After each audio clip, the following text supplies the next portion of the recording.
Chapter 13 out of William Bramley's The Gods of Eden, Apocalypse of John. Let's get into that here tonight for you. The alleged author of Revelation was Jesus' personal friend and disciple John, not to be confused with a John the Baptist, a different person. John appears to have been the most influential of Jesus' disciples, and an earlier biblical text that is attributed to him, the book of John, seems to come closest to conveying the strong mystical leanings of Jesus' backers and of the early Christian church. For these and other reasons, the name of John has been an important one to Christians and to a number of mystical organizations. It is perhaps not surprising then that John's name would be chosen to convey the final and most colorful apocalypse in the Bible. The Revelation of St. John is the fifth and final work attributed to John to appear in the New Testament. Some scholars believe that Revelation was written by John while he was living in exile on the Greek island of Patmos, many years after the crucifixion of Christ. Well, what's interesting is off the Greek island of Patmos, you have that whole area right there where there's sunken cities underneath the water and stuff. And off the island of Patmos is actually where they found the Antikythera mechanism, which is this clockwork mesh gear mechanism that accurately tracks the movement of the stars, and was made, thousands of years before man is said to have had any sort of clockwork gear mechanisms like that. There's a video on YouTube where somebody made one out of Antikythera mechanism replica that works out of Legos. Oh, it was awesome. But isn't that interesting that it said that the book of Revelation was written on the island of Patmos? And so if it's true that the custodians had a hand in creating the hellfire and brimstone book of Revelation ideologies, then it would stand to reason that the Antikythera mechanism was also a device that was created by these custodians and then, of course, dumped in the water in the sea off the island of Patmos so that no one would find it and understand that, okay, well, obviously somebody with high technology was here near the island of Patmos doing something. And then again, coincidentally, that's where the book of Revelation was supposedly written at. That's pretty interesting, folks. A piece of, obvious, what else could it be? Alien-type technology found off the same coast where the book of Revelation was written. Oh, come on. Others are convinced that the disciple John was not the author of Revelation because Revelation was not discovered until about 200 years after John's lifetime. According to Joseph Free, writing in his book Archaeology and Bible History, the linguistic qualities of Revelation are inferior in some ways to the book of John. It is argued that if Revelation was written 5 years after the book of John by the same person, Revelation should be linguistically equal to or superior to the earlier work. Another point is that Revelation contains expressions from the Hebrew language that were not used in John's earlier writings. On the other hand, important similarities between Revelation and other books of John have been noted, especially in the repetition of certain words and phrases. Whatever the true authorship of Revelation may be, the impact of this work has been major. Revelation is the first-person account of the author's bizarre meeting with a strange person he believed to be Jesus. Over a period of a day or two, the author also met a number of unusual creatures, which showed him pictures of frightening future events.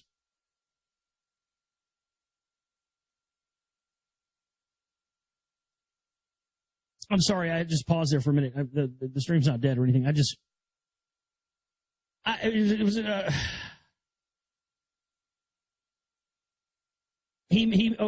sorry, I got to read that again because it just blows my mind, the synchronicity.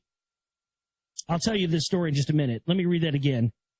A bizarre meeting with a strange person he believed to be Jesus. Over a period of a day or two, the author also met a number of unusual creatures which showed him pictures of frightening future events. Now, the other night on the show, I was describing this thing that happened to me where I saw this. It was the only time in my life I've ever seen one of these.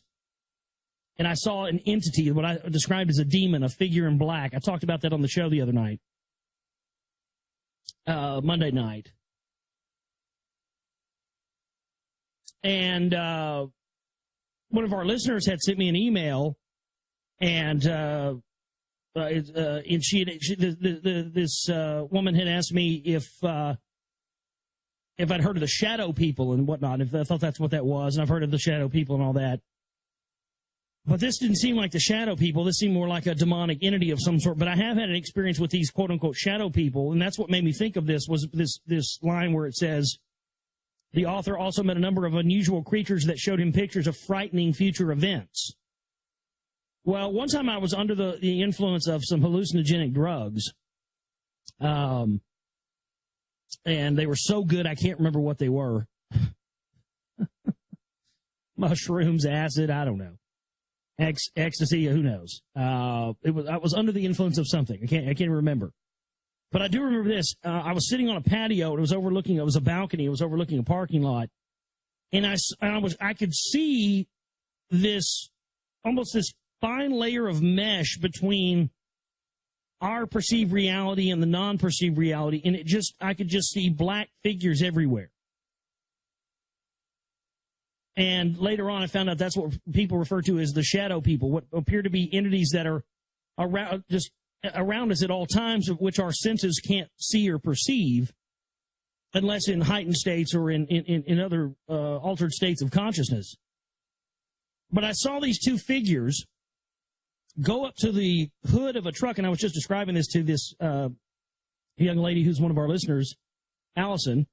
I was explaining to this person that, you know, this whole story, because she mentioned she had an experience where she went into a bar, and it was kind of that, you know, kind of that same thing. She felt like she walked in this bar and felt like everybody in this bar were aliens, you know, and she was the only one that was normal, and everybody was on drugs or something. But I saw these two shadow people walk up to a white pickup truck and rip the hood off of a pickup truck. And then they stretched it out and made like a movie screen out of it. And then they were projecting images of nuclear war and all this different, stuff on the screen in front of me. And so that's why I paused right there. Because it was just synchronicity. I was reading that and I was going, my God, that's almost identical to the experience that I had, of course, under the influence of a hallucinogen. But that doesn't make it any less real, folks. That's another thing we got to understand. Just, we're conditioned also to believe that because we see things or have visions under the influence of hallucinogenic drugs, that makes them any less real. No, that's what those things are there for. You understand? That's why they don't want us using them. That's one of the secrets of the priest class, is using these drugs and these tools naturally found here on Earth. I mean, my God, psilocybin mushrooms, it's a plant. Ergot, which you can synthesize LSD out of, is a fungus. It's bread, mold. These are what they're there for. So it just blew my mind that, this idea of John seeing these creatures.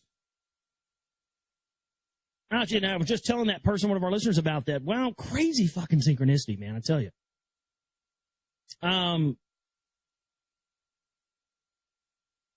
Where did I leave off here?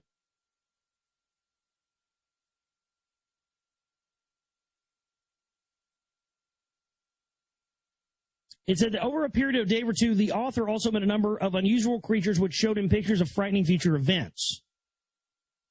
The author was told by those creatures that Satan, the Antichrist, would take over the world. This would be followed by the final battle of Armageddon, during which the angels of God would battle the forces of Satan. The final battle would bring about the banishment of Satan from human society and the triumphant return, the second coming of Jesus to reign over earth for 1,000 years. The book of Revelation is written in a wonderfully picturesque manner. It is filled with complex and imaginative symbolism. Because the pictures revealed to John were symbols, Revelation can also be used to predict an imminent end of the world in almost any historical epoch. The prophecy is constructed so that the symbols can be interpreted to represent whatever historical events happen to be occurring at the time in which one is living.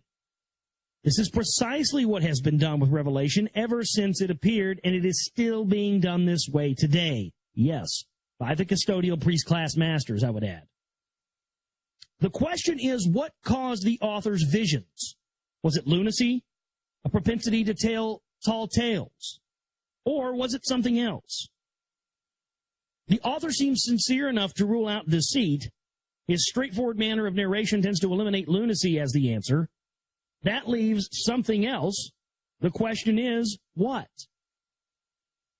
Upon analyzing the text of Revelation, we discover something rather remarkable.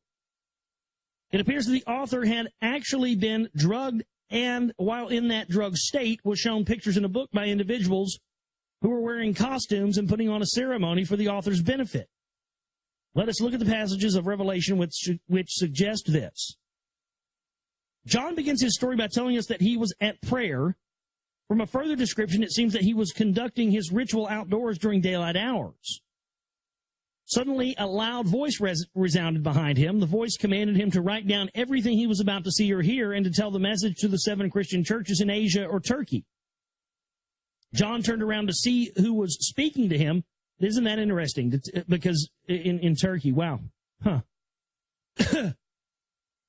John turned around to see who was speaking to him, and lo and behold, there he saw what he believed to be 7 golden candlesticks. My fucking menorah?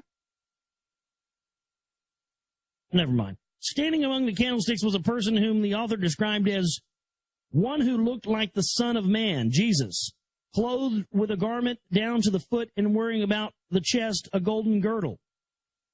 His head and his hairs were white like wool, as white as snow, and his eyes were as flame of fire.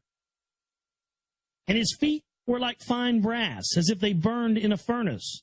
And his voice was as the sound of many waters. Sounds like his motherfucker was a robot. And he had in his right hand, a fucking cyborg or something, and he had in his right hand 7 stars. And out of his mouth went a sharp 2-edged sword. And his appearance was like the sun shines in his strength. And when I saw him, I fell at his feet as though dead. And he laid his right hand upon me. There are striking similarities between this new Jesus and the space-age angels of earlier biblical stories. The prophet Ezekiel, for example, also had met visitors with feet of brass. The above passage from Revelation suggests that John's Jesus may have been garbed in a one-piece bodysuit extending from the neck down to metal or metal-like boots. The creature's head was described as white like wool and white as snow, indicating an artificial head covering or helmet.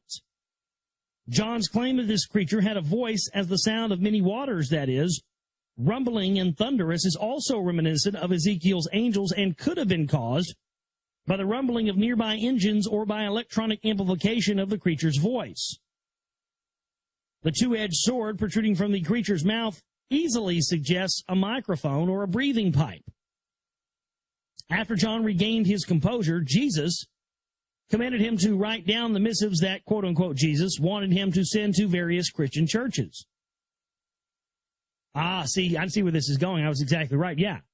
So this thing appeared to John, tricked him into believing he was Jesus, and had him write down this book of Revelation thing, and then that's where the book of Revelations came from. Again, it was installed into us and into Christianity by the custodians, by the extraterrestrials. I mean, I've always known that, man. I've always known that shit was a fraud, was a lie, was being put there by somebody. God, it all makes, again, I've been saying this the whole time we've been reading this, but it all makes sense now, doesn't it? It does. More and more every day. The most interesting phase of John's experience then begins in chapter 4. I looked, and behold, a door was opened in heaven. And the first voice which I heard, which sounded like a trumpet talking with me, said, "Come up here, and I will show you things which must take place hereafter." And immediately I was in the Spirit, and look, a throne was set in heaven, and one creature sat on that throne. And the one who sat looked to me like a jasper and a sardine stone. Jasper and sardine stone. That would be like black and white or black and silver, wouldn't it? Jasper and sardine. That's odd. And there was a rainbow around the throne looking like an emerald. And all around the throne were 24 seats, and upon the seats I saw 24 elders sitting, clothed in white garments, and they had on their heads crowns of gold. And out of the throne came lightnings and thundering voices, and there were 7 lamps of fire burning before the throne, which are the 7 spirits of God. Or the 7 extraterrestrial races, or whatever they are. And therefore the throne, there was a sea of glass like crystal in the midst of the throne, and round about the throne were 4 beasts full of eyes in front and back. So there was these creatures with eyes all over them. The above passage can be viewed as the author being taken up through the door of some sort of aircraft and finding himself face to face with its occupants as told by someone incapable of understanding the experience. The quote contains 2 especially interesting elements. First, John said that a voice from above sounded like a trumpet talking with him. This strongly suggests a voice bellowing through a loudspeaker. Second, the lightnings and thunderings and voices emitting from the throne suggest that the throne had a television or radio set of some kind. A modern human might well describe the same experience this way. Well, yes, I was lifted up into a rocket ship, and there I confirmed the seated crew in their white jumpsuits and helmets, and they had some radio or TV reception going. The presence of 7 candles and 7 lamps indicates that a ritual had been prepared for the author. The ritual was replete with costumes, theatrics, and sound effects. Sounds like Bohemian Grove, right? Costumes, theatrics, sound effects, Bohemian Grove. All designed to deeply impress the message upon the author. This is what happened when John was shown the first scroll. And I saw in the right hand of the one who sat on the throne a scroll with writing on the inside and on the backside, sealed with 7 seals. And I saw a strong angel proclaiming with a loud voice, "Who is worthy to open the book and to loosen the seals of it?" And no man in heaven, nor in earth, nor from under the earth was able to open the book, nor to look upon its contents. Under the earth. Notice they reference inner earth beings there. I've heard people talk about that before, but I didn't know exactly, could never identify what passage it was from, but there it is right there. I think it happens multiple times. Where they're obviously referencing entities inside of the earth. I'll read it again. And no man in heaven, nor in earth, meaning the inner earth dwellers, the people that live inside of the earth.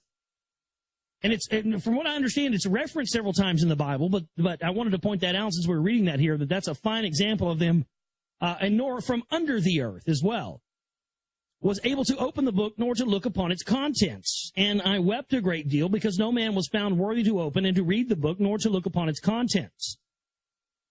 And one of the elders said to me, "Weep not.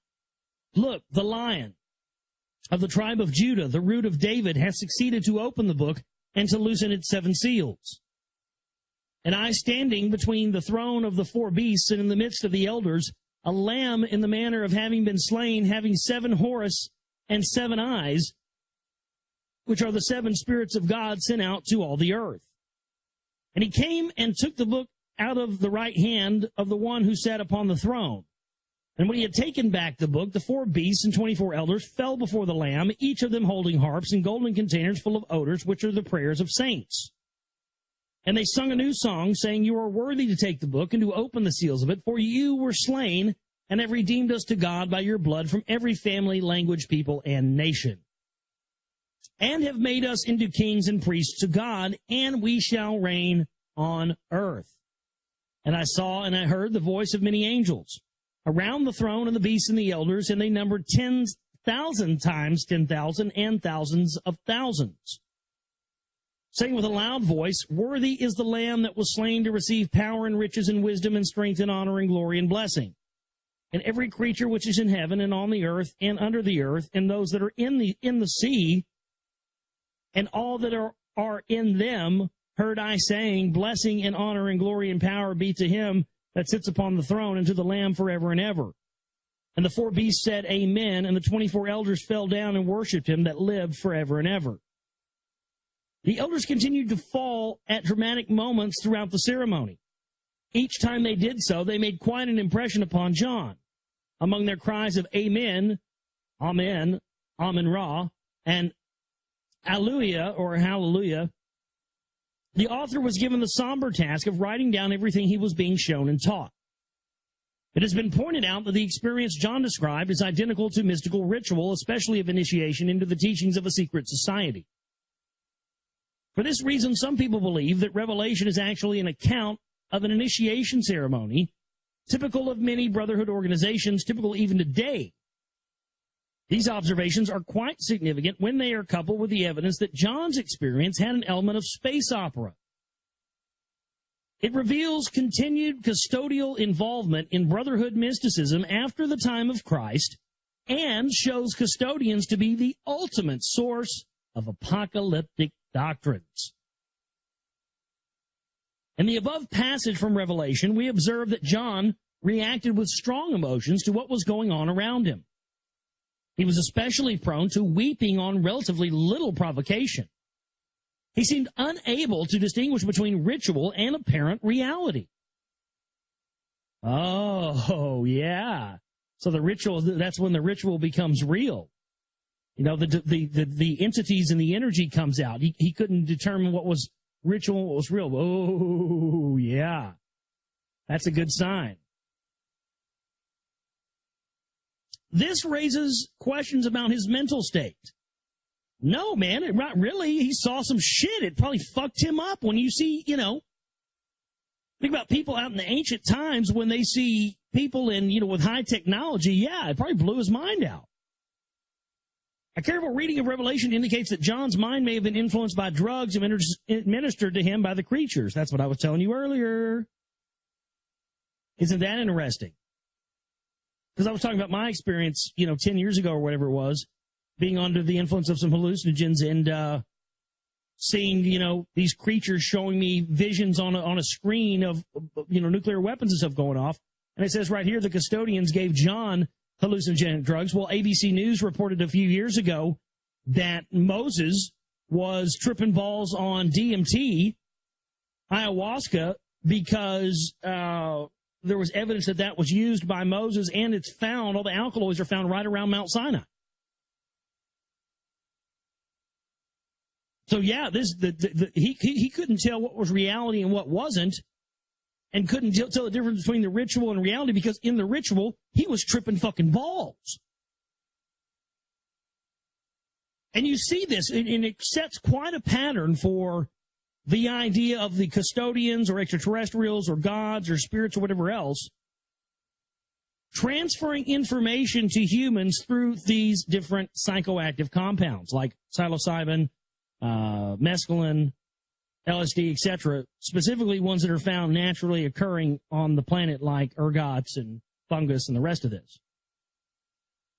The author was apparently outdoors again, preparing to memorialize the latest revelations, when an angel flew down from the sky holding something in his hand.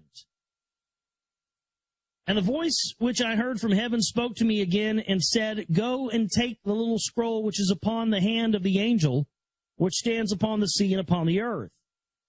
And I went to the angel and said to him, "Give me the little scroll." And he said to me, "Take it and eat it, and it will make your belly bitter, but it will be in your mouth as sweet as honey." And I took the little scroll out of the angel's hand, and I ate it up. And it was in my mouth, sweet as honey, and I had eaten it, and my belly was bitter. And he said to me, "You must preach again before many peoples and nations and tongues and kings." Most Christians believe that the little scroll offered to John was an actual document, the contents of which the author magically came to know by eating the scroll. He ate the scroll, which was dun dun dun dun, bum bum ba dum bum bum bum bum ba dum bum. Little white rabbit for you. Oh yeah, he was from balls, boy. Yeah. Oh. So he ate it, and when he ate it, he had information transmitted to it. Hello? It's called shamanism. Maybe you've heard of it. Our clue that it was probably paper or something else saturated with the drug. Oh, shit. They didn't even give him the good shit. They gave him fucking blotter or something, didn't they? They just fucking hosed down. Oh, just give John some blotter, man. That's good enough. It's going to fry his mind. He's never done any shit anyway. God damn, don't give him any liquid. Fuck. Interestingly, the drug was sweet to the taste but caused a bitter reaction in the stomach. Interestingly, an almost identical experience has been reported by Ezekiel. And when I looked, a hand of an angel was put before me, and a scroll was in it. And he spread it before me, and it had writing inside and out. And there were written lamentations and mourning and woe. Additionally, he said to me, Son of man, eat what you are finding. Eat this scroll and go to speak to the house of Israel. So I opened my mouth, and he caused me to eat that scroll. And he said to me, Son of man, make your belly eat, and fill your bowels with this scroll that I give you. Or maybe this is like that from Battleship Earth or Battlefield Earth or something, you know. Remember when Travolta thinks that the humans like to eat rats, raw rats, because that's all they get? And he's, oh, it's the rats. Oh, the rat brains. They like to eat rats. That's a treat for them. Maybe it's the same thing. Maybe these idiot custodians were, you know, thought that we like to eat paper or something. And then I ate it. I know I'm aware that I'm gonna get 20 emails and people are gonna go, it's being symbolic. Yes, I'm aware. Don't send me goddamn emails saying it wasn't really eating paper. It's symbolic. Yes, I know. I'm making a joke. Thank you. Then I ate it, and it was in my mouth as sweet as honey. And he said to me, Son of man, go get yourself over to the house of Israel and speak my words to them. Yeah. Here, eat this drug. Let me get inside of your mind and put my thoughts and my words inside of your brain. And then when you get done with that, I need you to go over to the people of Israel and go preach this to them. Okay? Thanks. My God. All of this shit was set up by extraterrestrials. All of this shit was set up to keep us in control and to keep us to do what they want us to do, folks. All of it. Many people mistakenly believe that John actually saw the future historical events he prophesied in Revelation.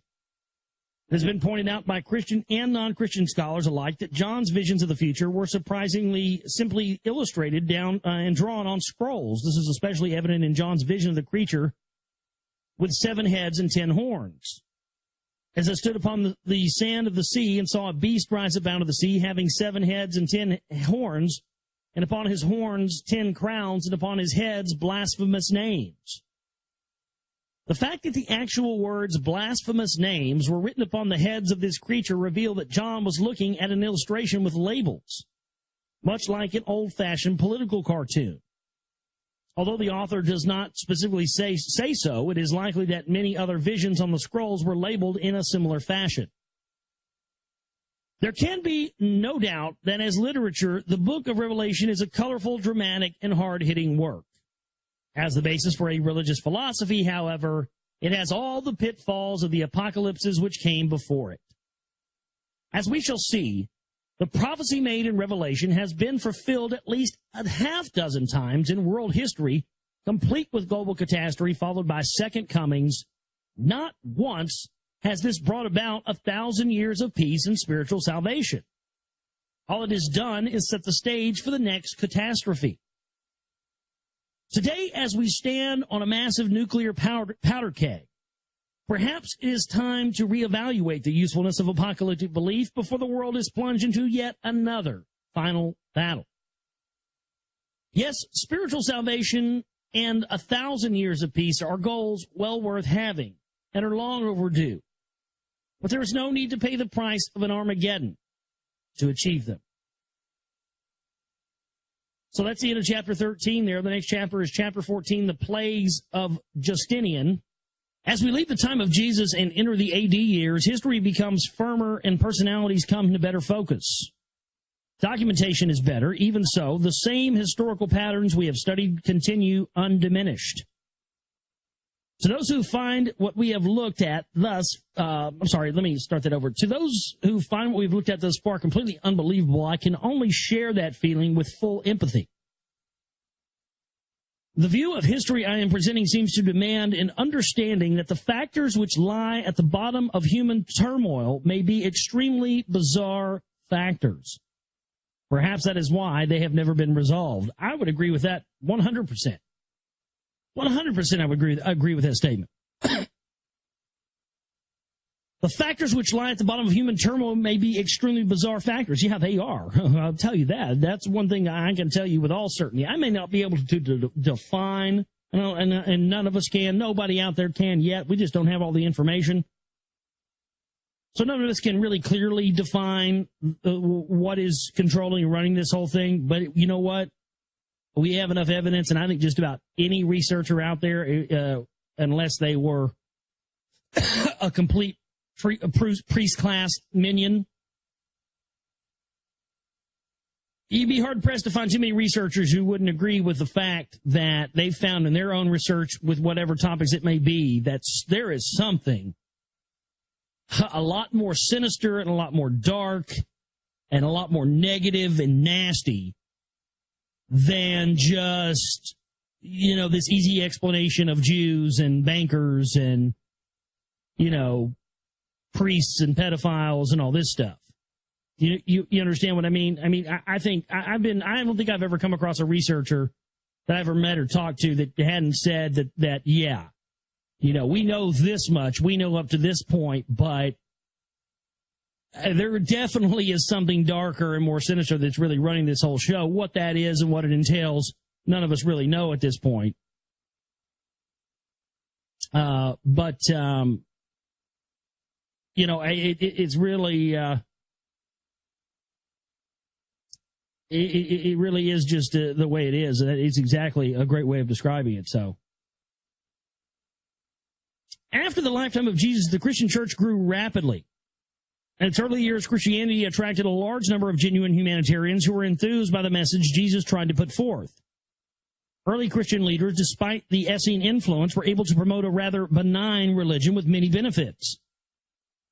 Jesus had not failed entirely. Early Christians gave people the hope that they could achieve spiritual salvation by acquiring knowledge and by engaging in ethical conduct, by unburdening themselves through a confession of wrongdoing, and by making amends for those transgressions which caused a person to suffer guilt.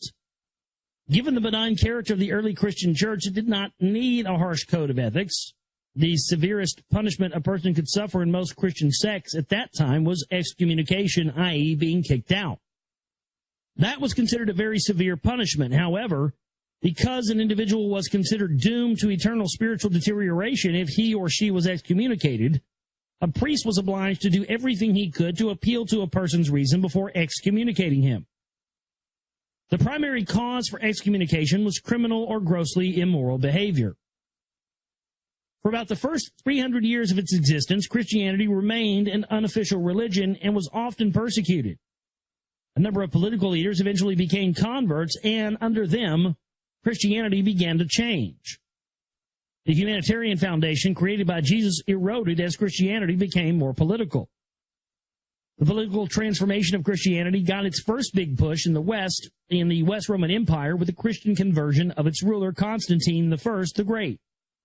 A number of historians believe that Constantine was already leaning in the direction of becoming a Christian because his father was a monotheist. Contemporaries of Constantine have noted, however, that Constantine's true conversion came as a result of a reported vision he had in 312 A.D. Several different accounts have been recorded of that vision, according to Socrates, who wrote about it in the 5th century A.D. And he was marching at the head of his troops. A paternal vision transcending all description appeared to him. In fact, at about that time of the day, when the sun, having passed the meridian, began to decline toward the west, he saw a pillar of light in the form of a cross on which was inscribed, "In this conquer." Boom! Bingo! Zip, zam, zip! Bingo, motherfucker! That right there. That moment right there. And to see Bramley tie that in with the custodial rulers, oh, that's key. Oh, that's really key. Key piece of info right there. Yes, in this sign conquer. That is the moment. That is the genesis. That is when religion was combined with the priest class and combined with genocide and murder and bloodshed and the Templars and of course the Crusades, on and on after that, and then into the modern day of what we have now. With those forefathers that originated from that are now in the Council for National Policy and now in the Jesuit order. You see how this has happened? That's why Blackwater's over there calling their Humvees and all that stuff the Templar 1 and the Templar 2 and all this stuff. It's unbelievable. That's a key moment in history right there, folks. We need to be paying attention to this. In this sign conquer. That's when you started to see the appearance of the cross. That is the meaning it took from that point on. And people who wear the crosses and whatnot, they wear them because they are agents of that original particular mindset. And it's the people in these bloodlines, these ones that were put in positions of power by the custodians to be the rulers of our earth, the ones that were the original priest class. These are the ones that executed every plan and have created history all around us. They've been there at every major event throughout history. And they were all over the assassination of Lincoln and also all over the assassination of John F. Kennedy. And guess what, Bubba? That's why I've been asking everybody to support us these past few months so I could get this movie done the way I want it to be, because all that's going to be in the new film. We got fingerprints all over it. Man, reading this, tell you what. In the West, he saw a pillar of light in the form of a cross, and down in a pillar of light in the form of a cross. That's very interesting, because in the Dominican Republic, this is absolutely true. You can look this up. In the Dominican Republic, the Knights of Malta, the Sovereign Military Order of Malta, paid for a building to be constructed down there. It's called the Pharaoh Acolin. Pharaoh Acolin. Pharaoh A-C-O-L-O-N. Pharaoh Acolin. It is a cross-shaped building with no windows. The Sovereign Military Order of Malta paid for it to be constructed there in the Dominican Republic. The locals talk about hearing screams and blood sacrifice being done inside. And at night, guess what it does? It emits a pillar of light into the sky in the form of a cross. And when I saw this thing, I was like, aliens built that thing. Aliens built that thing. That was I don't know why, and I had no proof of that, and still don't, but when I first saw that, the Pharaoh Colon, my immediate thing was that was built by extraterrestrials. There's just no way it isn't. And so reading this now, it's sort of just unbelievable that, that especially when you think about the fact that, again, the Knights of Malta paid for this thing to be created. I mean, this thing is saying, I'm dropping some pictures into the chat room for you, for those of you who haven't ever seen this thing. It's just an unbelievable sight. So again, for that to be, wow.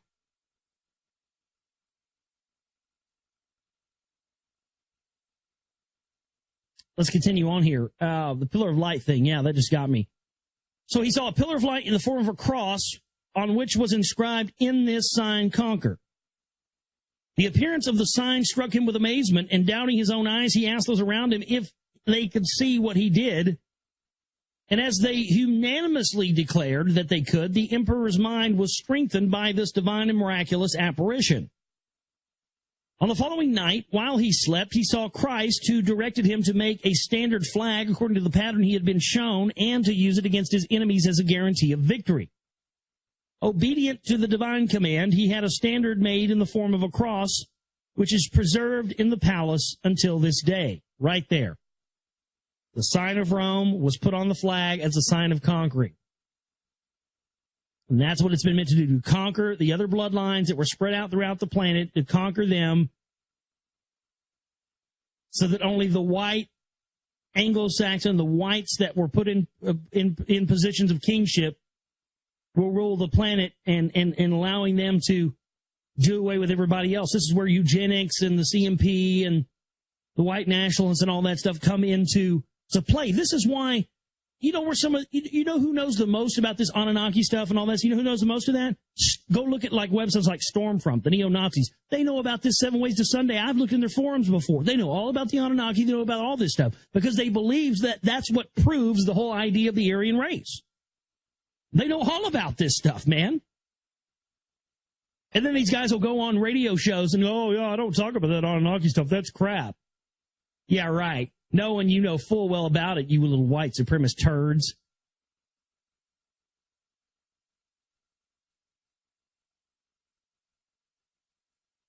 Let's see where I left off here. The truth of Constantine's vision is disputed by those who would attribute it to mere legend-making. Others might make the view of the aerial cross as an unusual reflection of the setting sun, followed by a dream. Some theorists might even argue that it was another manifestation of the UFO phenomenon with its continuing links to apocalyptic religion. Whatever the truth of the story is, Constantine's purported vision of a bright light in the sky, followed by the appearance of Jesus the next night, is stated to be the event which pushed Constantine into the arms of apocalyptic Christianity. He issued the famous Edict of Milan 1 year later. The edict officially granted tolerance to the Christian religion within the Roman Empire, ending the almost 3 centuries of Roman persecution. Constantine was responsible for other significant changes to Christianity. It was he who convened and often attended the Council of Nicaea in 325 AD. At that time, many Christians, such as the Gnostics, strongly resisted efforts by Constantine and others to deify Jesus. The Gnostics simply saw Jesus as an honest spiritual teacher. The Nicene Council met in large part to put an end to such resistance and to create divine images of Jesus. With this purpose in mind, the Council created the famous Nicene Creed, which made belief in Jesus as the Son of God a cornerstone of Christian faith. To enforce these often unpopular tenets, Constantine put the power of the state at the disposal of the newly Romanized Christian church. Constantine's reign was notable for another achievement. It marked the beginning of the European Middle Ages.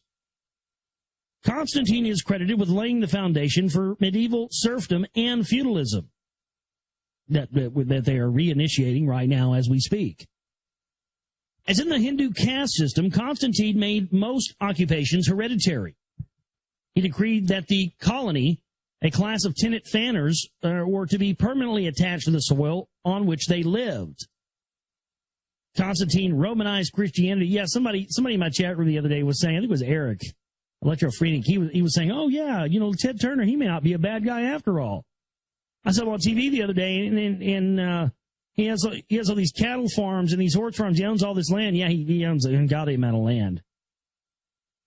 He owns a stretch of land that starts at fucking the Mexico border and goes all the way up to Montana to the Canadian border. He said he bought all that so he could ride his horse from one border to the other and still be on his own land. Unbelievable, that guy. And so he was saying, oh, maybe he's not a bad guy after all. He's paying these farmers to, live on his land and take care of his horses and cattle and stuff. And I go, you understand that's feudalism, right? That's the definition of feudalism. That's the definition of serfdom. When you live on land that you don't own, yet you take care of it and raise it and everything else for somebody else's benefit, that's serfdom. And it goes back to, the purveyors of this modern world system. And his oppressive feudalism caused Christianity to move sharply away from the surviving maverick teachings of Jesus into a nearly complete custodial system. Exactly. When it got Romanized, when the Romans came in and took Christianity and turned it from a maverick renegade teaching that was for the people, they took Christianity, co-opted it, and turned it into this priest-class custodial creation that we know of today. That's what modern-day Christianity is. As time progressed and official changes to Christian doctrine continued to be made, 2 new crimes emerged: heresy, speaking out against established dogma, and paganism, not adhering to Christianity at all. Even though, that was prior to it ever being created, there was paganism, and it stole so many things from it. We don't want to talk about that. We'll talk about that more around Easter. In the earliest days of the church, Christian leaders felt that people could only be made Christians by appealing to their reason, and that no one could be or should be forced. After Constantine, leaders of the new Roman orthodoxies took an entirely different view. They demanded obedience as a matter of law and belief on the basis of faith alone rather than reason. With those changes came new punishments.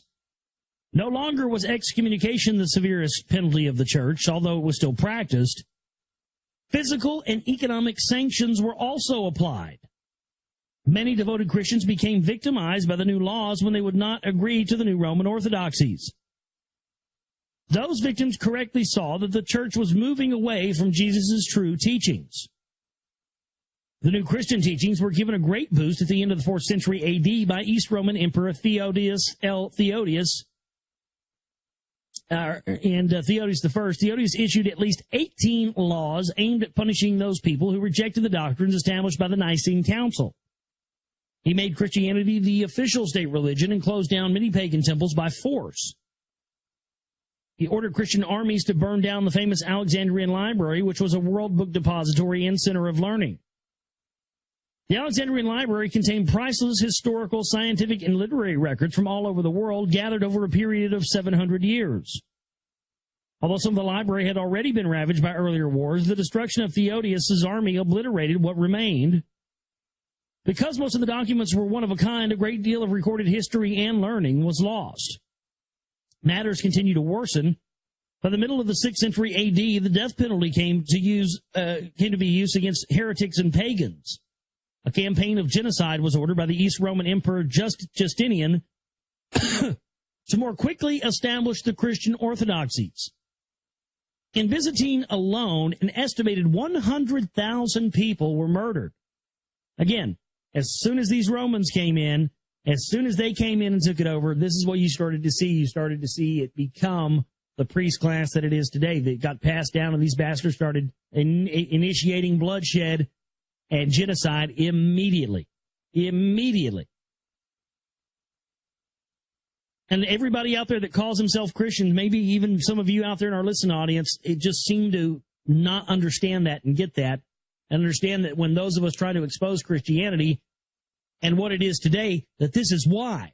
Not that we're against the teachings of Jesus, not that we don't think that those teachings, even though it may be from a person that never existed, aren't good core teachings, some of them, and blah, blah, and this, that, and the other. We just don't know. We don't have all the information. I've said this for the longest time. I don't think we have enough information to say we should believe in Jesus or shouldn't believe in Jesus. Because honestly, we just don't have enough information. We don't know everything he believed. We don't know everything he taught. We haven't been given that. We just don't have all the information. So I think it's foolish to one way or the other say, I believe that this person is the Messiah. But you shouldn't believe in any Messiahs anyway. You should believe that Jesus and God and all the energies in the universe are something that all of us are a part of. And there is no separation between any of us. You come across very few universal truths, but I believe that is one.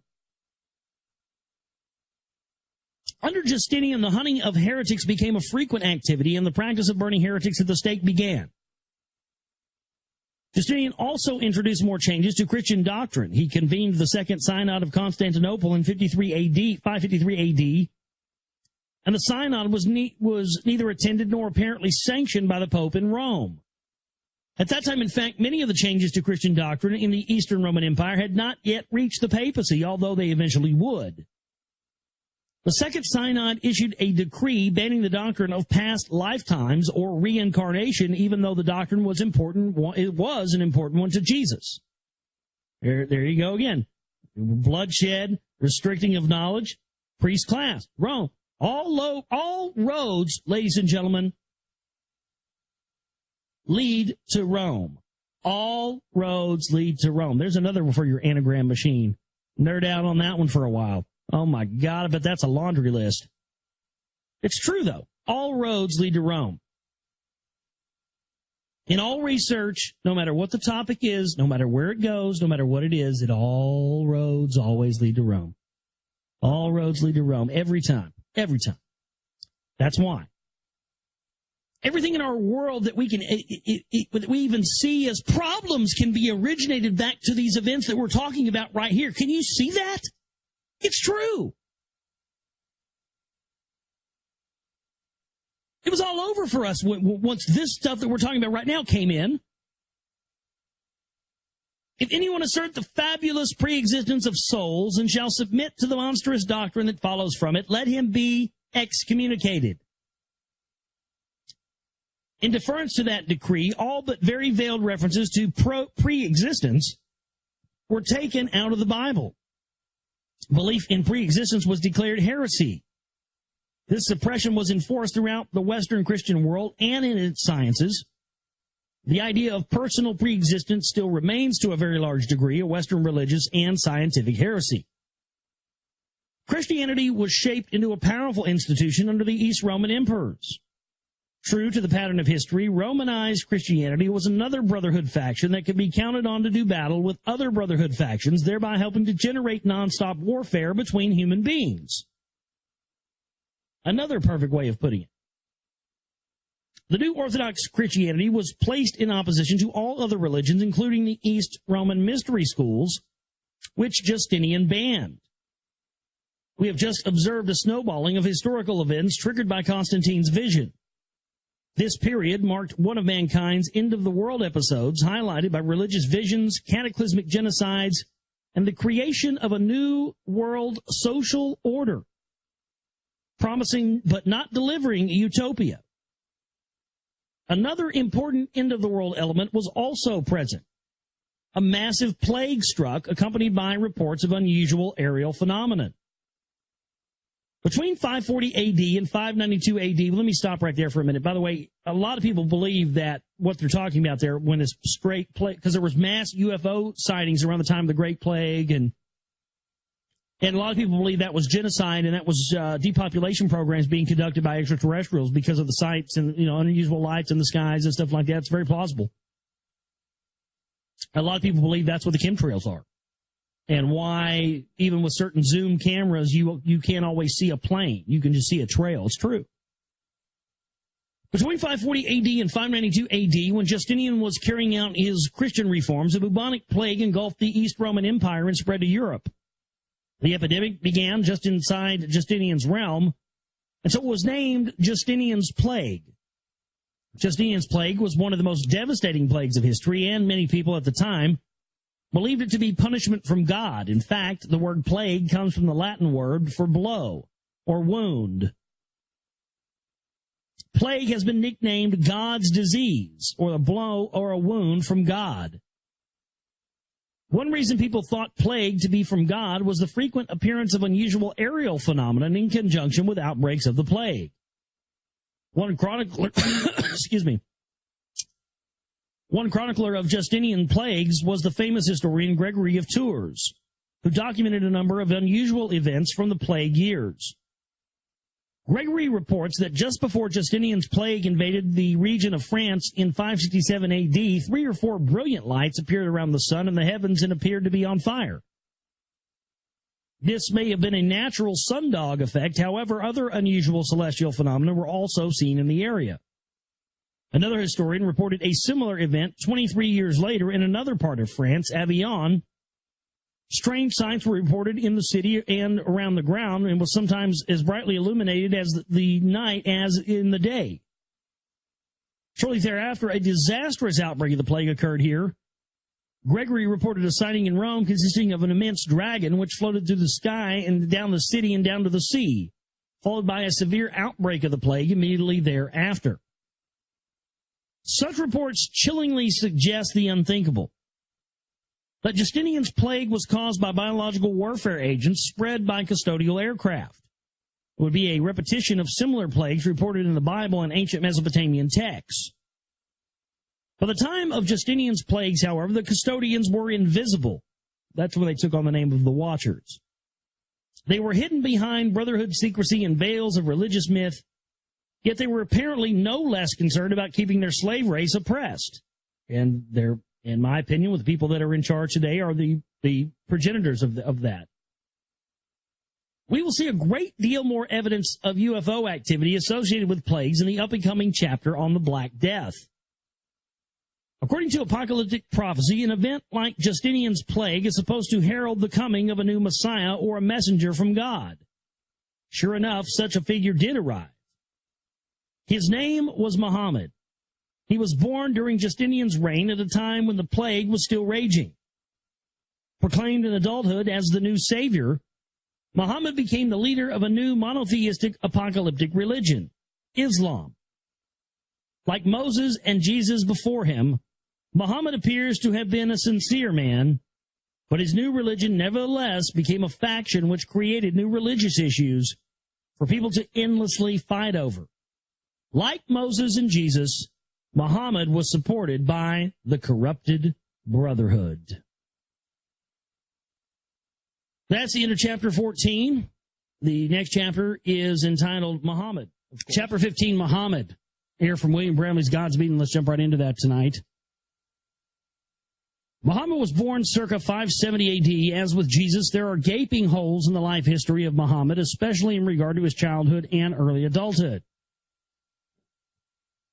To fill in the gap, some historians hypothesize that Muhammad was an orphan who had been shunned about among relatives during his youth. It is known that at age 25, he married a wealthy widow, and some biographers believe that he worked as a tradesman in her business for the next 15 years, although that is not entirely certain. At age 40, Muhammad suddenly emerged as a religious prophet and the leader of a powerful new religious movement. According to Muhammad's own statements, his religious mission was triggered by an apparition. The vision occurred outside a secluded cave to which Muhammad would frequently retire for prayer and contemplation. The apparition was an angel bearing a message from Muhammad to spread. This was not just any angel, however. It called itself Gabriel, one of the most important of the Christian angels. Muhammad described the meeting in these words: "The Quran is no other than a revelation revealed to him. One terrible in power taught it to him, endued him with wisdom. With even balance stood he in the highest part of the horizon. Then he came nearer and approached and was at a distance of 2 bows in even closer. And he revealed to his servant what he revealed." The Quran repeats this story. But it is the word of an illustrious messenger endued with power, having influence with the Lord of the throne, obeyed there by angels, faithful to his trust, and your compatriot is not one possessed by jinn. And the jinn, J-I-N-N, are spirits. That's what they put inside. That's where genies come from. The jinn are the spirits that they put inside of the genie bottles. That's what those are. And that's what horrified me once I finally saw the footage.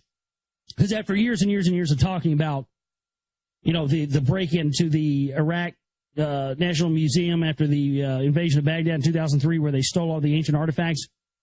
Well, I tell you what, seeing that video from BBC, I mean, there's actual BBC footage, folks. I've seen it, where they show them breaking into the vault, special forces, our troops. And when they break open the door and they go inside, there's just thousands of those genie bottles everywhere. And I started thinking, oh my God, did they go in there and let all these fucking spirits loose? It's crazy. Muhammad was either semi-conscious or in a trance when the angel Gabriel ordered him to recite and record his message that the angel was about to give him. The angel's command to Muhammad was much like the old commands given earlier in the history books to Ezekiel of the Old Testament and to John of the book of Revelation by similar custodial personnel. When Muhammad awoke, it seemed to him that the angel's words were inscribed upon his heart.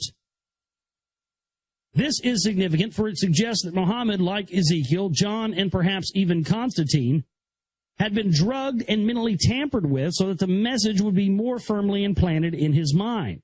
Trauma-based mind control. And, I've never really thought about it, but, wow, that kind of makes a lot of sense, doesn't it?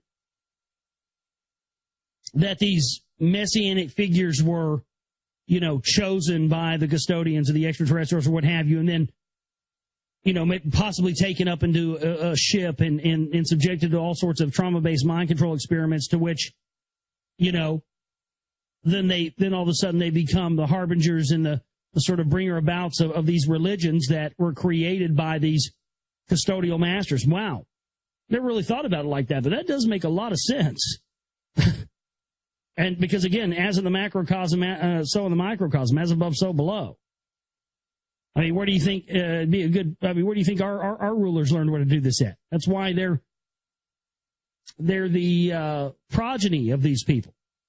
And we know that they are because of our knowledge of the bloodlines. And we see how crazy this is. This is why reading this book has been so important and is so important for us to do here on the radio show, because, again, it's all these little things that fill in the blanks for us. The message given to Muhammad was a new religion called Islam, which means surrender. Followers must surrender to God. Members of Muhammad's faith are therefore called Muslims, which comes from the word Muslim, one who submits. And Islam was one more custodial religion designed to instill abject obedience in humans. The supreme being of the Islam faith is named Allah. And it says, it's amazing. It says right there in the Quran that Allah comes from Sirius. I mean, it just straight up says it. They don't hide it or anything. Right there in the Quran, folks, it says Allah comes from Sirius. I mean, my God. What more do you need?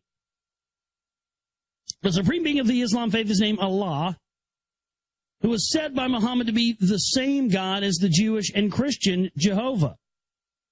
Two key themes of the Quran are its day of judgment prophecy and its fire and brimstone depiction of hell.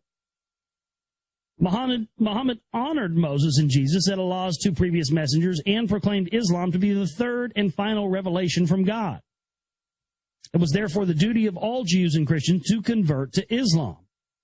Hebrews and Christians tended to be less than cooperative with Muhammad's demand. After all, they had been warned in their own apocalyptic writings about the dangers of false prophets. Again, pitting us against each other.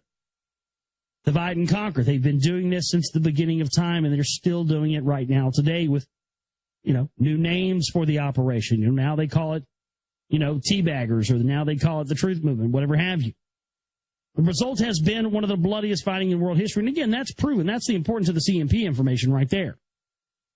Tracing it back to the priest class, back to the Jesuit order, because it traces it back to these same very people. Like so many custodial religions before it, Islam did not allow people the luxury of choosing whether or not to become adherents. Muhammad embarked on a program of conquest to make it clear which way the choice was to go.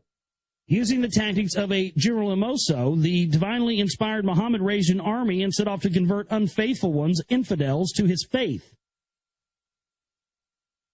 Muhammad's apocalyptic army cut a wide, bloody swath through most of the Middle East, including important Christian centers. The militant Muslim empire eventually stretched as far as east as India, where elements of Islam were incorporated into the Hindu religion. Untold lives were lost during the Islamic conquest because the Islamic armies were prone to commit fearsome genocides as a part of their mission to bring utopia to mankind. To most infidel Christians, Muslims were nothing more than savage heathens, non-believers. This set up an inevitable conflict into which millions of people would be dragged. 500 years after the death of Muhammad, the Christian world launched a coordinated military effort to force the Muslims out of the Holy Land. That effort is known as the Crusades, and as you know, the Crusades 2.0 are going on right now as we speak. The Christian Crusades to free Palestine for the Muslims took place between 1099 and 1270 A.D. Skirmishes and minor battles between Christians and Muslims had broken out before, but it was a call to arms by Pope Urban II in 1095 that finally turned those skirmishes into organized war, involving nearly every Christian ruler of Europe. Hundreds of thousands of Christians enlisted in the Crusades after being promised religious blessings, fiefdoms, and spoils of conquest. Volunteers came from nearly every social class. For many serfs and peasants, the papal call to arms represented a way to escape feudal lords and perhaps to return as wealthy heroes.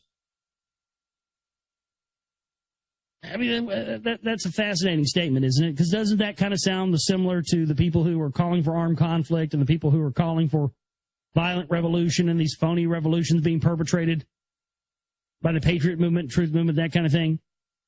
Let me read that again. Volunteers came from nearly every social class. For many serfs and peasants, the papal call to arms represented a way to escape feudal lords and perhaps to return as wealthy heroes. Again, you see how this is being perpetrated yet again in just a different way with a different name and a different face today. The Crusades got off to a good but bloody start. The Christians captured Jerusalem in the summer of 1099, and although the knights and peasants who marched under Christian banners were extolled to practice high virtues and chivalry, they frequently degenerated into butchery and other acts of viciousness. When the Crusaders took Jerusalem in 1099, they murdered many of the non-Christian survivors in a slaughter that claimed the lives of more than 10,000 victims. Not only were the Crusaders killing Muslims, they were also killing Jews who were considered by many Christians to be as heathen as the Muslims. The slaughter of Jews began even before the First Crusade to the Holy Land in that year of 1095. Christian factions started murdering Jews in Europe. A genocidal wave in the German Rhineland was the first major episode. It was sparked by unsubstantiated rumors that Rhineland Jews were using Christian children in their religious sacrifices. Obliterating the Jews became an important element of the Crusades, and the massacres continued even after the Crusades to Jerusalem had ended. The Crusades had another important effect on Europe. Several decades before the launching of the First Crusade, Pope Gregory VII had attempted to put the Roman Catholic Church under greater centralized control. Prior to Gregory's effort, the Catholic Church in Europe was a loosely knit organization run primarily by non-clergymen, the type of organization envisioned by Christianity's earliest founders. After Pope Urban II ascended to the papacy and rallied all good Christians to fight the unholy Muslims, Christian princes and supporters began pledging allegiance directly to the Pope, thereby hastening the centralization effort to the Pope, which was attempted earlier by Pope Gregory VII. The power of the Roman papacy increased. As the holy wars dragged on, growing numbers of people proclaimed their papal loyalty. Behind the Crusades lay the Brotherhood. Absolutely. The Christian Crusaders were led primarily by two powerful knight organizations with an intimate brotherhood ties: the Knights Hospitaller and the Knights of the Temple. The Knights Templar. Oh, no, I'm not a Knight of Malta. I'm a Knights Hospitaller of St. John of Jerusalem. Yeah. Oh, thank you, Lynn Horowitz, you dumbass. Like we wouldn't figure out it's the same goddamn thing.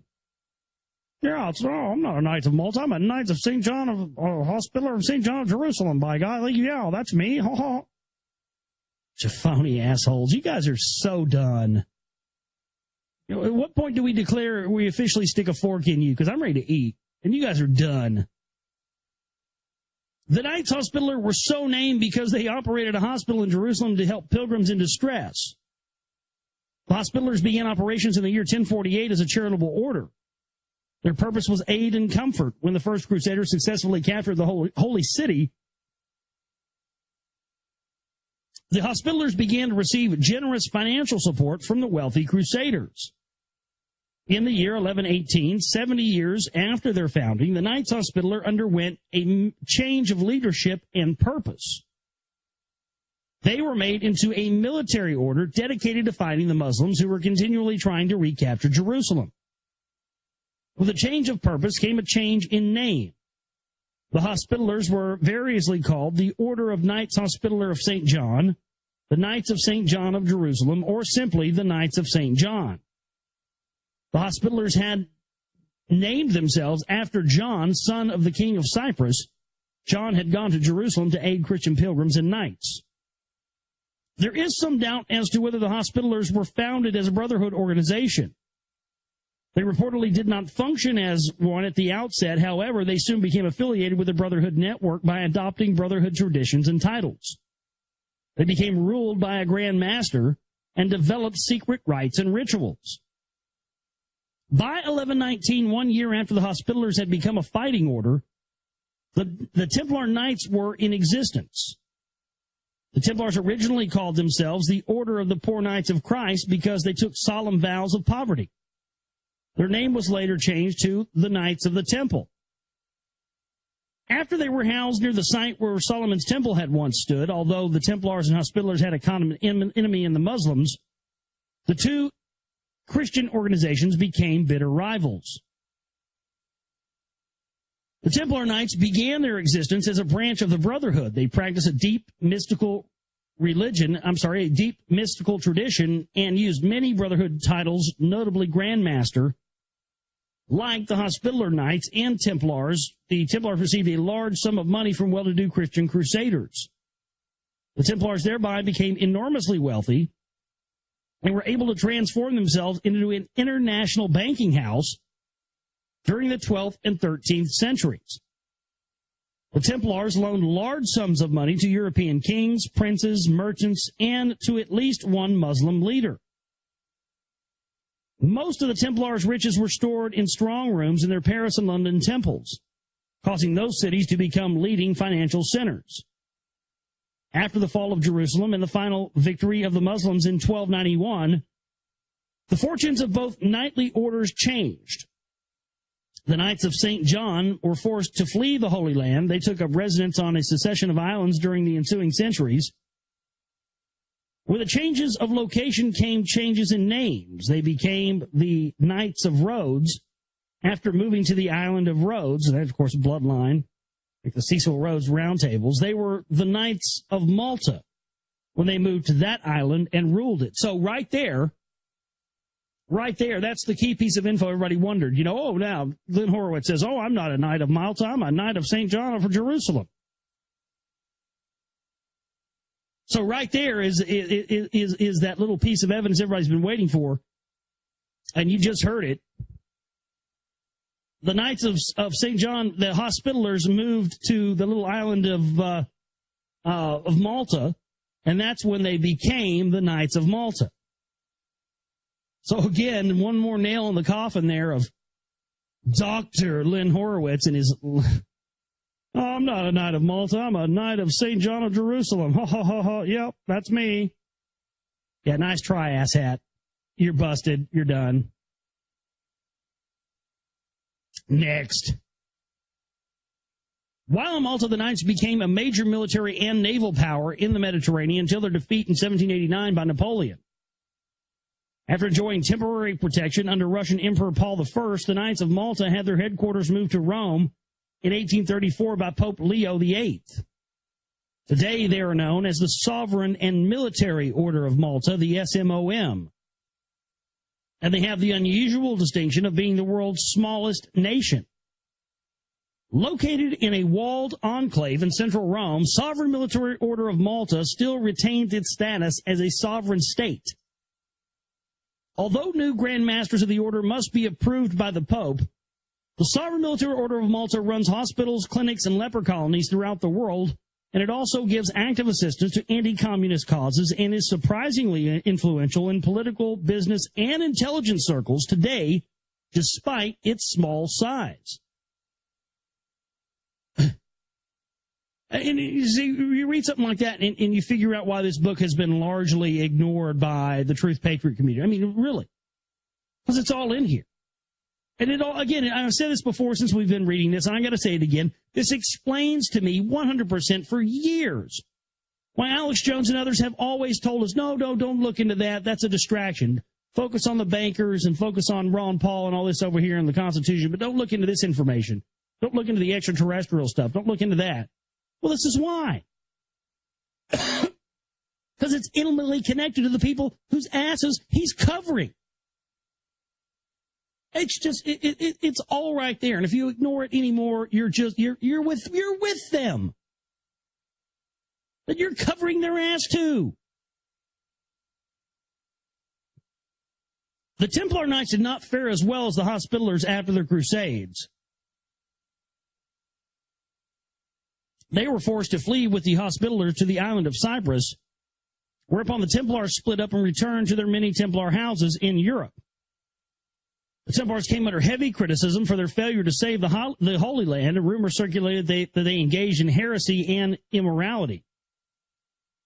Accusations were made that the Templars spat on the cross during their initiations and forced members to engage in homosexual acts. By 1307, the Templar controversy had become so strong that Philip IV, the Fair of France, ordered the arrest of all Templars within his dominion, and he used torture to extract confessions. 5 years later, the Pope dissolved the Templar order by papal decree. Many Templars were executed, including Grand Master Jacques de Molay, who was publicly burned at the stake on March 11th, 311, 1314 in front of the Cathedral of Notre Dame in Paris.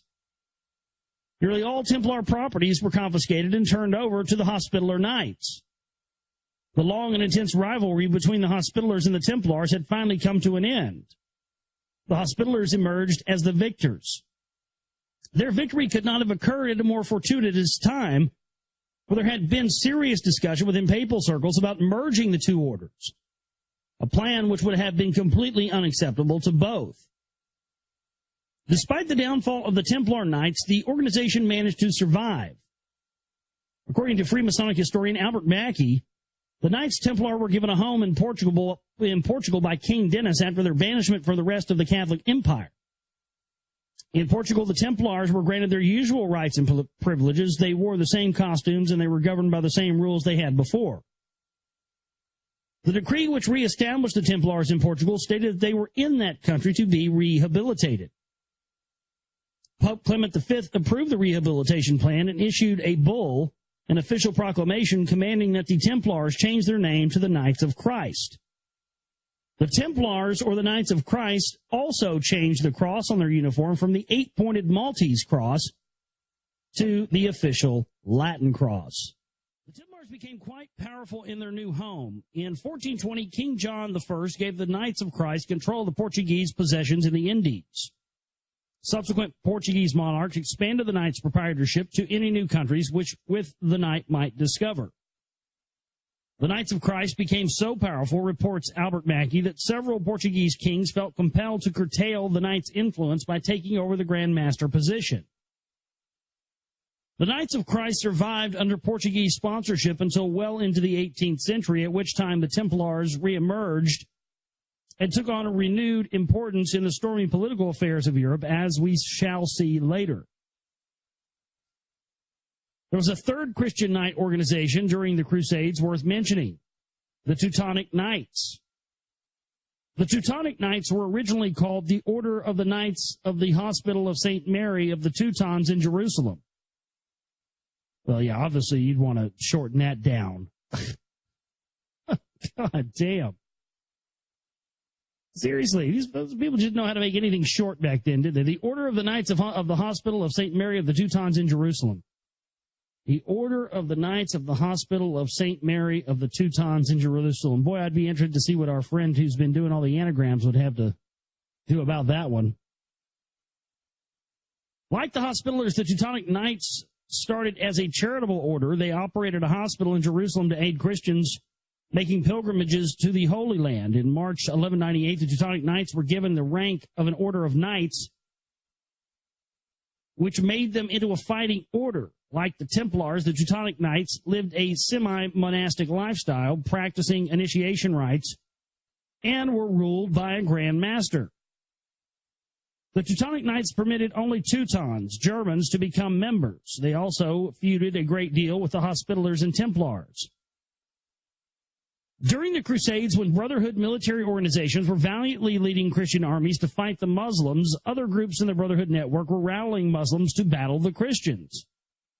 Of the several Brotherhood branches promoting the cause of Islam, one is of particular interest to us, the sect of assassins. Muhammad died in 632 AD. A struggle immediately ensued over who was to become his successor.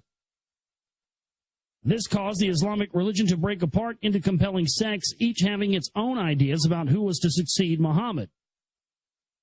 One such Islamic faction was Shia, which adhered to a strong into-the-world tradition. Shiites believed in the millennium, a day of judgment followed by 1,000 years of peace and a spiritual salvation. Eventually, the Shia sect itself split apart. One faction to emerge from the Shia split was the Ismaili sect, which gave birth to the Assassins. The Ismailians broke away from the other Shiites in the 8th century. The Ismaili sect was a brotherhood secret society with a lodge system similar to Freemasonry and to other brotherhood organizations. The Ismaili Grand Lodge was situated in Cairo, where it practiced step-by-step initiations with all of the attendant symbols and mysteries. Led by a Grand Master, the Ismailians promulgated a very strong apocalyptic message, complete with the promise of a coming Messiah. One Ismaili Lodge member was a man named Hassan I. Sabah. Mr. Sabah's mystical conversion came about as a result of a severe and dangerous illness during which he believed that God had purged him and given him a spiritual rebirth. In 1078, at the Grand Lodge in Cairo, Mr. Sabah asked the Ismaili Caliph for permission to spread the Ismaili gospel in Persia. The Caliph granted Mr. Sabah's request on the condition that Sabah agreed to support the Caliph's eldest son, Nizar, as the next Caliph. Sabah accepted the deal and named his new Ismaili branch the Nizaris, after the Caliph's son. It was not long, however, before Mr. Sabah's branch became known by its more famous name, the Assassins. The Assassins are usually referred to as a religious sect. They were more accurately a secret society. According to Masonic historian Albert Mackey, the Assassins adopted the organizational structure of the Ismailians. The Assassins practiced step-by-step initiations and possessed a secret mystical doctrine. Mr. Mackey adds that the Assassins appear to have practiced 3 of the very same fraternal degrees used in Freemasonry today: apprentice, fellow, and master. Right, well, that goes, yeah, well, of course, because that goes back to the Babylonian mystery religions, Mr. Bramley. The Assassins had a religious code similar to the Hospitaller and Teutonic Knights. Now, this goes way, way, way back. That idea of it's the Trinity. Again, it's Osiris, Isis, Horus. It's the Father, Son, the Holy Ghost. It's the Trinity. That goes back way, way, way back. It's almost always been there. So it didn't just appear out of nowhere. It's not just some sort of weird coincidence that the Assassins would have used that same thing. Because, again, if they were a Brotherhood organization, then that means that they would follow what the Brotherhood had always done, and the Brotherhood had always had that sort of that trinity of adept, student, and master, or apprentice, fellow, and master. And, of course, that's often depicted inside of Masonic lodges. In fact, there's up in Guthrie, Oklahoma, they have the largest Freemasonic cathedral in the world, and inside they have these 3 stained glass windows. I have pictures of them, actually, because I went up there. And they're priceless. The insurance company won't even insure them, and that's what they depict. They depict the apprentice, the fellow, and the master. Fascinating paintings done on stained glass. They're one of a kind. There's no other ones like them in the world, and they're absolutely priceless works of art. They're absolutely amazing, too.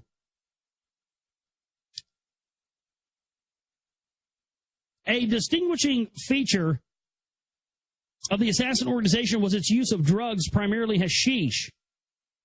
Yeah, this is... Now, this is what Michael Tessarian refers to as bong-smoking Shiva worshippers.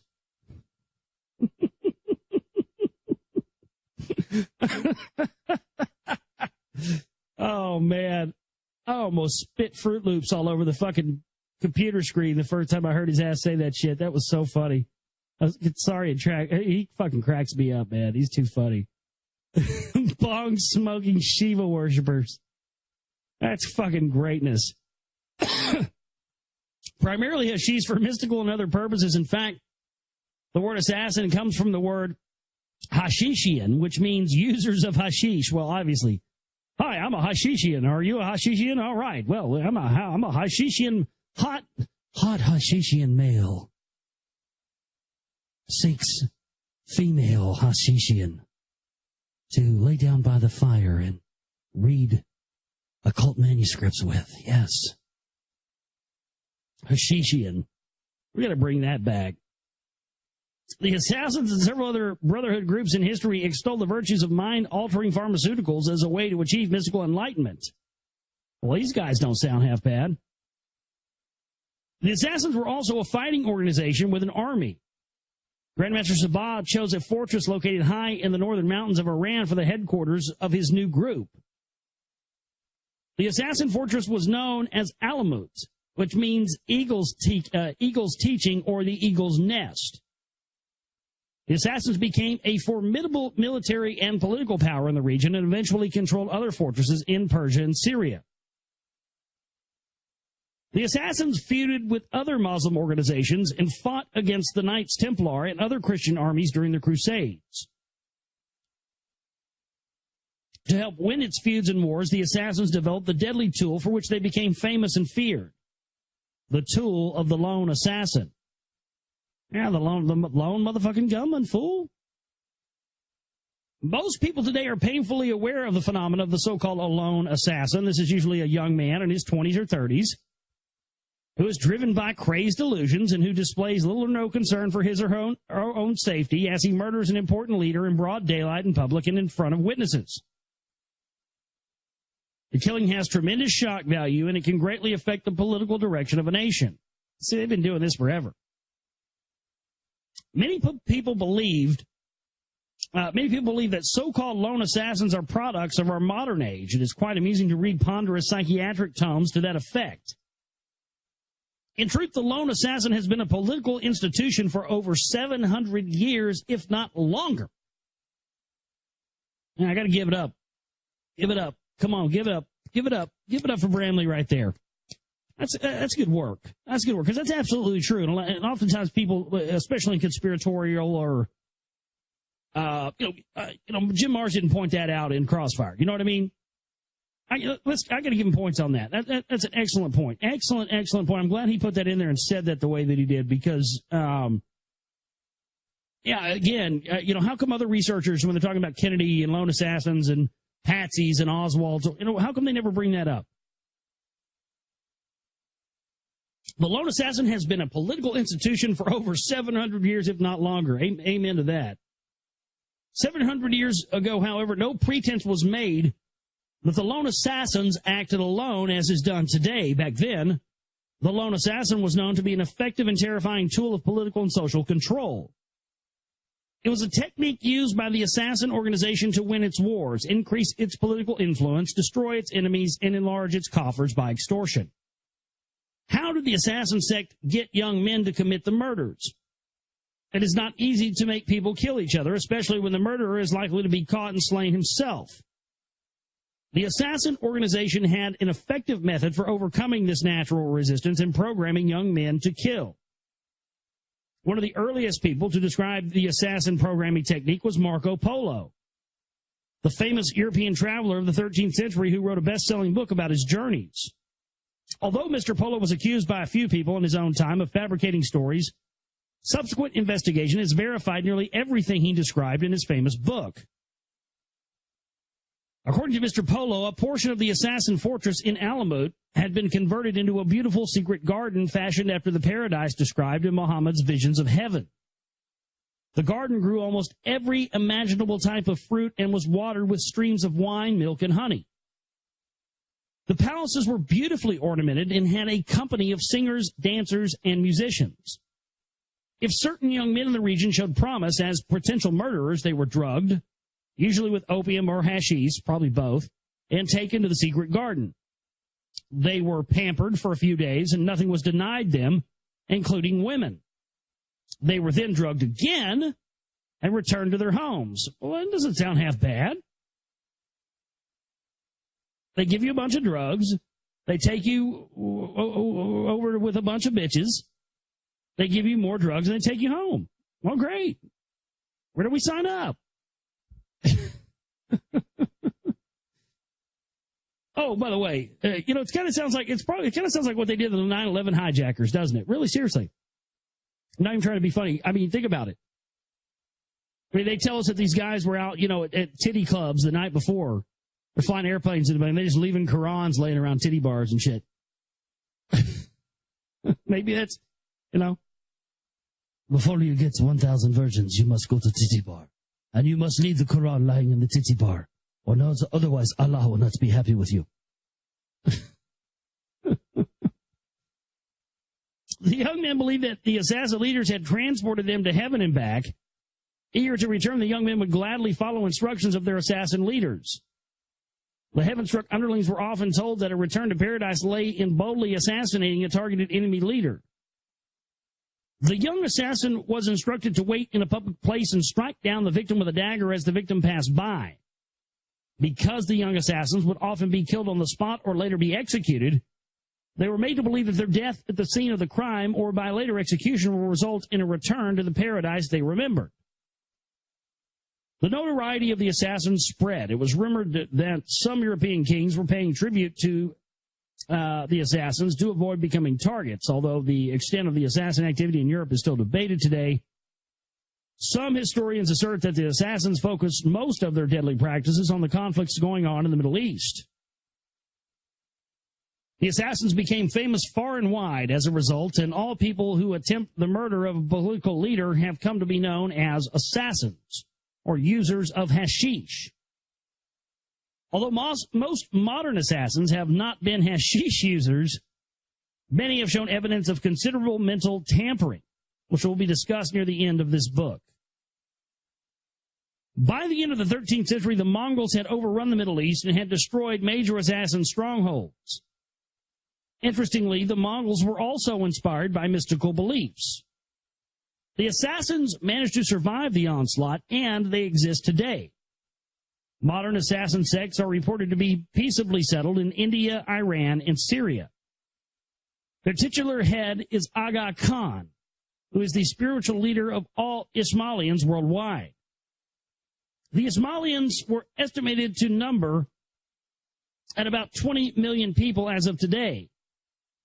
As of 1840, the Aga Khans had been operating out of India because of an unsuccessful rebellion in 1838 of Aga Khan I against the Persian Shah. When the rebellion failed, Britain offered sanctuary to the Aga Khan in India, which was then under British rule. Since then, the Aga Khans have been traveling in elite circles of Western society. Recent Aga Khans have received educations at Oxford, Harvard, and in Switzerland. The Aga Khans have also gained a place in the international banking community through their establishment of a central bank in Damascus, Lebanon. That is unbelievable stuff. Whew. That's who the fuck these guys are. You know, they are telling us that. I mean, I don't hear Jonesy talking about that. Folks, these assassins, let me tell you something. The bankers are assassins, folks. Okay? These people are offshore. They're offshore assassins, folks. Well, I don't know what to do. You're going to have to call Ted, and he's going to shit out a gold deal for you today. It's going to be brilliant. I'm telling you what. I mean, really, though, my goodness, that's kind of an important piece of information. My goodness.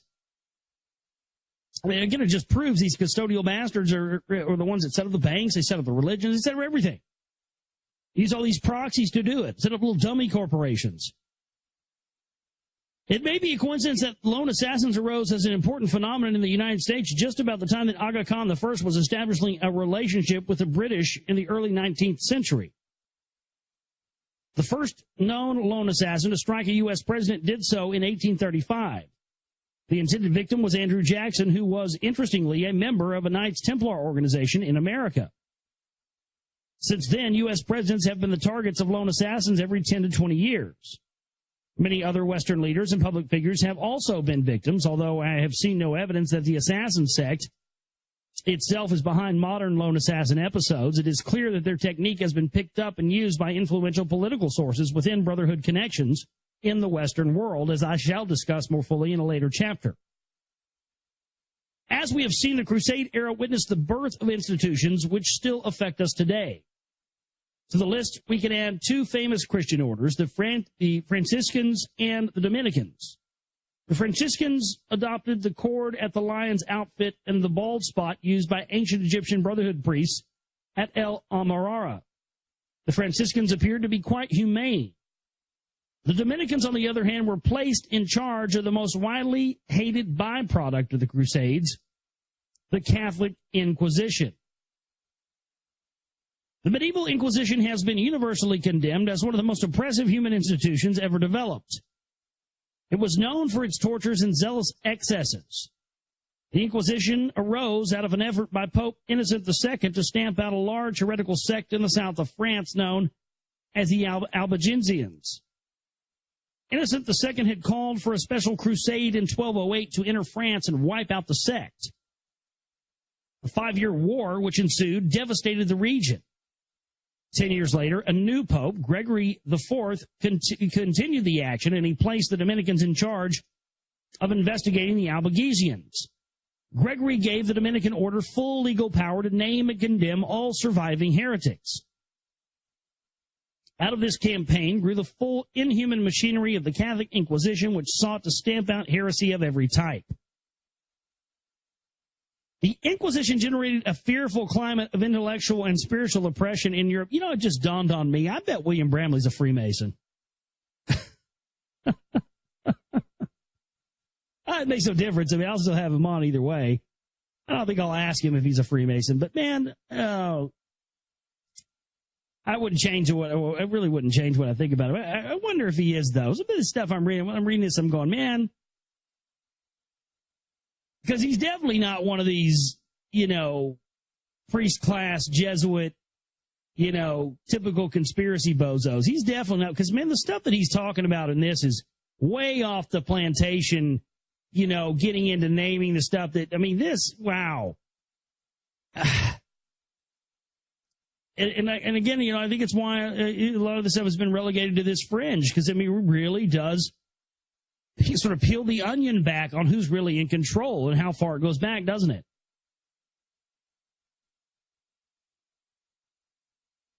The Inquisition generated a fearful climate of intellectual and spiritual oppression in Europe for the next 600 years. Hearsay, innuendo, and honest intellectual disagreement led many decent people to the torture rack and also death by burning. The social scars are still visible today in the instinctive fear so many people have of expressing non-conforming ideas. The Inquisition helped breed a social reaction of violence to non-conforming ideas that the world has not yet fully escaped. It is clear that the Christian church has undergone many changes by the time the Crusades ended. The church was no longer the humanitarian, decentralized religion envisioned by Jesus. The new Catholic Church, headquartered in Rome, had succumbed to the reforms of the East Roman emperors. It was a religion Jesus would have deplored. Fortunately, after the demise of the Inquisition, the Catholic Church began to improve, and it has many good qualities today. Well, maybe I'll take back what I said about Bramley. Maybe he is a priest class post. I don't know. Oh, I don't know. Who knows? I'm going to have him on, and it should be a good show nonetheless. That's just a staggering statement. Maybe that's a joke. That's a staggering. This guy just went on a fucking 18-page tirade, just taking a knife and just gutting the Catholics, right up the middle. And then he puts the motherfucking cherry and nuts on top of it and says the Catholic Church began to improve and it has many good qualities today. That's gotta be a bit just blowing smoke, right? Seriously. It has good qualities today. Maybe I will ask him about that. Mr. Bramley, in your book, you said that Catholic Church has many good qualities. I'd like to know, I'd like for you to name for us in my audience right now what those good qualities are, and I'd like to have a discussion about that. I think that's a pertinent question. How about you? Perhaps the most significant event of the Crusades does not involve the waging of war, the programming of assassins, or the creation of an inquisition. It entails the making of a peace. In the year 1228, German Emperor Frederick II led a crusade to Jerusalem. Frederick was not in good graces with the Pope at the time, and Frederick has been described as a strange, secular-minded, highly educated prince, a sworn enemy of the papacy on political grounds, who had acquired by marriage the title of what was left of the Kingdom of Jerusalem. Frederick's fight with Pope Gregory had begun only 1 year before his trip to Jerusalem. The conflict between Frederick and Pope Gregory centered about the issue of centralized papal power.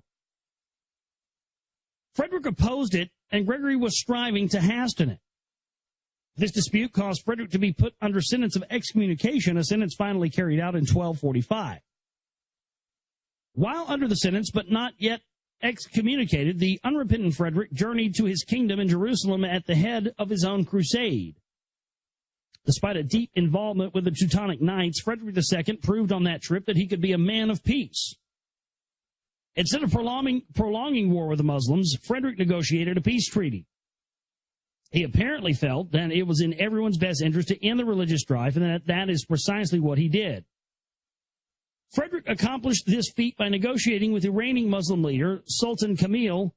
Within a year of starting his talks with the Sultan and without the approval of the Pope, Frederick concluded a treaty signed in 1229 that gave Jerusalem back to the Christians for 10 years, provided that the Christians did not arm themselves.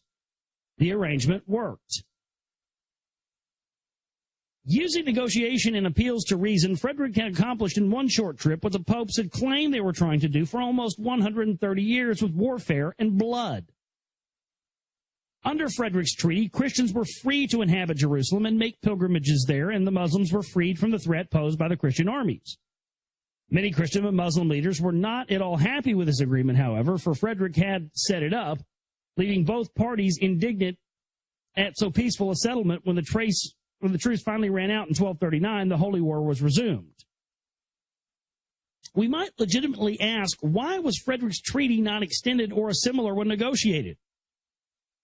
What purpose was served by diving into 70 additional years of bloody warfare? The Christians wound up losing the Holy Land altogether. So often we hear that wars are a product of basic human nature, yet in one peace effort, we saw 130 years of raging conflict end through the effort of one man appealing to the reason and cooperation of another man, resulting in peace for the duration of the treaty. See, that is a clear-cut case. That's a perfect example of why they use divide and conquer, why they use phony left-right paradigm, why they use race, color, sexual orientation, whatever have you, to divide us. Because that situation described right there proves that human beings, mankind, left to our own devices, left untampered, left without a hierarchy, left without religion, control, any of this stuff, can come together and live together in peace. It proves that. It completely dispels that myth that as he stated here, that, you know, oh, we're just basically built to suffer. You know, like it says in the Matrix, you know, the first Matrix we built was a utopia, and the second one we built because we discovered that human beings love suffering. That's a falsehood. That's a lie. They want us to believe that. The power structure, the hierarchy, the priest class, the government, call them what you will. They are the ones that drive wedges between us. They are the ones that try to get us in holy wars and uprisings and revolutions and all. You understand? Revolutions don't happen with man killing man. That's not a revolution. Anybody that ever tries to tell you that a revolution is man killing man is working for these sons of bitches. They need us to kill each other so they don't have to do it. They need us divided. This is more proof, more than ever, that we need to come together as a people. We can exist. We can do it. The only thing standing in our way is them. And all we have to do is stand together as a people and say, look, we don't need you anymore. We're throwing you motherfuckers out. Get out of here. The people have taken over. It can be done. But they lie to us and tell us that no. We're all the problem. We need to kill each other. I mean, it's just no question. The whole idea now of who's really in charge of what we deem the New World Order or the planet or everything else, there's just no question. We have been ruled over by people who lied and said they were gods. And said they were gods only because they had advanced technology. And we are lining up to do the same thing all over again. Can't you see it? We already are in many ways. We see that the ability of people to have peace is as strong, if not stronger, than a desire for war. What then drove Muslims and Christians to slaughter one another over a trivial bit of dry real estate? One answer to this question may be found in what the Muslims and Christians thought they were ultimately fighting for: their spiritual knowledge, their spiritual salvation, and freedom. They believed that by fighting and perhaps even dying gloriously for their faith, they were guaranteed eternal salvation. History has clearly demonstrated that the drive for spiritual freedom is so strong that it can override any human drive, including the urge for physical self-preservation. At some point, people will sacrifice their own physical existences and even the physical survival of loved ones if they believe that the sacrifice will ensure their spiritual integrity or that it will bring about their spiritual salvation. When genuine spiritual knowledge is distorted, yet the desire for spiritual salvation continues to be stimulated, a great many people can be led into doing a great many stupid things. One important step to solving the problem of war, then, is to achieve a true understanding of the Spirit and an actual way to its rehabilitation. When we look at the spiritual practices of the Christian Knights and the Muslim Ismailians, we discover that participation in warfare was often exalted as a spiritual quest. Warriors on both sides were inspired by corrupted brotherhood mysticisms, which taught that spiritual rewards could be earned by engaging in military endeavors against fellow human beings. This was the mythology of the spiritually noble war in which gallant soldiers were promised eternal salvation and a place in heaven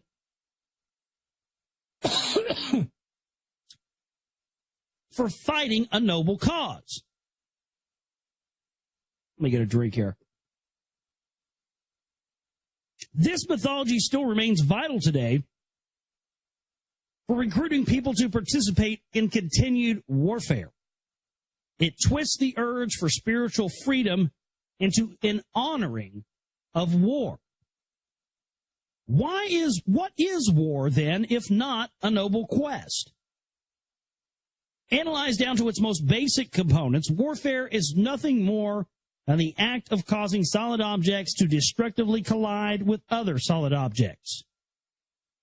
That might sometimes be fun, but there is not much spiritual benefit to be derived from constantly engaging in it. Although it is true that war has many elements of a game, the destructive nature of war causes it to be little more than a series of criminal acts, primarily arson, battery, and murder. This reveals something of great significance. War is the institutionalization of criminality. Let me say that for you one more again. War is the institutionalization of criminality. War can never bring about spiritual improvement because criminality is one of the main causes of mental and spiritual deterioration. Societies which exalt criminal actions as a noble quest will suffer a rapid deterioration in the mental and spiritual condition of their inhabitants. Yeah. America, are you listening? Let me give that one to you one more again. Societies which exalt criminal actions as a noble quest will suffer a rapid deterioration in the mental and spiritual condition of their inhabitants. My God, look at our fucking country since 9/11, since the war in Iraq, since Afghanistan. Look at the mental deterioration going on because of these phony fucking puppet leaders that believe they're on a crusade. I mean, Bush called it the crusade. It's going to take time for us to turn this from order into chaos. Chaos out of order, but we will. It's a crusade. Spiritual doctrines which exalt combat are doctrines which degrade the human race. It is not warfare in pursuit of a just cause a good thing. The biggest problem with using violent force to fight for a cause is that the rules of force operate on completely different principles than do the principles of right and wrong. The victorious use of violent force depends upon skills that have nothing to do with whether or not one's cause is a just one. The man who can draw his six-shooter the fastest is not necessarily the man with the best ideas. We, like our heroes, when they can outshoot or physically overpower the bad guys, and there is nothing wrong with their being able to do so, but not all of our heroes can. Those who have a legitimate cause should therefore be wary of the temptation to assert the rightness of their beliefs in the arena of violent force. since their cause may undeservedly lose. There are many effective methods to promote good causes and make them win, but those methods are seldom used in a world educated to use violence as the ultimate court of appeal.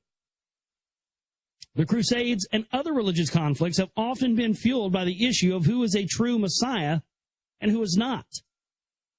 Passions can run strong on this topic. It therefore behooves us at this time to discuss what a Messiah might or might not be. In chapter 16, Messiahs and Means. In a global civilization such as ours, where spiritual knowledge and freedom appear to have been tampered with, there would obviously be a place for someone to develop a useful and understandable body of knowledge about the Spirit and the Spirit's relationship to the universe. Because verifiable spiritual phenomena seem to be consistent from person to person from time to time, it is probable that all spiritual realities are rooted in consistent laws and axioms, just like astronomy or physics.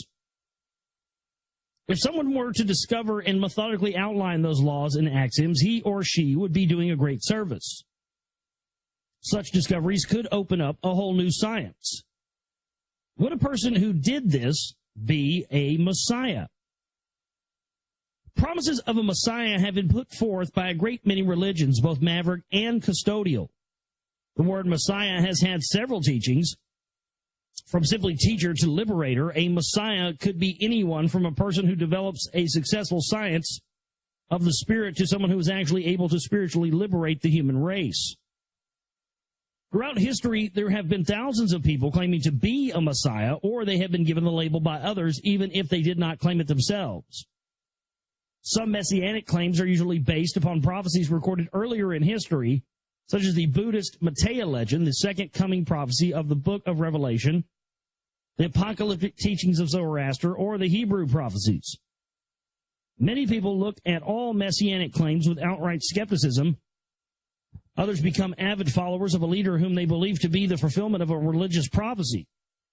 This raises the question, has there ever been or will there ever be a genuine Messiah? How would anybody identify such a person? Anyone who successfully develops a functional science of the Spirit would obviously have a legitimate claim to the title of Messiah in the teacher's sense. There is nothing mystical or apocalyptic about this. A person makes some discoveries and shares them. If this knowledge becomes widely known and results in widespread spiritual salvation, then we enter the realm of the liberator or the prophesied Messiah. How do we identify such a liberator when there exist so many different prophecies with so many different ways to interpret them? The answer is simple. The would-be liberator must succeed. That person must earn the title. It is not God-given. This is a terribly cold and uncompromising way of looking at it. It strips away the magic and mysticism normally associated with messianic prophecy.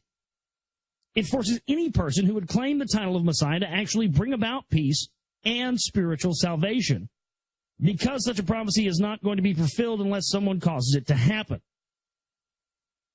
This compels the would-be liberator to fully overcome the overwhelming obstacles which act against these universal goals. This is one of the most unbelievable tasks that any person could ever hope to undertake. He need only look at past liberators to appreciate the long, hard road that such a person must travel. To date, no one has succeeded, but it is certainly a challenge worthy of the best talents.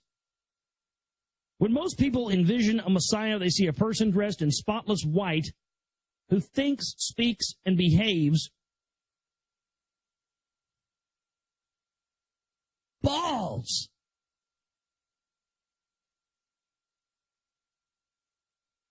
Okay. We got a technical issue here. So I'm reading this, and I go, this PDF I have is fucked up. Anybody out there got a decent PDF that has pages 168 through 172? Because the copy I'm reading here cuts off at page 168 and drops to page 173, and there's none of the rest of it, and this is not acceptable.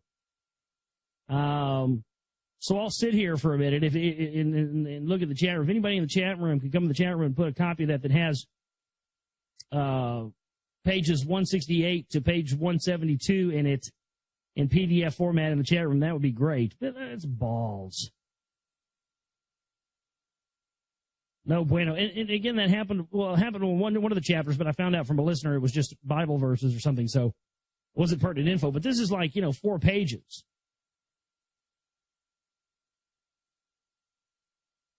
So yours has missing pages too. Man, that's weird. It makes me feel like people are editing out certain chapters, and then those are the only ones that are available online. Yeah, that's weird. Anybody? Bueller?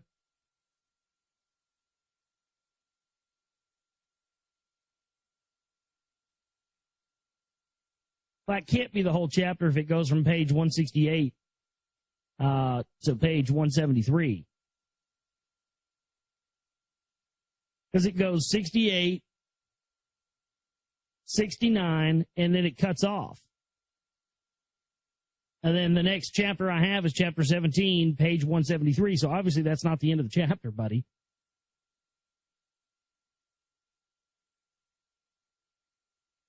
I think we have a winner here. Let me look.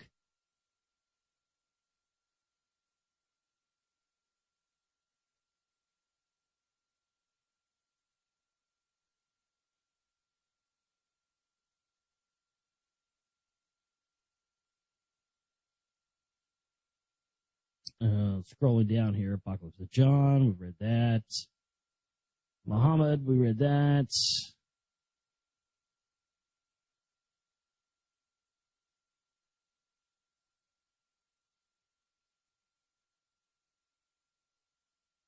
Bear with me here, I'm scrolling through.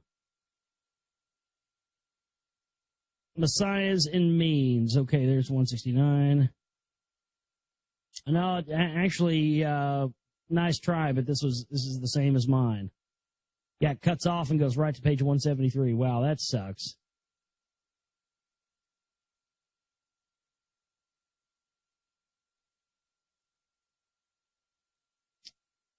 Huh.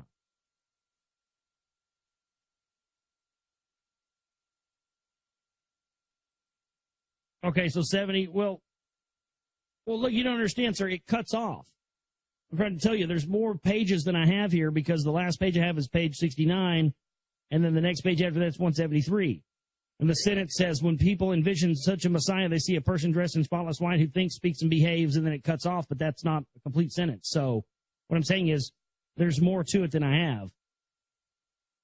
Oh, well, I guess there's nothing we can do about that. So I guess you're just going to have to buy a copy of William Bramley's book and read those other pages yourself. We'll continue on here. I guess there's nothing I can do.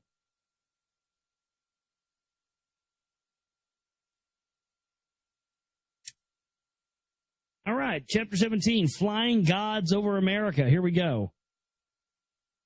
By the time of the Crusades, major dramas had unfolded on the opposite side of the globe. Great civilizations had come and gone on the American continents. It is difficult to study the history of the ancient American civilizations because nearly all original records from those civilizations were destroyed centuries ago. As a result, historians are often confronted with disputes over the most basic facts, such as dates. For example, time estimates regarding the great Mayan civilization have placed it everywhere from 30,000 years ago to 12,000 years ago to only 700 years ago. For the purposes of this book, I will use the dates that are most commonly accepted by modern historians and archaeologists. Many archaeologists believe that the first important North American civilization was the Olmec Society of Mexico.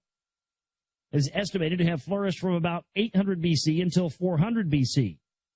Very little is known about the Olmecs except that they left behind impressive ruins which included a large pyramid.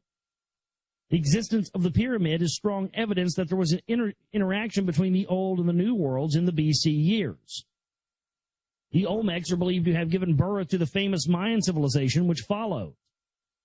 The Mayan culture extended from Mexico to Central America and lasted from 300 until 900 AD. Like the Olmecs, the Mayans were fond of building pyramids. Surprisingly, some Mayan pyramids were given a limestone facing, like the earlier pyramids in Egypt. The Mayans also copied the Egyptians by mummifying bodies and by holding similar beliefs about a physical afterlife, according to historian Raymond Cartier. Other analogies with Egypt are discernible in the admirable art of the Mayans. Their mural paintings and frescoes and decorated vases show a race of men with strongly marked Semitic features. Engage in all sorts of activities: agriculture, fishing, building, politics, and religion. Egypt alone has depicted these activities with the same cruel appearance of truth, but the pottery of the Mayans recalls that of the Etruscans, an ancient civilization of Italy. Their bas reliefs remind one of India, and the huge steep stairways of the pyramidal temples are like those in Angkor Wat in Cambodia. Unless they obtained their models from outside, their brains must have been so constructed that they adopted the same forms of artistic expression as all other great civilizations of Europe and Asia. Did civilization then spring from one particular geographical region and then spread gradually in every direction like a forest fire? Or did it appear spontaneously and separately in various parts of the world? Were some races the teachers and others the pupils, or were they all self-taught? Isolated seeds, or one parent stem giving off shoots in every direction? The coincidences are far too strong for the American civilizations to have arisen independently of the old world societies. Jungian theories of collective unconscious are hardly satisfactory. The striking similarities indicate that the American civilization was a part of a global society.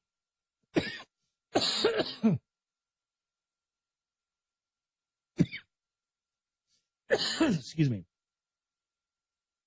Even if ancient American inhabitants were not aware of it, a similar situation exists today. In different cities around the world, we find modern skyscrapers that look remarkably alike no matter where on the globe they stand. From Singapore to Africa to the United States, it can be rather a surprise to see in a remote African nation a tall, glassy skyscraper that is virtually identical to a skyscraper in Chicago. The surrounding culture, however, may be radically different in each country, indicating that the skyscraper in Africa is not a product of the native African culture, but is the product of an independent global influence. A similar global influence clearly existed more than a millennium ago, as evidenced by the remarkable similarities between ancient Mayan and Egyptian cultures. That global influence appears to have been the custodial society, because as soon as we review ancient American writings, we encounter once again our custodial friends. Custodians were worshipped by ancient Americans as human-like gods who hailed from other worlds. As in the Eastern Hemisphere, custodians in America were eventually distinguished by a cloak of mythology. As in Egypt and Mesopotamia, custodial servants in America were the priests, who held considerable political power because of their special relationship to mankind's reported extraterrestrial masters. It is therefore not surprising to find evidence that the brotherhood existed in the ancient Americas. For example, the snake was an important religious symbol throughout the ancient Western Hemisphere. Several Freemasonic historians claim evidence of early Masonic rites in pre-Columbian societies. The brotherhood symbol of the swastika was also prominent, as Professor W. Norman Brown of the University of Pennsylvania points out on page 27 of his book, The Swastika, a study of the Nazi claims of its Aryan origin. A curious problem lies in the presence of the swastika in America before the time of Columbus. It is frequent in northern, central, and southern America and has many variant forms. The American civilizations had a similar history to that of the Old World. It was filled with wars, genocides, and calamities. Cities and religious centers in ancient America came and went. One thing that remained consistent was the building of pyramids. The Toltecs, a civilization which arose from the Mayan society, continued the pyramid building tradition and constructed the fabulous Pyramid of the Sun in Mexico. This pyramid is larger than that of the Great Pyramid of Egypt in sheer bulk and is crafted with the same stone-cutting precision that characterizes its Egyptian counterpart. When the Spaniards invaded America in the 16th century, they deliberately destroyed nearly everything they could of the ancient American cultures except for the gold and precious metals which were shipped to Spain. At that time in history, the Inquisition was at the height, and Spain was its most zealous advocate. The ancient Americans were considered pagan, and so Christian missionaries engaged in an energetic campaign to destroy all records and artifacts related to the American religions.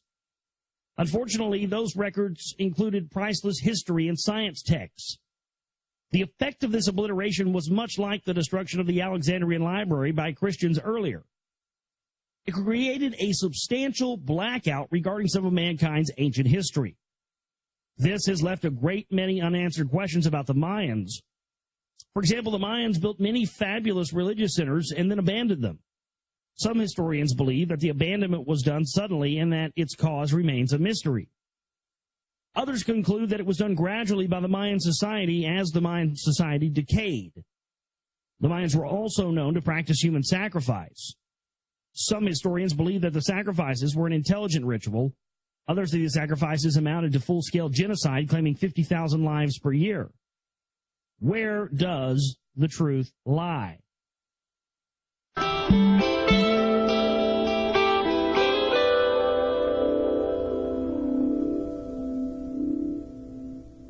Back here with you on the Global Reality, right here on the Global Reality Radio Network. I'm your host, Josh Reeves. Late night Moonbat edition for you here. Now we're going to jump back into reading William Bramley's The Gods of Eden for you here tonight. And it's been a very interesting read. I'm sorry that we have the little blockage there with not getting to read the little bits, but you can go back and get a hard copy of that yourself and read it. But I don't know, it just makes you wonder. It makes you feel like people are editing that out, certain things out of there. I'll have to ask Mr. Bramley if he's aware of that when we have him on the 18th. But again, let's jump back into this now. One book has surfaced which purports to be a record of ancient Mayan beliefs. It is known as the Popol Vuh, the Council Book. The Popol Vuh is not a genuinely ancient work. It was first written in the 16th century by an unknown Mayan. It was later translated into Spanish by Father Francisco Jimenez of the Dominican Order.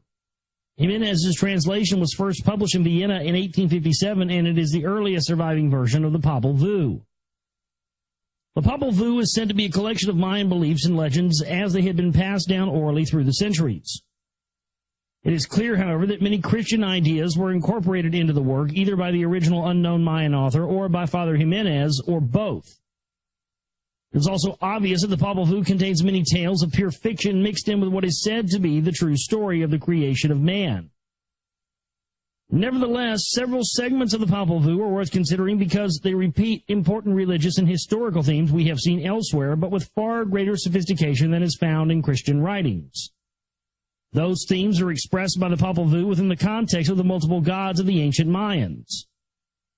The Popol Vuh states that mankind had been created to be servants of the gods, and the gods are quoted as saying, "Let us make him, and who shall nourish and sustain us?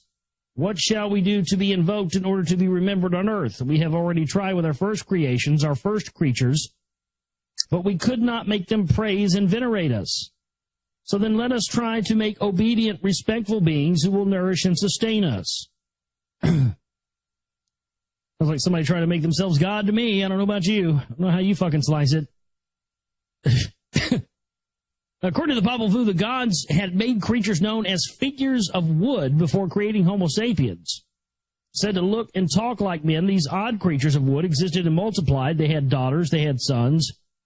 They were, however, inadequate servants for the gods. To explain why, the Popol Vuh expresses a sophisticated spiritual truth not found in Christianity, but which is found in earlier Mesopotamian writings.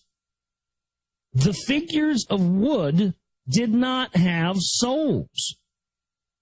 This relates to the Popol Vuh, and so they walked on all fours aimlessly. In other words, without souls or spiritual beings to animate the bodies, the gods found that they had created living creatures which could biologically reproduce, but which lacked the intelligence to have goals or direction. The gods destroyed their figures of wood. It's figures of wood in parentheses, figures of wood, and held lengthy meetings to determine the shape and composition of their next attempt. The gods finally produced creatures to which spiritual beings could be attached. That new and improved creature was Homo sapiens. Creating Homo sapiens did not end custodial headaches, however. According to the Popol Vuh, the first Homo sapiens were too intelligent and had too many abilities. The first Homo sapiens were endowed with intelligence. They saw and instantly they could see far. They succeeded in seeing. They succeeded in knowing all that there is in the world. When they looked, instantly they saw all around them, and they contemplated in turn the arc of heaven and the round face of earth. But the Creator and the Maker did not hear this with pleasure. It is not well that our creatures, our works, say they know all, the large and the small, they said. Something had to be done. Humans, and by implication the spiritual beings that animate human bodies, needed to have their level of intelligence reduced. Mankind had to be made more stupid. Well, they succeeded in that. The Popol Vuh then tells in symbolism what custodians did to early Homo sapiens to reduce human intelligence and intellectual vision. Then the heart of heaven blew mist into their eyes, which clouded their sight as when a mirror is breathed upon. Their eyes were covered, and they could see only what was close, only that which was clear to them.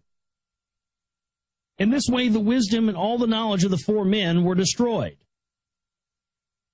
The above passage echoes the biblical Adam and Eve story, in which revolving swords had been placed to block human access to important knowledge. It also suggests a custodial intention that human beings should never learn about the world beyond the obvious and superficial. Again, all of my 15 years of research points in that direction. That's exactly what they've done. That's what all of this is about.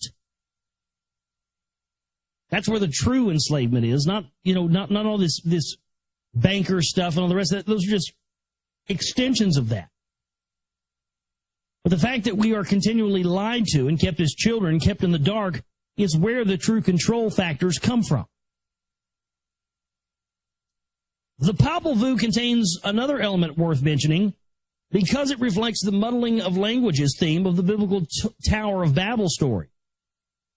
The Popol Vuh relates that various gods spoke different languages, with the ancient Mayan tribes were compelled to adopt whenever they fell under the new rule of a new god. Even in the New World, humans were broken into different linguistic groups by the custodial gods. By the time the Spaniards first landed in Americas in the late 15th century, the custodial gods were no longer directly visible in human affairs and had not been around so far for centuries. Although UFOs continued to be observed around the world, people no longer viewed them as vehicles of the gods. The custodial race assumed a low profile, which made it seem as though they had left Earth and gone back home. Unfortunately, they still remained, as the next and most perhaps ominous chapter reveals. And we're going to continue on here. Chapter 18, The Black Death.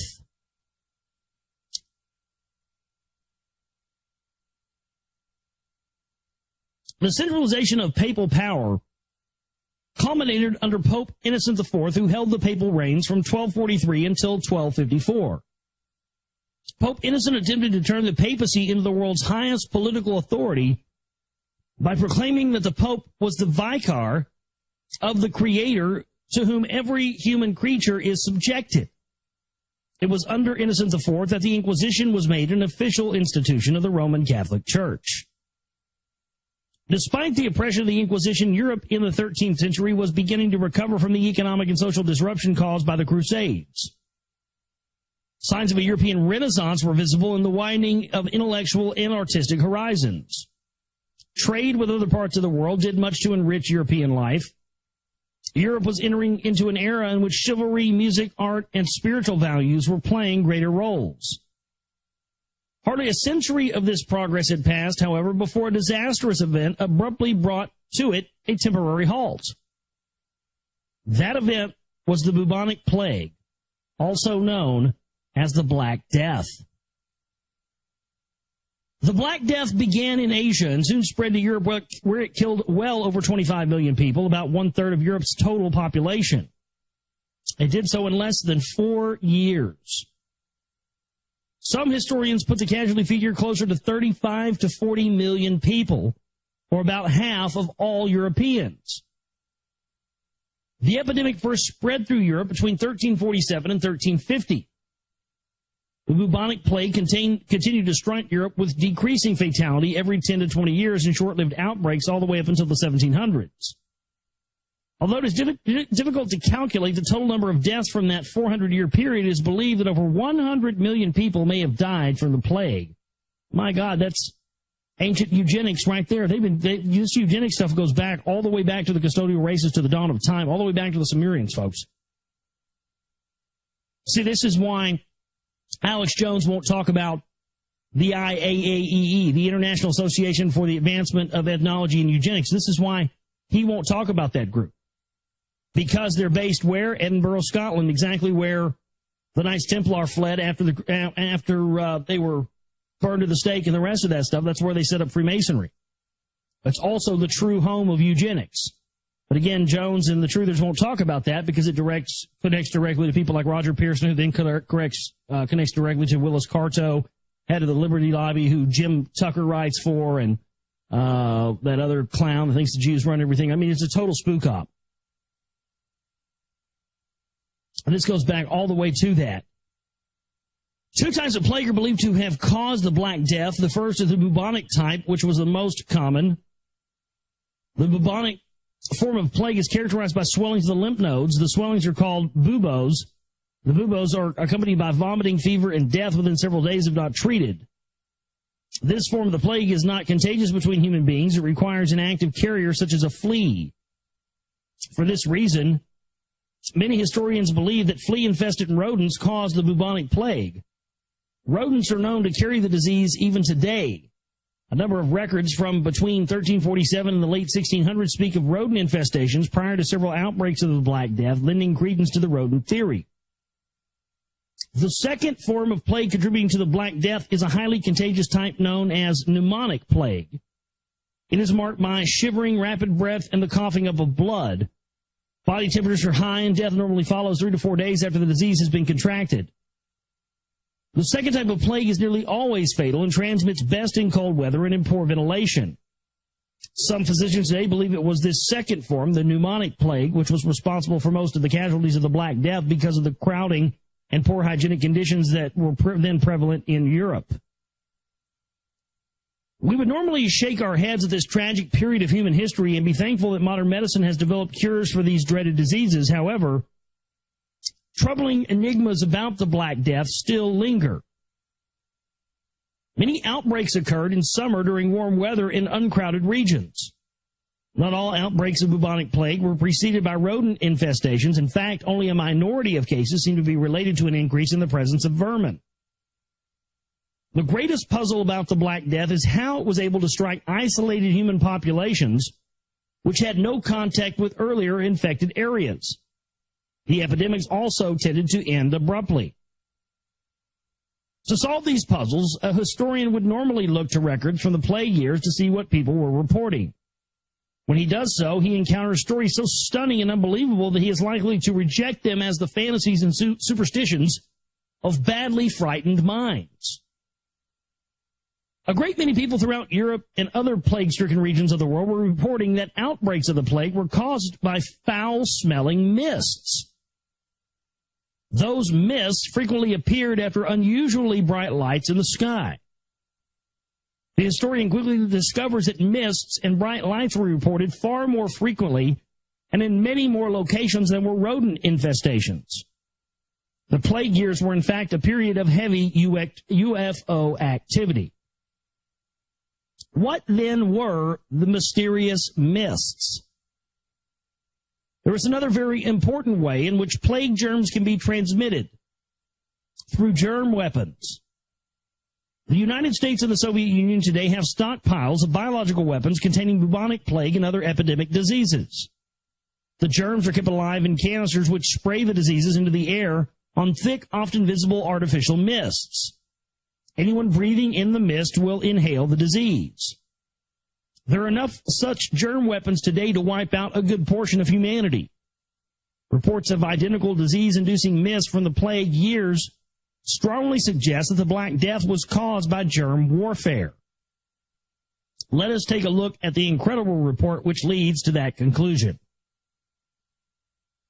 The first outbreak of the plague in Europe followed an unusual series of events.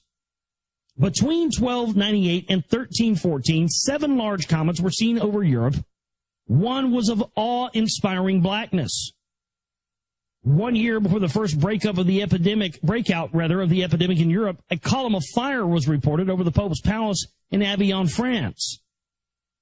Earlier that year, a ball of fire was observed over Paris. It reportedly remained visible to observers for some time. To the people of Europe, these sightings were considered omens of the plague, which soon followed. It is true that some reported comets, and were probably just that, comets, but some may have also been small meteors or fireballs.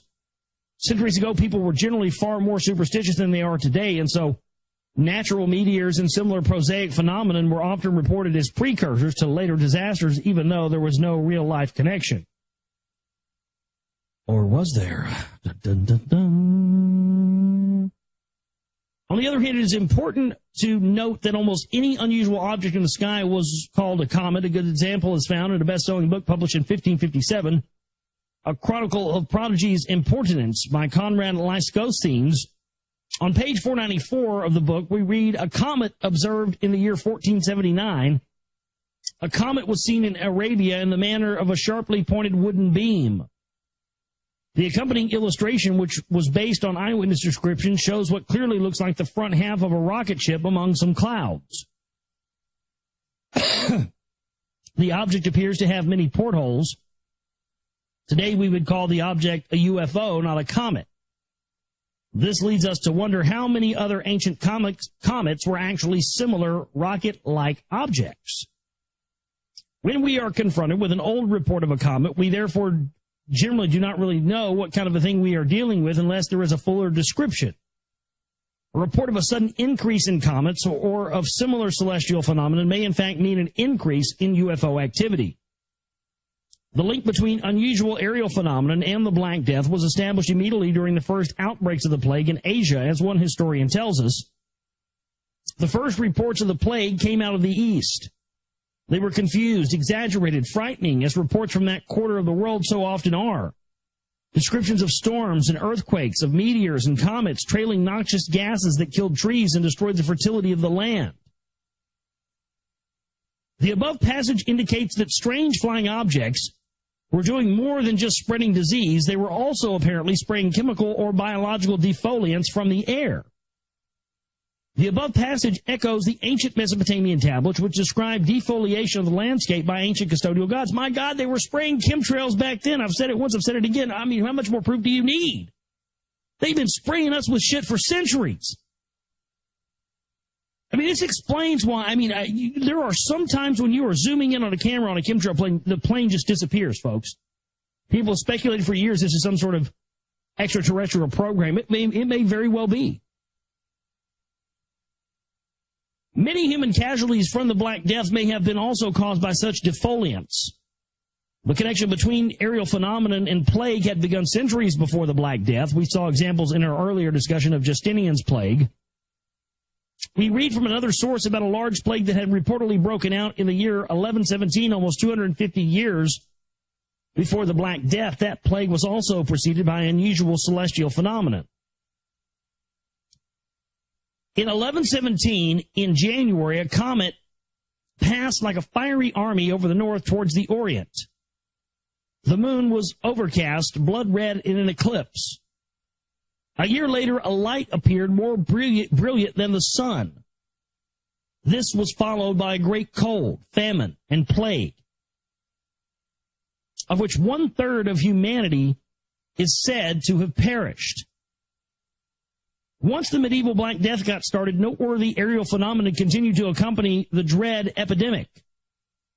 Reports of many of these phenomena were assembled by Johannes Knoll and published in his book, The Black Death, A Chronicle of the Plague.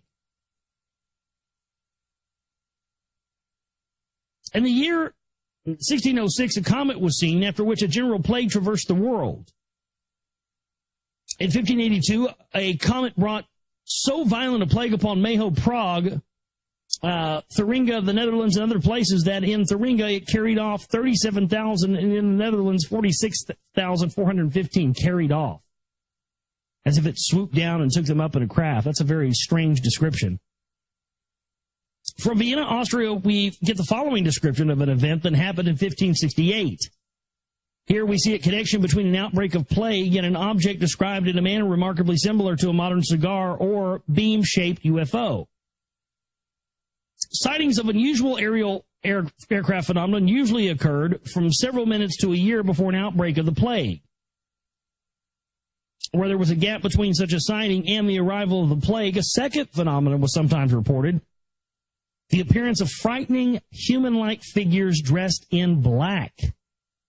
These figures were often seen on the outskirts of a town or a village, and their presence would signal the outbreak of an epidemic almost immediately. A summary written in 1682 tells of one such a visit a century earlier. In Brandenburg, in Germany, there appeared in 1559 horrible men, of whom at first 15 and later on 12 were seen. The foremost had beside their posteriors little heads, the others fearful faces and long scythes with which they had cut at the oats so that the swish would be heard at a great distance. But the oats remained standing. When a quantity of people came running out to see them, they went on with their mowing. The visit of the strange men to the oat fields was followed immediately by a severe outbreak of the plague in Brandenburg. This incident raises intriguing questions. Who were the mysterious figures? What were the long scythe-like instruments that they held that emitted a loud swooshing sound? It appears that the scythes may have been long instruments designed to spray poison or germ-laden gas. This would mean that the townspeople misinterpreted the movement of the scythes as an attempt to cut oats, when in fact the movements were the act of spraying aerosols in the town. Similar men dressed in black were reported in Hungary. In the year of Christ, 1571, was seen at Kremitz in the mountain towns of Hungary on Ascension Day in the evening, to the great perturbation of all, when on the Schlusselberg there appeared so many black riders that the opinion was prevalent that the Turks were making a secret raid, but who rapidly disappeared again, and thereupon a raging plague broke out in the neighborhood. Strange men dressed in black, demons, and other terrifying figures were obscured in the European communities. The frightening creatures were often observed carrying long brooms, scythes, or swords, and they were used to sweep or knock at the doors of people's homes. The inhabitants of these homes fell ill with the plague afterwards. It is from these reports that people created the popular image of death as a skeleton or demon carrying a scythe. The Grim Reaper, that's where that comes from. The scythe came to symbolize the act of death, mowing down people like stalks of grain. In looking at this haunting image of death, we may in fact be staring into the face of a UFO. The chapter we're going to be starting on tonight, chapter 19, Luther and the Rose, from William Bramley's The Gods of Eden. The last chapter was kind of, I don't know, I'm just ready to move on. The Black Death stuff, blah, blah, blah, whatever. It's just not really that interesting to me. Although, we should all be aware that depopulation and eugenics and all that stuff has been around for centuries. It's been around for a very long time, and it originates back with these custodial masters. And this is definitely why you see the people involved in eugenics happen to be tied in, of course, to people like, Roger Pearson and Willis Carto and the whole eugenics set that came out of Edinburgh, Scotland, which the self-proclaimed king of eugenics, Alex Jones, never seems to mention the IAAEE there. Very important piece of the eugenics puzzle. And often one that just gets glazed over, So here we go. Chapter 19, Luther and the Rose. In the 14th century, that region of Europe we know today as Germany consisted of numerous independent principalities and city-states. By that time, several of those principalities had emerged as the primary centers of brotherhood activity in Europe. With most of that activity concentrated in the central German state of Hesse, in Germany and elsewhere, the brotherhood and some of its most advanced initiates had become known by the Latin name, the Illuminati, which means the illuminated or the enlightened ones. One of the Illuminati's most important branches in Germany was the mystical Rosicrucian organization. Rosicrucianism was first introduced in Germany by the Emperor Charlemagne in the early 9th century A.D. Germany's first official Rosicrucian lodge, was established in the city of Worms in the German state of Hesse in the year 1100 AD. Rosicrucians achieved fame for their dedication to alchemy, their complex mystical symbols, and their secret degrees of initiation. The links between the Illuminati and early Rosicrucians were quite intimate in that advancement through the Rosicrucian degrees often resulted in admittance to the Illuminati. A number of Rosicrucian histories mistakenly state that the Rosicrucians did not begin their existence until the year 1614, the year in which German Rosicrucians published a dramatic pamphlet in Hesse announcing their presence and inviting people to join them. One reason this mistake is so commonly made and why the Rosicrucian order has been difficult to trace as one consecutive existence is a policy the order adopted of engaging in 108-year cycles of activity and inactivity. And that's very key. Yeah, they go off and on. According to the regulation, each major branch of the Rosicrucian order was required to establish an official date of its founding. From that date, each branch was to then compute successive 108-year periods. The first period would be a time of well-publicized outward activity during which the branch's existence would be made widely known to the public, and the branch would openly recruit new members. The next period was to consist of concealed silent activity in which there was to be no publicity and no one outside of the members' immediate families would be admitted to membership. Each Rosicrucian branch would then alternate between these two phases every 108 years. As Rosicrucian bodies switched back and forth between their outward and hidden phases, it seemed to observers that Rosicrucian orders were appearing and disappearing in history. According to Dr. Lewis of Amorc, AMORC, which is the American Rosicrucian Order, just why this new regulation was brought into effect is not known. The Illuminati and the Rosicrucians were major powers behind a new wave of religious movements during the Plague Years. One of the earliest of those movements was a mystical religion known as the Friends of God. The Friends of God appeared in Germany in the same year that the Black Death first struck Europe. The Friends organization was founded by a banker named Rulman Merswin, who had begun his financial career early in life and had made a sizable fortune from it. According to Merswin, in the year 1347, he was approached by a stranger claiming to be a friend of God. The identity of the mysterious stranger was never revealed. He must have been a Jew. I'm joking. I'm a friend of God, right? You know, only the Jews know God, right? Because it's, monotheism, Akhenaten, right? The identity of the mysterious stranger was never revealed by Merswin, leading to the suspicion that Merswin had merely invented him. It appears, however, that Merswin's friend was quite real and quite influential, as evidenced by the sudden change in Merswin and by the considerable support that the Friends movement was able to get so quickly. During one of the earliest encounters, Merswin's mysterious friend stated that he had had many mystical revelations directly from God, and that Merswin had been chosen to disseminate those revelations to the rest of the world. Merswin was deeply impressed. After that meeting, Merswin gave up his banking business, took leave of the world, and devoted himself and his personal fortune to spreading the new religion which the mysterious stranger was bringing him. As it turns out, what the stranger caused Merswin to create was another branch of the Brotherhood Network. The teachings of the Friends were deeply mystical and were divulged through a system of secret degrees and initiations. History records that records, let me start that over. It's supposed to be records, not records. History records that illuminated mystics and other Illuminati were among Merswin's principal backers.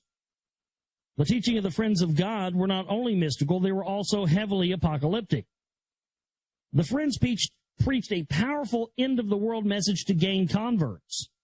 Merswin claimed to be the recipient of many supernatural revelations in which he was told that God had grown disgusted with the Pope and the Catholic Church. God was now placing his faith in people like Merswin to carry out his sacred plans. According to Merswin, God was planning to severely punish humanity in the near future because of mankind's increased corruption and sin. Merswin had the sacred duty of preaching the need for everyone to therefore become completely obedient to God. Merswin was not alone in spreading this dire message. Similar prophets also found their way into the Friends movement bearing identical warnings. They all emphasized the need to unwaveringly obey God on the eve of the world's destruction. Merswin and his fellow doomsayers were certainly correct about one thing. The world was just about to undergo a cataclysm. The Black Death was just getting started. The Friends of God attracted a large following in Europe. Adherents were taught a 9-step program to become utterly and unquestioningly obedient to God. They were made to believe that this regimen would save them from the plague and the resulting social devastation occurring around them. And the first step of the program was a sincere confessional to restore health.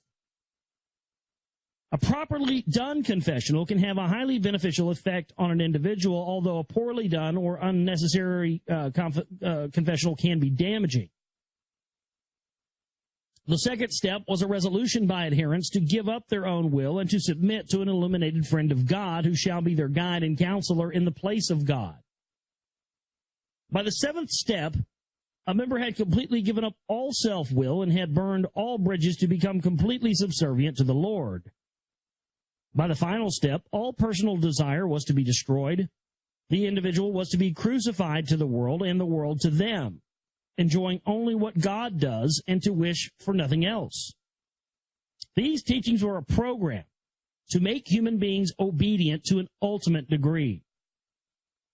Members were taught that obedience was a spiritual being's highest calling and something to be striven for as a quest.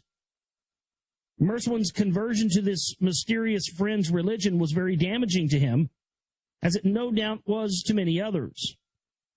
Merswin soon began to suffer strong manic depressive symptoms, the phenomenon of alternately being in a happy state and then inexplicably experiencing mental depression and back and forth. And, I got to say, man,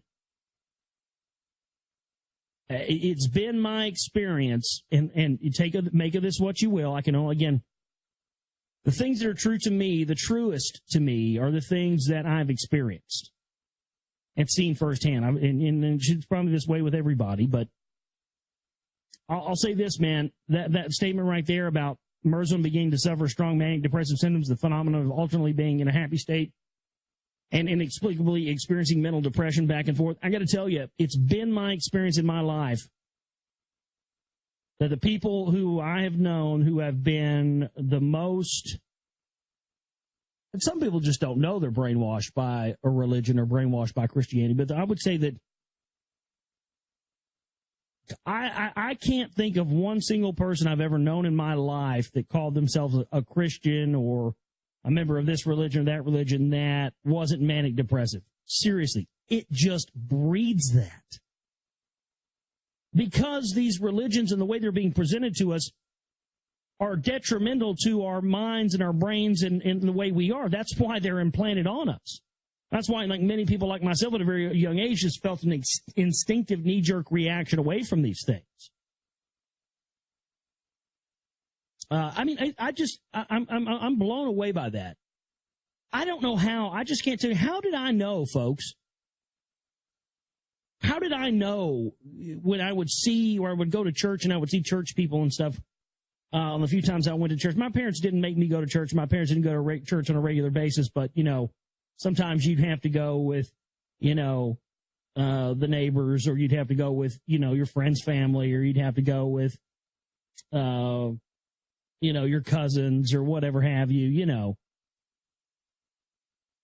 And at a very young, early age, I just knew it was bullshit.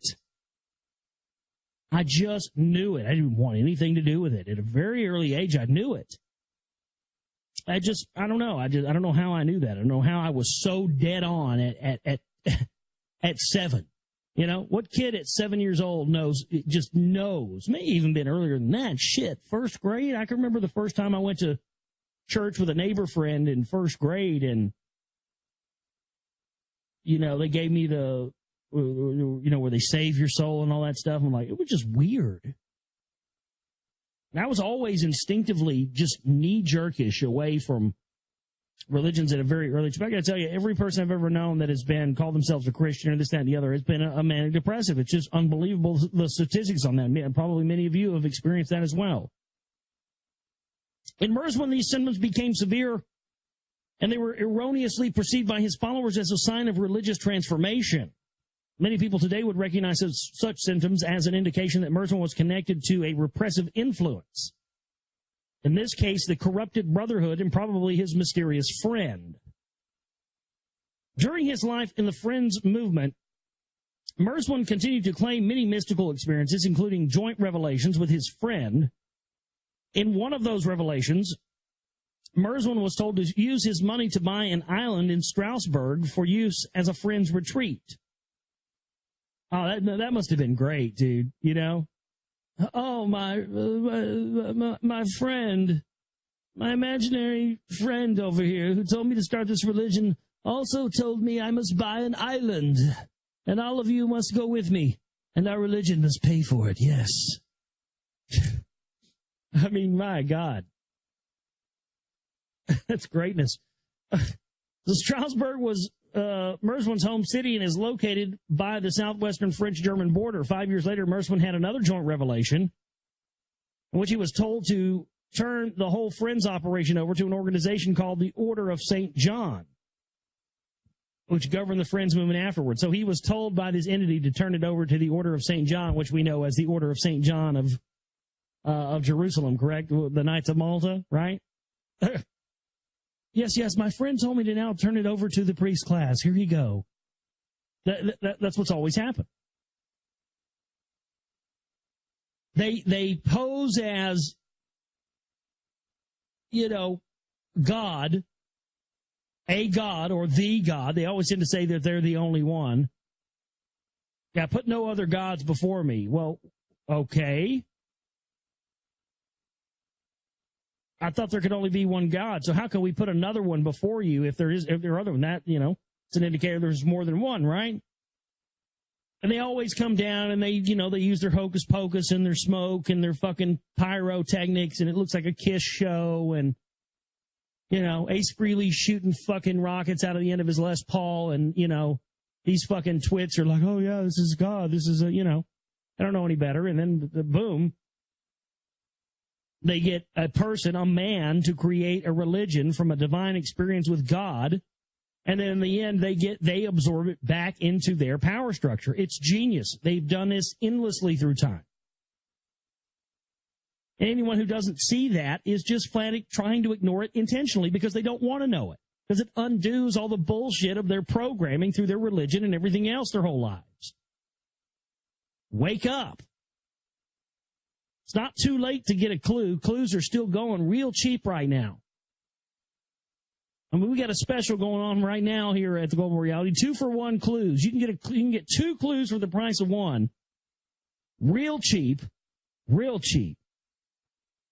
Folks, it's cheaper than the cost of a cup of coffee, folks. You get a membership, folks. It's cheaper than the cost of a cup of coffee a day, folks. That's all it is. You can get a clue, folks. Just like me, I got a clue. I got a clue that I got my hand up Charlie Sheen's ass. Yeah, it's great. I've seen his hernia, folks. You know that, though. Seriously, it's not too late for you to get a clue if you still want to get one. The Friends of God religion was one of many mystical movements that proliferated during the plague years. These movements were usually Christian in nature, but they advertised themselves as an alternative to the Catholic Church and attracted many disgruntled Catholics on that basis. This began to split apart the Christian world. Unfortunately, the split did not mean that the Christians were returning to Jesus' maverick teachings. The new mystical religions only strengthened the emphasis on obedience and apocalypticism. This began to drive many people out of religion altogether and helped lay the foundation for the radical materialism which began to arise out of Germany shortly thereafter. The Friends of God and other mystical practices of the time became a juggernaut, which brought about one of the greatest challenges ever faced by the Catholic Church, the Protestant Reformation of Martin Luther. Luther began his famous ecclesiastical rebellion in the early 1500s. By that time, The Catholic Church had fallen into the hands of Pope Leo the 10th, the son of Lorenzo de' Medici. Lorenzo de' Medici was the head of a wealthy international banking house in Florence, Italy. The Medici family had become involved with the papacy a generation earlier when the Medicis financed an archbishop who later became the schismatic anti-pope. The Medicis were awarded the task of collecting taxes and tithes that were due to this pope. The Medicis operated a far-flung network of collectors and sub-collectors to accomplish this undertaking. The fees earned from this operation helped the Medici family make the Medici family one of the wealthiest and most influential banking houses in Europe.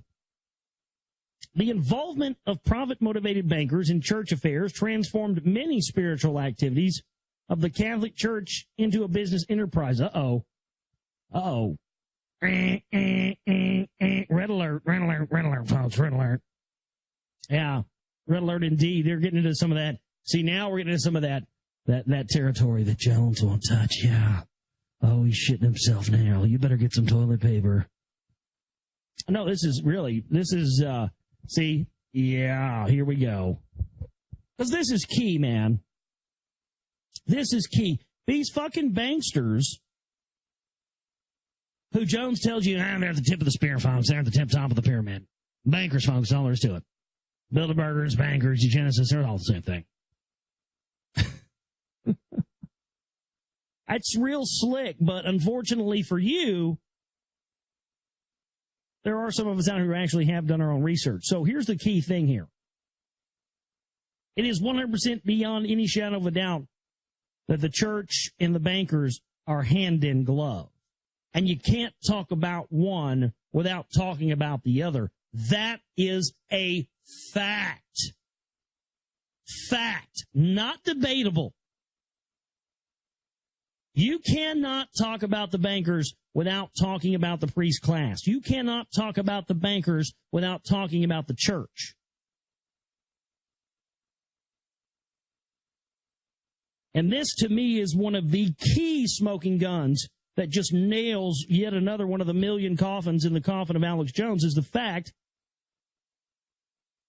that he doesn't mention or tell you how intimately connected the Catholic order, the Jesuit order is, and everything else with the banking system.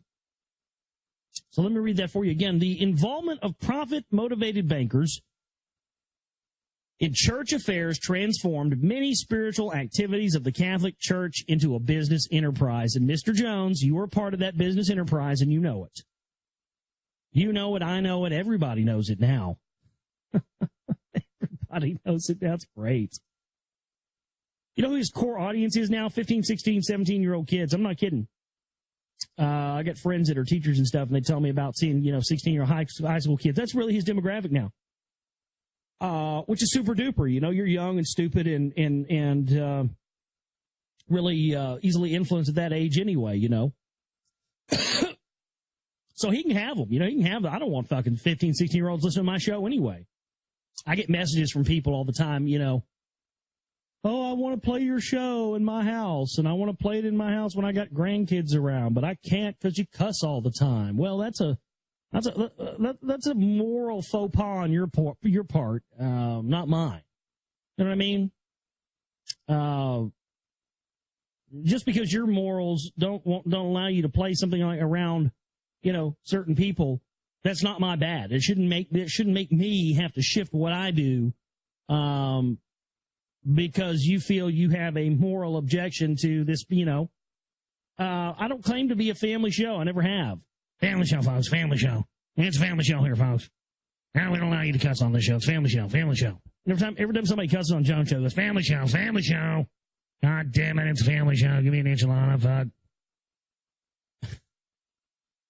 Yeah, I don't claim to be a family show. This is a show for the people. It's a show for people who want it real. No nonsense, no bullshit, no spin, straight up, fucking shaken, not stirred. You know what I mean? And that's what it is.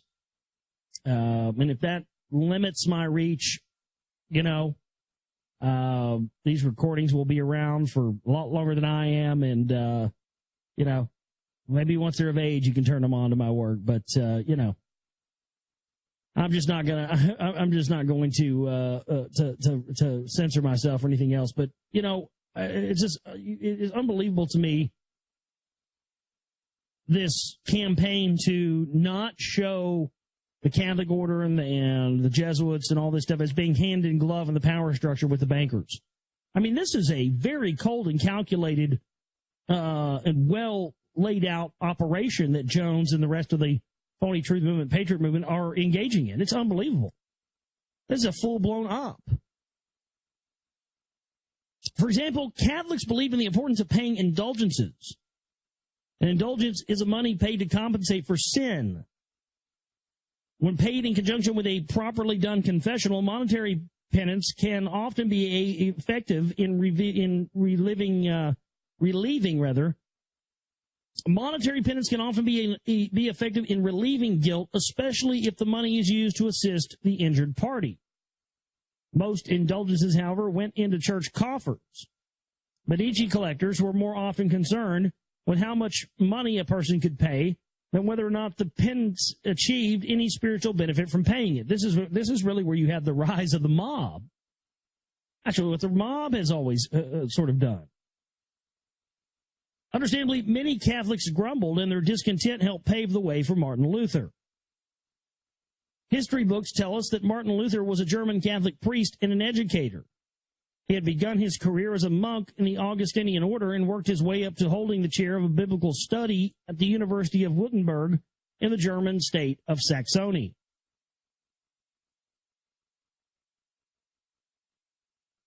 As a Catholic priest, Luther was a subject to the strict regimen imposed upon all clergy of the church. That included regular attendance at confessional. In Catholic confessional, a person tells a priest in confidence of wrongs that the confessor has committed. This is designed to help unburden a person spiritually. As already mentioned, a properly done confessional has a positive effect, and interestingly, it does appear to be necessary at some point for nearly everyone's spiritual advancement. By Luther's day, however, confessionals were often done improperly or unnecessarily, so that people often felt little relief. Right, you got to keep going back and back, right, and keep paying the penance of the church every time. This is how they built the empire, folks. You understand? Luther eventually found going to confessional difficult. He had already come to hate the angry, condemning God of the Catholic religion, and as a result, he began to lose his faith in the Catholic way to salvation. There was, however, another equally important reason why Luther was having such difficulty in confessional. He had committed acts which he felt unable or unwilling to confess. Luther claims that he tried to purge himself of every conceivable sin, but some acts still eluded his memory when it came time to divulge them to his confessor.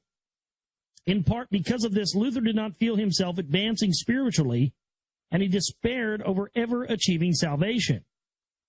He felt compelled to seek another path to spiritual recovery that would not force him to endure the uncomfortable confessionals. Although Luther voiced many legitimate criticisms of the Catholic Church and claimed that he was trying to reestablish the primitive Christian Church of Jesus, Luther was, to an extent, a man driven by the demons of unconfessed wrongs. As a result, he helped create a new form of Christianity that only further departed from the true teachings of Jesus. Despite the East Roman corruption of Jesus' teachings and the brutal methods of the Inquisition, Catholicism during Luther's time still retained several important elements of Jesus' maverick lessons. For example, the Catholic Church continued to preach that salvation was up to the individual to achieve. It taught further the importance of doing good works, the need to confess sin when sin had been committed, and the importance of rectifying wrongs or compensating for them. The Catholic Church emphasized that man had the free will to either accept or reject salvation, that salvation could not be imposed upon anyone against his or her will, even by a monotheistic God, and that all people were endowed with the right to seek salvation. While Catholic teaching still had many serious flaws and lacked a true science of the Spirit, these ideas reflected some of the truth and decency which were at the heart of Jesus' message. Luther's key to reform what would have been to reinforce the good tenets still alive in Catholicism while eliminating the blatant commercialism of the East Roman changes to Christian doctrine, that was not the road Luther chose to take. He taught instead the false idea that a person has no personal control over his spiritual salvation.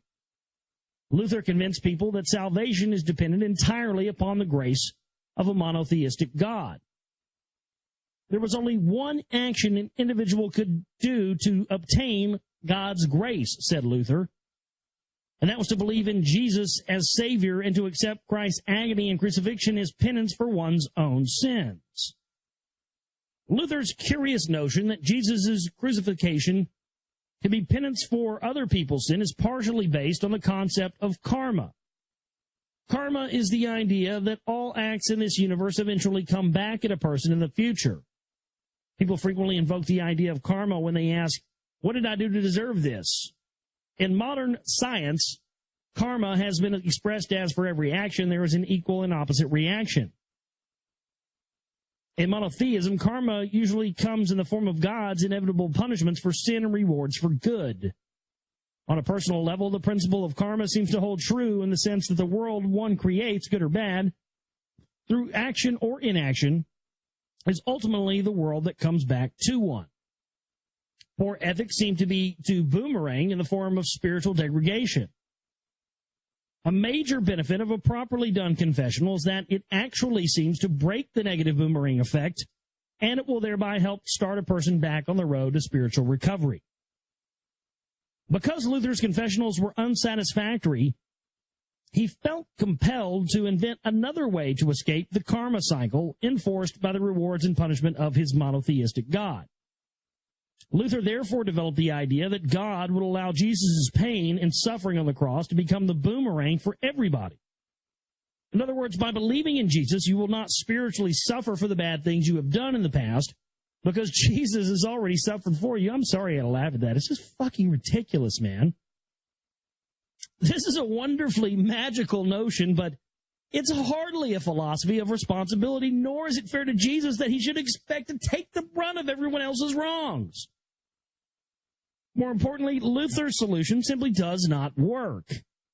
Many people do feel and act better after proclaiming Christ because they've acknowledged their spiritual existences in a way that they have had not done before, and they often begin more ethical behavior as a result. But their act of belief has not caused them to overcome the many other barriers which stand in the way of complete spiritual recovery. Protestants continue to practice confession, although it was no longer considered vital for achieving salvation. Practical knowledge of the Spirit was also largely ignored. Luther's method amounted to a quickie salvation, a simple act of belief. Luther taught that salvation was guaranteed by God for as long as a person continued to adhere to a belief in Jesus as Savior. Luther's ideas were clearly mystical. This is not surprising when we consider that Luther had been greatly influenced by some of the mystical religions which were so popular in his country. Luther's primary mentor in the Augustinian order, Johann von Staupitz, preached a theology containing many elements from the writings of the prominent German mystics Heinrich Suso and Johann Tauler. Tauler was one of the most widely read mystics of the 14th century, and he was associated with the Friends of God movement. Luther became an avid reader of Tauler's works. Evidence of a more direct connection of Luther to the Brotherhood network is found in Luther's personal seal. Luther's seal consisted of his initials on either side of two Brotherhood symbols, the rose and the cross. The rose and cross are the chief symbols of the Rosicrucian order. The word Rosicrucian itself comes from the Latin words rose and crucius, cross. Both during his life and after, Luther counted among his supporters important individuals and families who were active in the Illuminati and in Rosicrucianism. One of them was Philip the Magnanimous, head of the powerful royal house of Hesse, whose descendants would later hold important leadership positions in Brotherhood organizations, especially in German Freemasonry, as well as later, as we shall see later.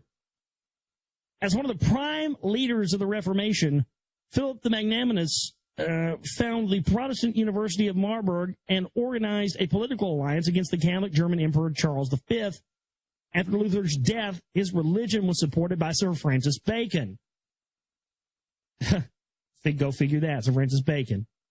William Shakespeare, St. Francis Bacon, Freemasonry, Illuminati, blah, blah, blah. My goodness. And he was also at one time the Lord Chancellor of England. Bacon was also the highest executive of the Rosicrucian Order in Great Britain.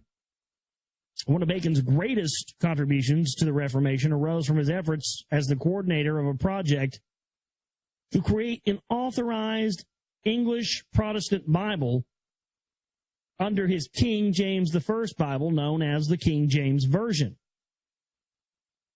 This was released in 1611 and became the most widely used Bible in the English-speaking and Protestant world.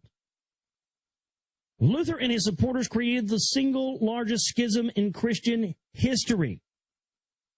Enormous power was wrestled from the Roman Catholic Church. The Protestant sects today account for about 1/3 of all Christians worldwide and nearly half of all Christians in North America. The Catholic Church did not allow this to happen without a fight, however. The Catholics launched a counter-reformation in an unsuccessful attempt to squelch the Protestant heresies. Leading the counter-reformation was, interestingly, a new brotherhood-style organization created for the purpose. The Society of Jesus, better known as the Jesuits. The Jesuit order was founded in 1540 by a soldier-turned-cleric named Ignatius of Loyola. The Jesuits were a Catholic secret society with degrees of initiation, periods of probation, and many secret rituals. It was also militant. Jesuits were encouraged to adopt a soldierly spirit. Jesuits were encouraged to adopt a soldierly spirit of loyalty to their captain, Jesus. Ignatius was chosen to be the first general of the order in April 1741. The image of Jesus as a quasi-military captain may seem rather humorous to anyone familiar with Jesus' teachings, but the image was helpful in making the Jesuit order an effective cadre for combating the Protestants. Although it is true that the Reformation led the human race further away from spiritual understanding, it did have one very beneficial effect. It helped break the back of the Catholic Inquisition. The Inquisition had been one of the most oppressive institutions to burden the human spirit ever.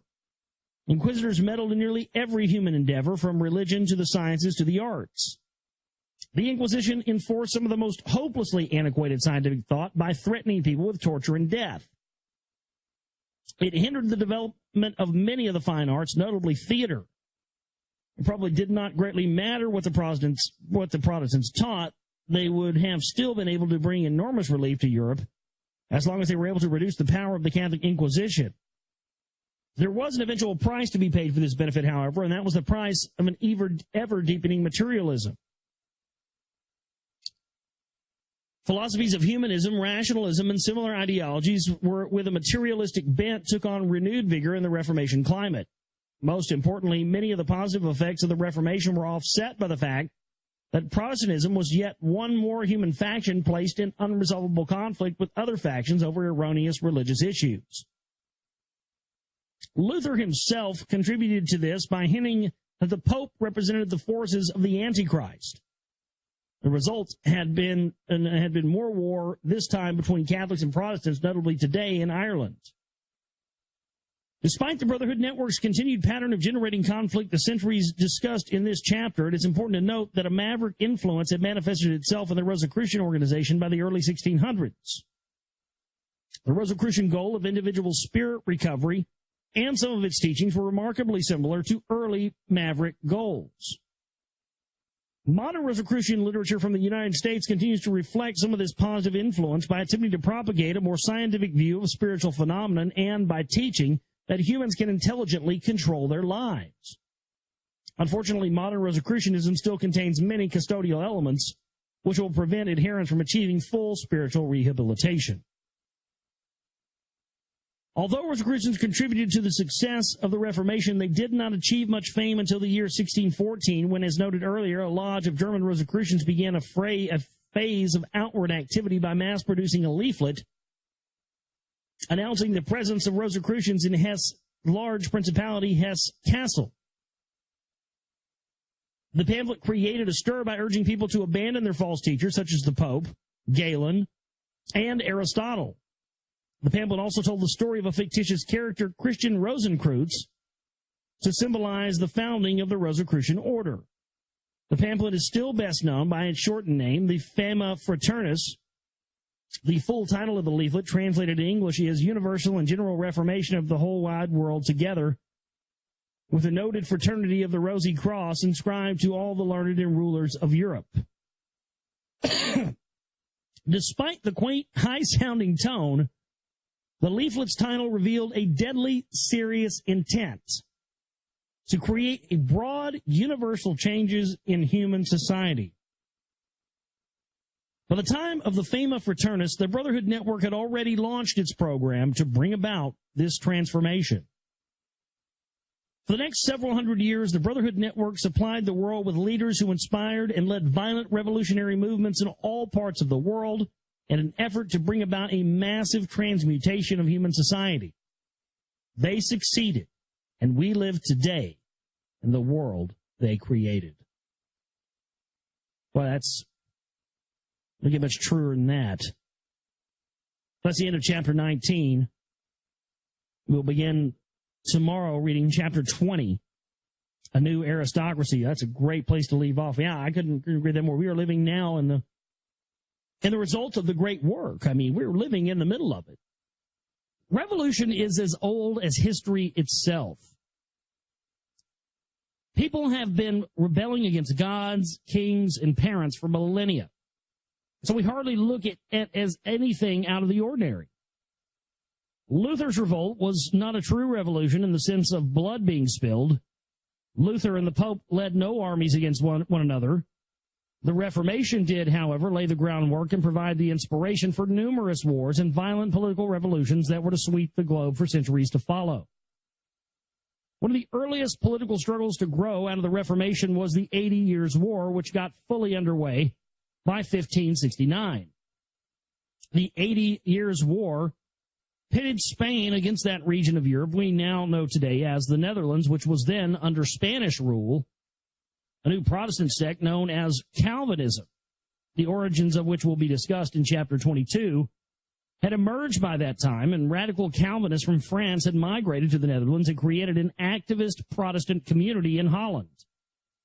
This naturally caused friction between the devout Catholic rulers of Spain and the emerging Protestant minority of Holland. The Dutch minority not only sought religious freedom, but they soon craved political independence as well.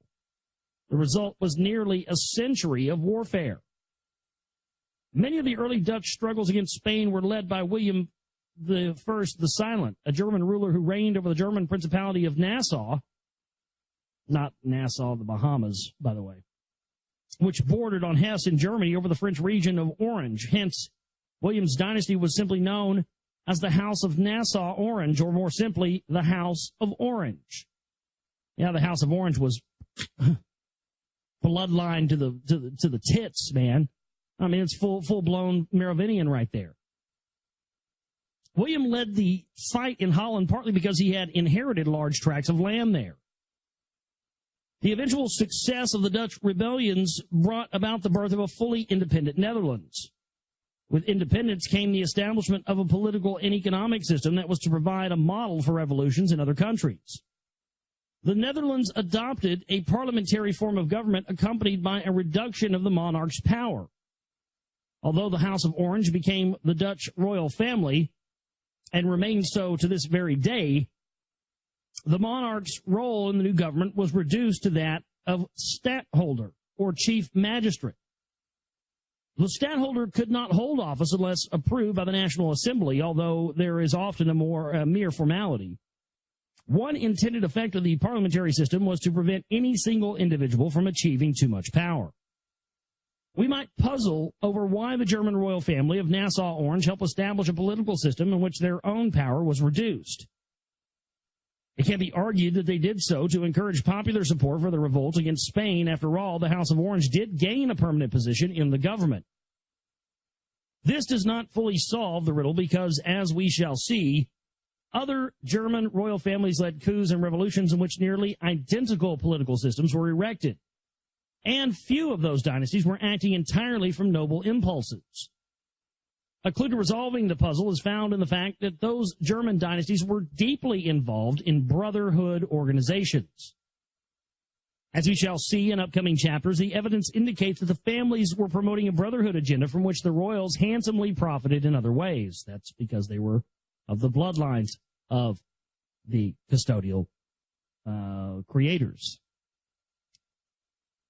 In light of the role of the Brotherhood Network in promoting revolution and reducing monarchies, it might appear at first glance that the Brotherhood was back to its true uncorrupted purpose of opposing custodial institutions.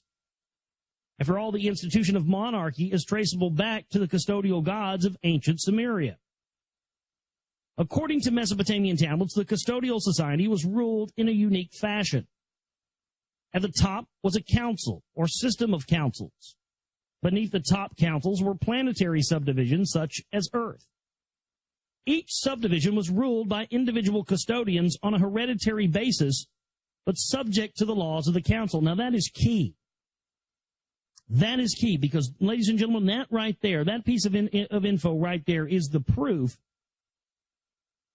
that this system of bloodline and lineage and everything that is so important to the elite and the fact that they're horse breeders and people breeders and everything else, it proves right there what I have been saying on the show for 4 years is that the bloodlines of the people that are in power and the royals and the people that are in power, I mean, even people that are, movie stars and rock stars and stuff are in these bloodlines. This originally was set up by these extraterrestrials. It's absolute proof because, again, that evidence that the government was and the power structure was set up that way comes from the Sumerian tablets. Again, according to Mesopotamian tablets, the custodial society was ruled in a unique fashion. At the top was a council or system of councils. Beneath the top council were planetary subdivisions such as Earth. Each subdivision was ruled by individual custodians on a hereditary basis, but subject to the laws of the council. According to ancient Sumerians, local hereditary custodial rulers were Earth's first kings. Those rulers naturally implanted their monarchical system on human society. We see intriguing evidence of this in those ancient Mesopotamian drawings that depict custodial gods bearing two objects which are now universal symbols of monarchy, the scepter and the tiara. The Sumerians state that the first human kings on earth were the offspring of the custodial rulers who mated with human women. Those matings entitled to have human offspring to become early monarchs on earth. Thus was born the idea of royal blood and the perceived importance of maintaining proper royal breeding to ensure continued purity of the human royal bloodline. Interestingly, some ancient custodial gods were depicted as either blue-skinned or blue-blooded. This gave us the idea, and some say reality, of royal blue bloods. Aristocratic breeding practices have persisted through history and remain important to some royalty even today. No, it's important to everything in the whole power structure. Let me ask you something. You ever seen a Bush? You ever seen a Bush or a Clinton or any of these politicians? You ever seen them with a brown baby? You ever seen anybody in their family with a brown baby? You ever seen them? No, you don't, because they don't do that, because they keep their bloodlines pure. This is how they do it. So I'm sorry. Again, he wrote this book, in the early 90s. I'm sure Bramley has come a long way since then. Yeah, there's a lot more evidence now that, yeah, certainly this is way more important than, he's just saying, oh, it's important to some. Say, no, the whole system is based around these bloodlines. The whole system, the perceived illusion of them versus us, and they're in control and we aren't, is based on the fact that they believe because they are of pure stock, that gives them the divine right to rule. And the divine right to rule has been around since people have been around. I mean, it's just always been there. In light of the above, it would have been in keeping with the aims of the original uncorrupted brotherhood to eliminate monarchy and replace it with a parliamentary form of government in which human beings could choose their leaders. Had the Brotherhood reformed itself by the time of William the Silent? Unfortunately, no. As we have seen before, the custodial influence caused valid aims and teachings of the Brotherhood to acquire fatal twists. Precisely such a twist distorted the otherwise altruistic social and political goals of the Brotherhood revolutionaries.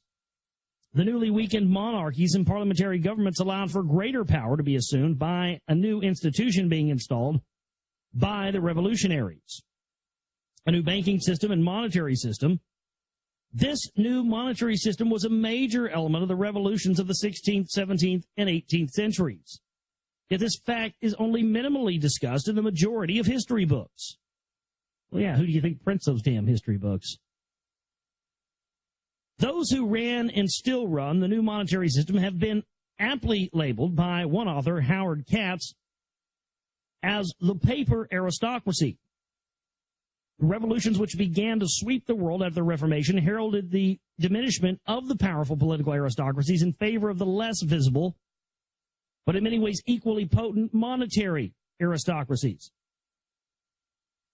This happened because during the Reformation, banking and money lending, which were once viewed as lowly occupations, funny how that works, isn't it? Banking and money lending were for once considered lowly occupations. Yeah, not anymore.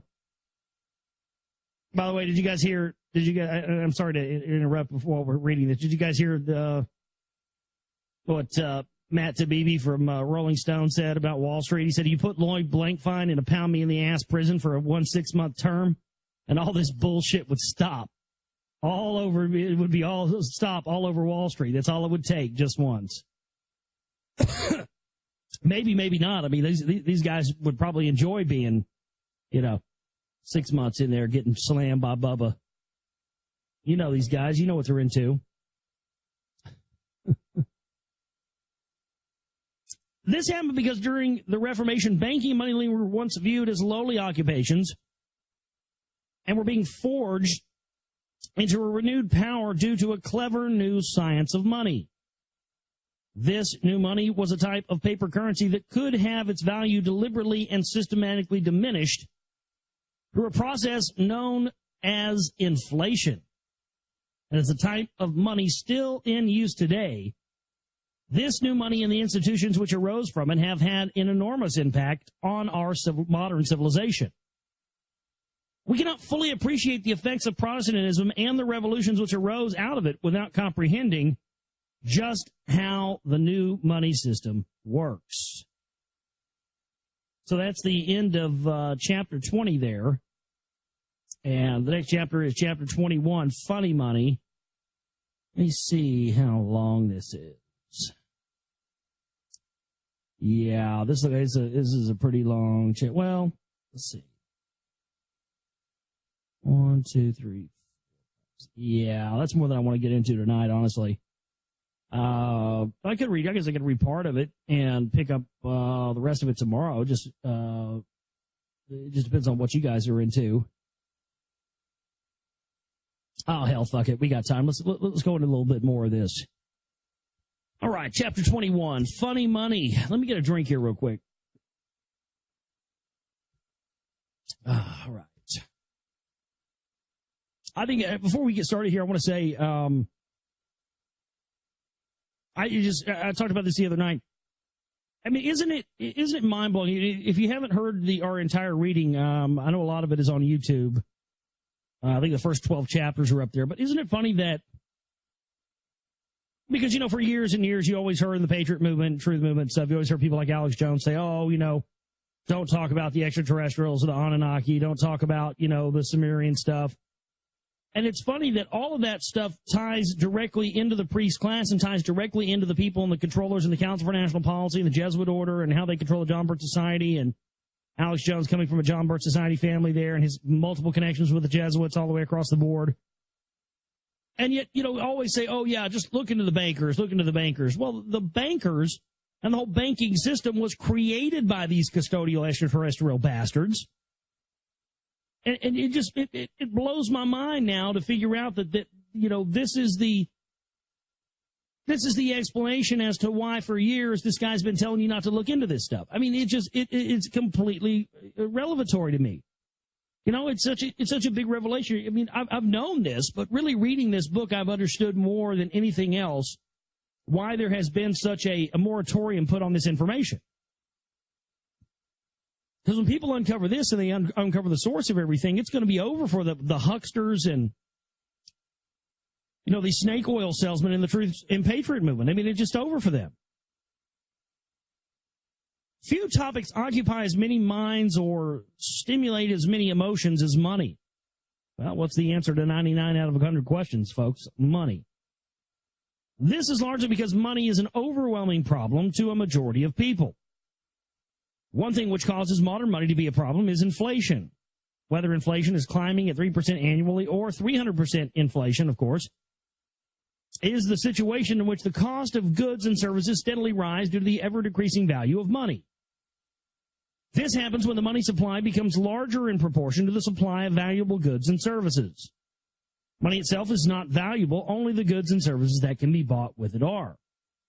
The wealth of any individual or nation, therefore, is ultimately determined by what it produces in terms of valuable products and services, not by how much money it prints, distributes, or holds. A nation could actually survive without any currency at all, as long as it was otherwise productive. Oh, shit, don't tell people that. Oh, my God. You mean we could get along and be productive without having money? Oh, my God. Let's not talk about that. Folks, don't look into that. Don't look into that extraterrestrial stuff, folks, okay? They're going to tell you that we can have a society without money. They're going to tell you all this stuff. They're just anti-capitalist commies, you know.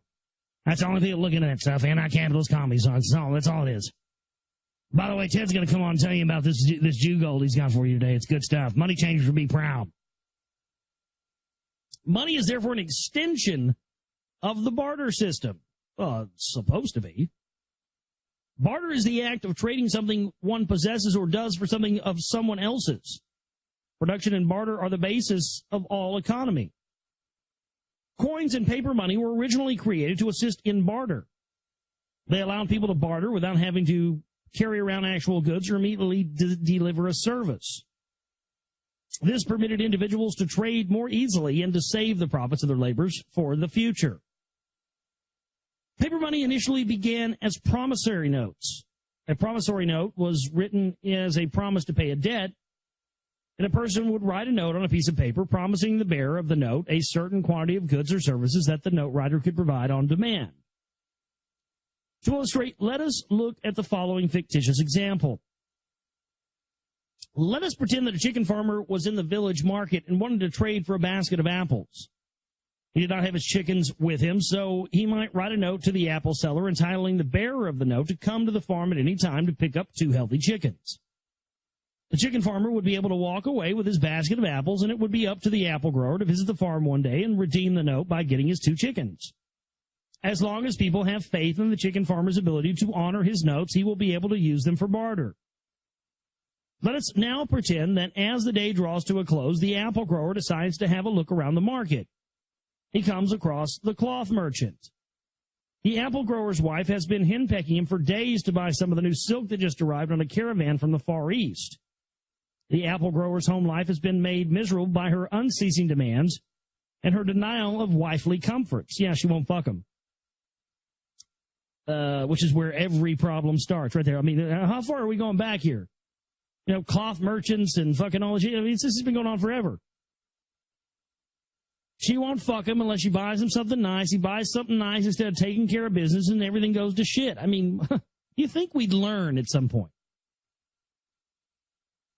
So he negotiates with the cloth merchant for some silk. The cloth merchant, however, does not need any more apples. So the apple grower, remembering that he has a note for 2 chickens, asks the merchant if the merchant needs poultry. The merchant says that he does, and the apple grower gives him the note for 2 chickens in exchange for silk. It is now up to the cloth merchant to trudge on up to the chicken farm to redeem the note. The chickens themselves have never left the coop, yet they have changed ownership twice in one day. This type of exchange was all that paper money was initially created for. But do you see the temptation that it can open up? If the chicken farmer knows that some time will pass before he must redeem his notes with actual chickens, or that some of his notes will circulate forever and never come in for redemption, he may be tempted to issue more notes than he has in actual chickens, thinking that he will be able to cover all the notes by the time they come back to him. Temptation now gets the best of the chicken farmer. The chicken farmer has a big family get-together coming up, and he wants to impress his in-laws for once by putting on an opulent feast. Down to the market he goes, where he writes notes for chickens not yet hatched and stocks up with an abundance of goods from other merchants. Several things can now happen. The chicken farmer will get away with it if he's always able to meet the demand for chickens when his notes come in for redemption. Another thing that may and often will occur is that he has so saturated the marketplace with his chicken notes that most people just do not want them anymore. So he must offer even more hens for each trade to make people feel that it is worth their while. He is now writing notes for 2 or 3 chickens in exchange for items which he previously had only to issue single chicken notes. That's what we need, chicken notes. Hey, boy, I'm going to give you this chicken note right here. Here you go. A vicious spiral ensues. The more notes the chicken farmer issues, the less valuable they become, and this is more that he has to issue in order to get what he wants. This is known as inflation. Now comes the worst part. With more and more notes outstanding, an increasing number of notes will start coming in for redemption. Soon the farmer will see that his true wealth, which is his supply of chickens, is becoming rapidly depleted, even though only a small portion of his outstanding notes have come back. To preserve his chickens, he must decrease the value of his notes by declaring that the outstanding notes are now only good for half of what they say. This is called devaluation. Since the farmer may find it difficult to admit that he had issued many more notes than he had chickens, he may try to save his reputation by lying, such as saying that a fierce chicken plague has wiped out half of his stock. That will probably not prevent him from becoming very unpopular. Public faith in his notes will be destroyed. He will either have to revert back to straight barter, or else he will need to acquire someone else's notes in order to continue trading in the market. As we can see, paper notes or money are rooted in actual commodities and are meant to be an expression that the creator of the notes has something valuable to trade. In contrast to notes or coins, which function somewhat differently, metals have always been considered valuable, and so pieces of metal were convenient trading tools. Many pieces were imprinted with various designs, thereby becoming coins, and their metallic purity was guaranteed by the imprinter. Coin values were initially determined by the quantity and purity of the metal contained within the coins. Gold was a rare and popular metal, so coins made from gold were more expensive and had a higher barter value than, for instance, copper coins. Metal coins became a popular tool of barter because they were durable and quantities could be controlled. They did create some problems, however. Realistically, people were only trading pieces of metal for other goods. This created a disproportionate emphasis on metals. The acquisition of coins and coin metal became an obsession to a great many people, and such obsessions tend to drain away energy better spent producing other valuable goods and services.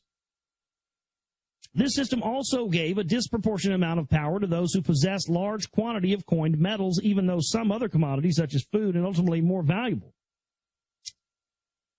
The person with the coin metals could immediately acquire any good or service, but a farmer first had to go through the intermediate step of exchanging his product for a coin or coin metal before he could have the same spending flexibility.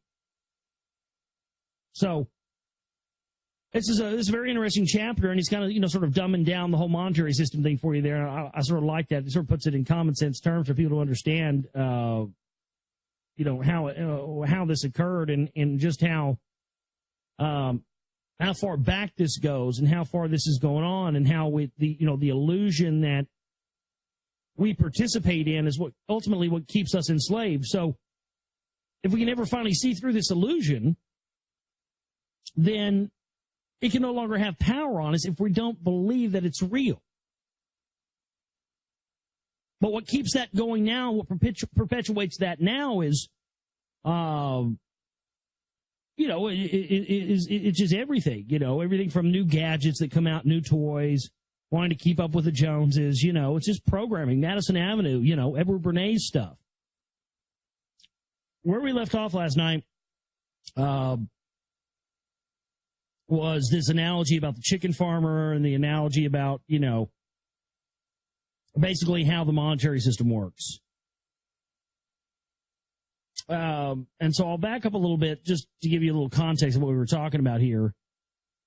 The chicken farmer has a big family get-together coming up, and he wants to impress his in-laws for once by putting on an opulent feast. Down to the market he goes, where he writes notes for chickens not yet hatched and stocks up with an abundance of goods from other merchants. Several things can now happen. The chicken farmer will get away with it if he is able to meet the demand for chickens when his notes come in for redemption. Another thing that may and often will occur is that he has so saturated the marketplace with his chicken notes that most people just do not want any more of them. So he must offer even more hens for each trade to make people feel it is worth their while. He is now writing notes for 2 or 3 chickens in exchange for items which he previously only had to issue single chicken notes. As these chicken notes circulate, they become less and less valuable because there are so many of them. A vicious spiral ensues. The more notes the chicken farmer issues, the less valuable they become, and the more he has to issue in order to get what he wants. This is known as inflation. Now comes the worst part. With more and more notes outstanding, an increasing number of notes will start coming in for redemption. Soon the farmer will see that his true wealth, which is his supply of chickens, is becoming rapidly depleted, even though only a small portion of his outstanding notes have come back. To preserve his chickens, he must decrease the value of his notes by declaring that the outstanding notes are now only good for half of what they say. This is called devaluation. Since the farmer may find it difficult to admit that he had issued many more notes than he had chickens, he may try to save his reputation by lying, such as by saying that a fierce chicken plague has wiped out half of his stock. That will probably not prevent him from becoming very unpopular. Public faith in his notes will be destroyed, and he will either have to revert back to straight barter, or else he will need to acquire someone else's notes in order to continue trading in the market. So this picks up where we left off last night. As we can see, paper notes or money are rooted in actual commodities and are meant to be an expression that the creator of the notes has something valuable to trade. In contrast to notes are coins, which function somewhat differently. Metals have always been considered valuable, and so pieces of metal were convenient trading tools. Metal pieces were imprinted with various designs, thereby becoming coins, and their metallic purity was guaranteed by the imprinter. Coin values were initially determined by the quantity and purity of the metal contained within the coins. Gold was a rare and more popular metal, so coins made from gold were more expensive and had a higher barter value than, for instance, copper coins. Metal coins became a popular tool for barter because they were durable and quantities could be controlled. They did create some problems, however. Realistically, people were only trading pieces of metal for other goods. This created a disproportionate emphasis on metals. The acquisition of coins and coin metals became an obsession to a great many people, and such obsessions tend to drain away energy better spent producing other valuable goods and services. This system also gave a disproportionate amount of power to those who possessed large quantities of coined metals, even though other commodities such as food are ultimately more valuable.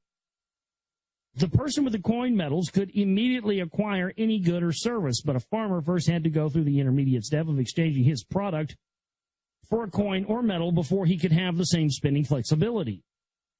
Coin metals merged with paper notes to create the foundation of our modern monetary system in the 1600s. Those who laid this foundation were reportedly the goldsmiths. Goldsmiths usually owned the strongest safes and lockboxes in town. For this reason, many people deposited their coin metals with the smiths for safekeeping. The smiths issued receipts to the depositors that promised to pay to the receipt holders on demand those quantities of gold or silver shown on the receipts. Each such receipt was actually a note which could be circulated as money until a holder of the note went back to the goldsmith to redeem it for the specified amount of metal. The goldsmiths made an important discovery. Under normal circumstances, only about 10% to 20% of their receipts ever came back for redemption at any given time. The rest circulated in the community as money, and for good reason. Paper was easier to carry than bulky coin, and people felt safer holding receipts in lieu of actual gold and silver. The Smiths realized that they could lend out the unredeemed metals and charge interest, and thereby earn money as lenders. In making such a loan, however, the Smith would try to convince the borrower to accept the loan in the form of a receipt instead of actual metal. The borrower could then circulate that note as money. As we can see, the goldsmith has now created money, his receipts, for double the actual quantity of metal he has in his safe. First to the original depositor and then to a borrower. The goldsmith did not even own the metal in his safe, yet by simply writing upon a piece of paper, someone now owes him money up to the full value of the gold in his safe. The smith could continue writing his notes as long as the notes coming in for redemption did not exceed his actual deposits of precious metals. Typically, a smith would issue notes for 4 to 5 times in excess of his actual supply of gold. As profitable as this operation may have been, there were some pitfalls. If too many of the goldsmith's notes came back for redemption too rapidly, or the smith's borrowers were slow to repay, the smith would be wiped out. The credibility of his notes would be destroyed.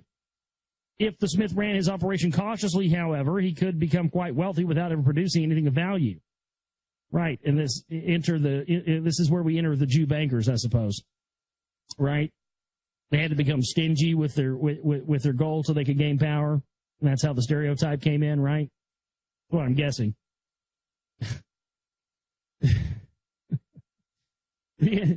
I'm sorry. The shit's just ridiculous, and I have to laugh sometimes. I apologize. It's just stupid. The injustice of this system is obvious. If for every sack of gold the smith had on deposit, people now owed him the equivalent of 4 sacks, someone has to lose. As public debt to the goldsmith increased, more and more true wealth and resources were owed to him. Since the goldsmith was not producing any true wealth or resources, but was demanding an ever-increasing share of them because of his paper notes, he easily became a parasite upon the economy.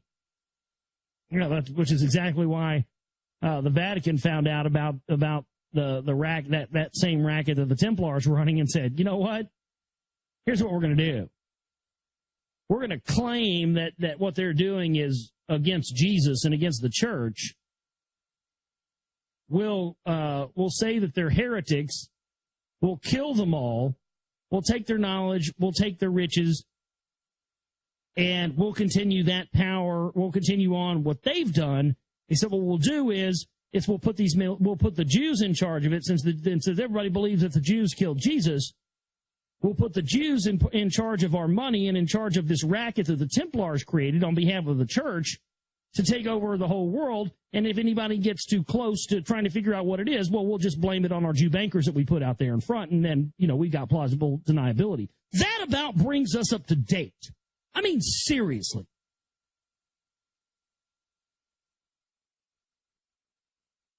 The inevitable result was the enrichment of the careful goldsmith turned banker at the cost of the impoverishment of other people in the community.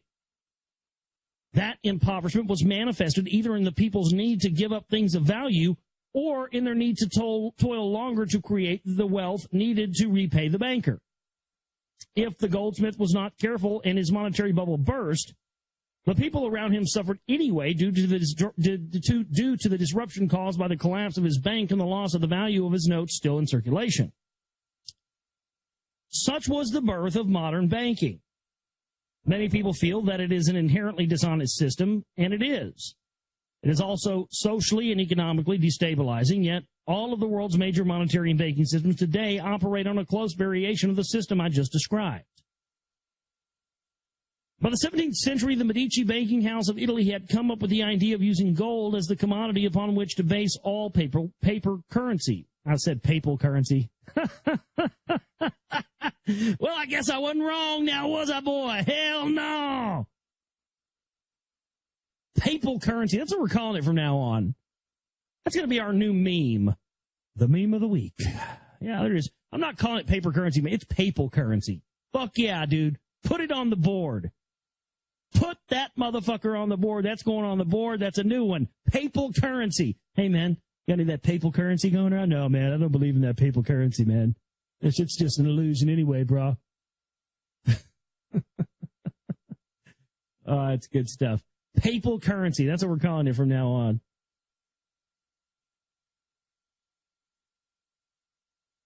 I'm sorry, I'm out of control. Let me continue here. I got to figure out where I left off at.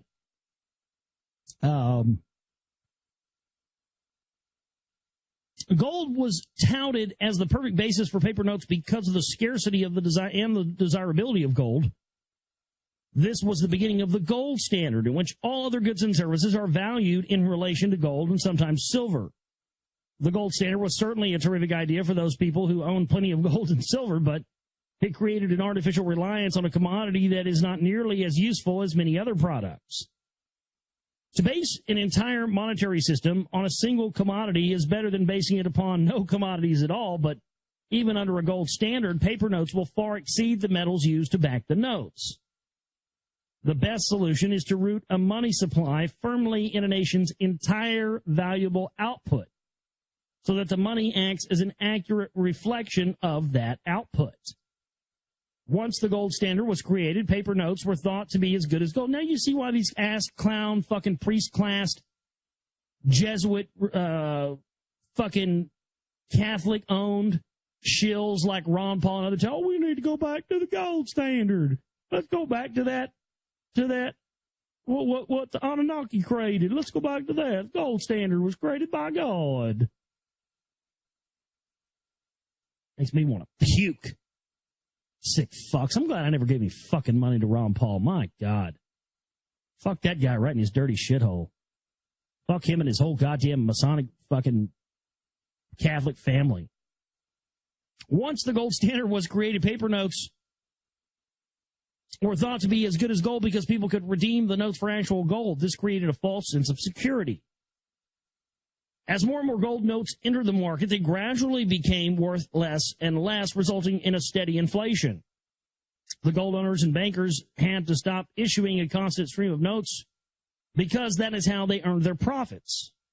As long as the bankers planned carefully and people retained their faith in the notes, the note writers could stay ahead of the inevitable inflation they created and make an enormous profit off of it.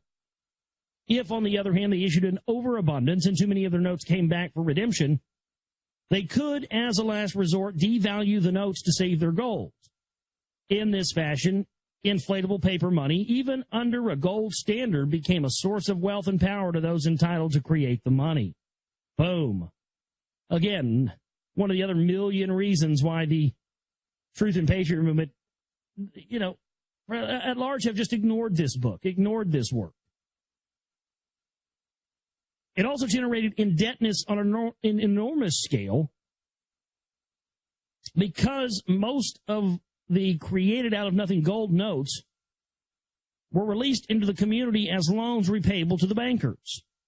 If people did not borrow from the bankers, little new money would enter the market and the economy would slow down. This method of creating money clearly destroyed the true purpose of money, to represent the existence of actual tradable commodities. Inflatable paper money allows a handful of people to absorb and manipulate a great deal of true wealth, which are the valuable goods and services people produce. Simply through the act of printing paper and then slowly destroying the value of that paper with inflation, it causes money to become its own commodity, which can be manipulated on its own terms, usually to the detriment of the production and barter system.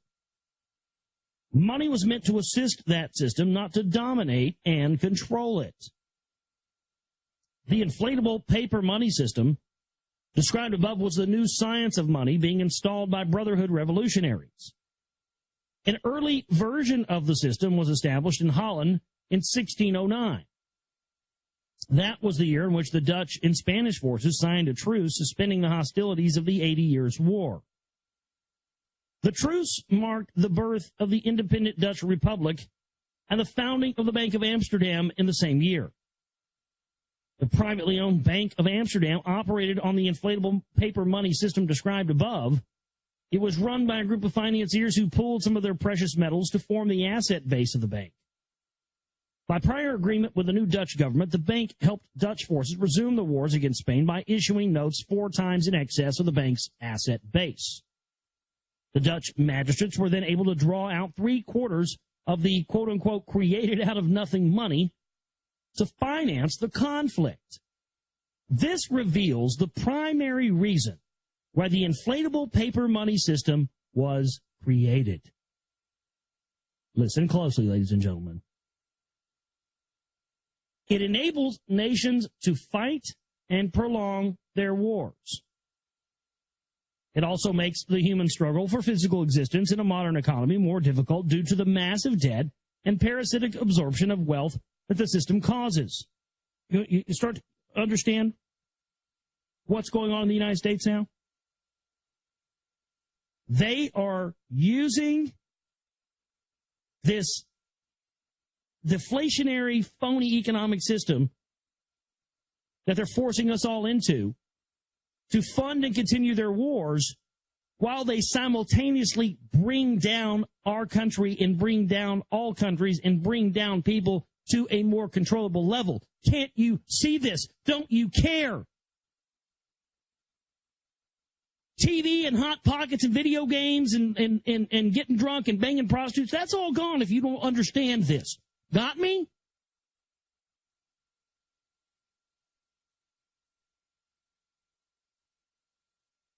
This is so key to understand. This is the essence of everything. This is how they gotten us. That's everything. 9/11 is such a distraction. It's just one of those things that they did to bring this along. This slow and steady, sustained, 9/11 was the reason they called it ground zero, folks, well, on top of the fact that they probably used some sort of nuclear weapon there, but that's neither here nor there, is because it was the epicenter, folks. It was the first shot heard around the world in this sustained warfare and sustained bombardment that has been executed through the monetary system against all peoples of the world. It's been a slow downhill climb since then.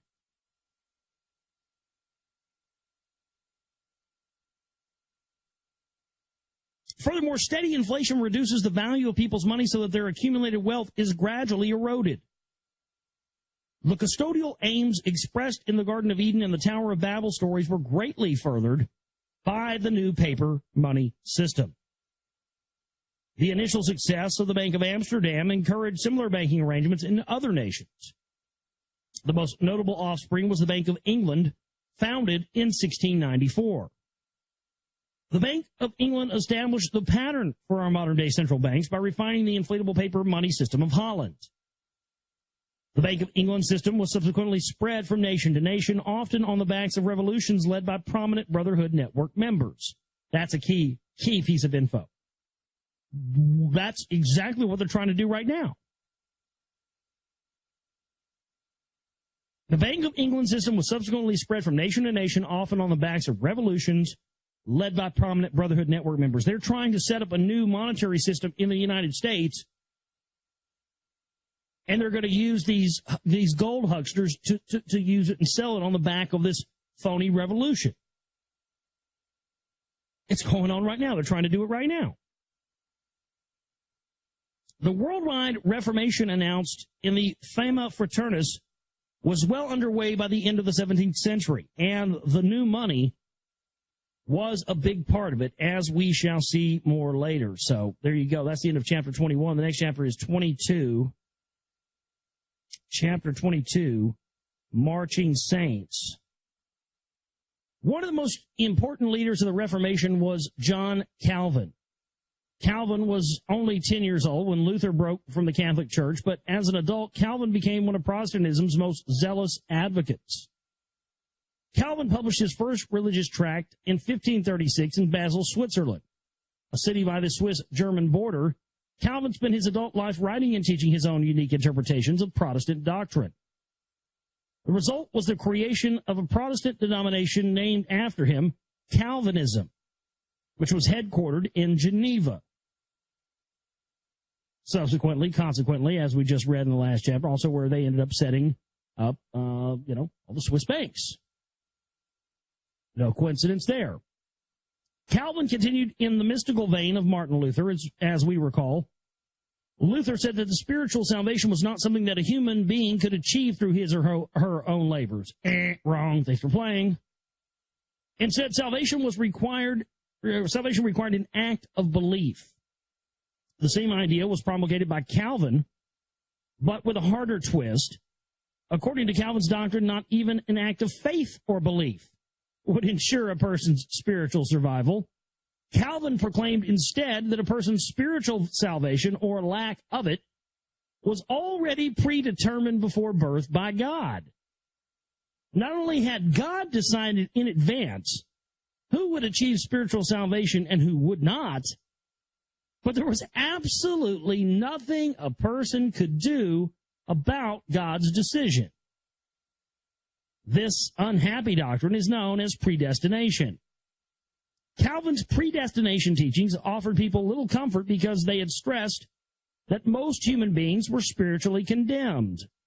Those humans favored by God before birth were known as the elect. The elect were few in number and could do nothing to share their good fortune with others. The elect had only one real duty on earth, proclaimed Calvin, and this was to suppress the sin of others as a service to God.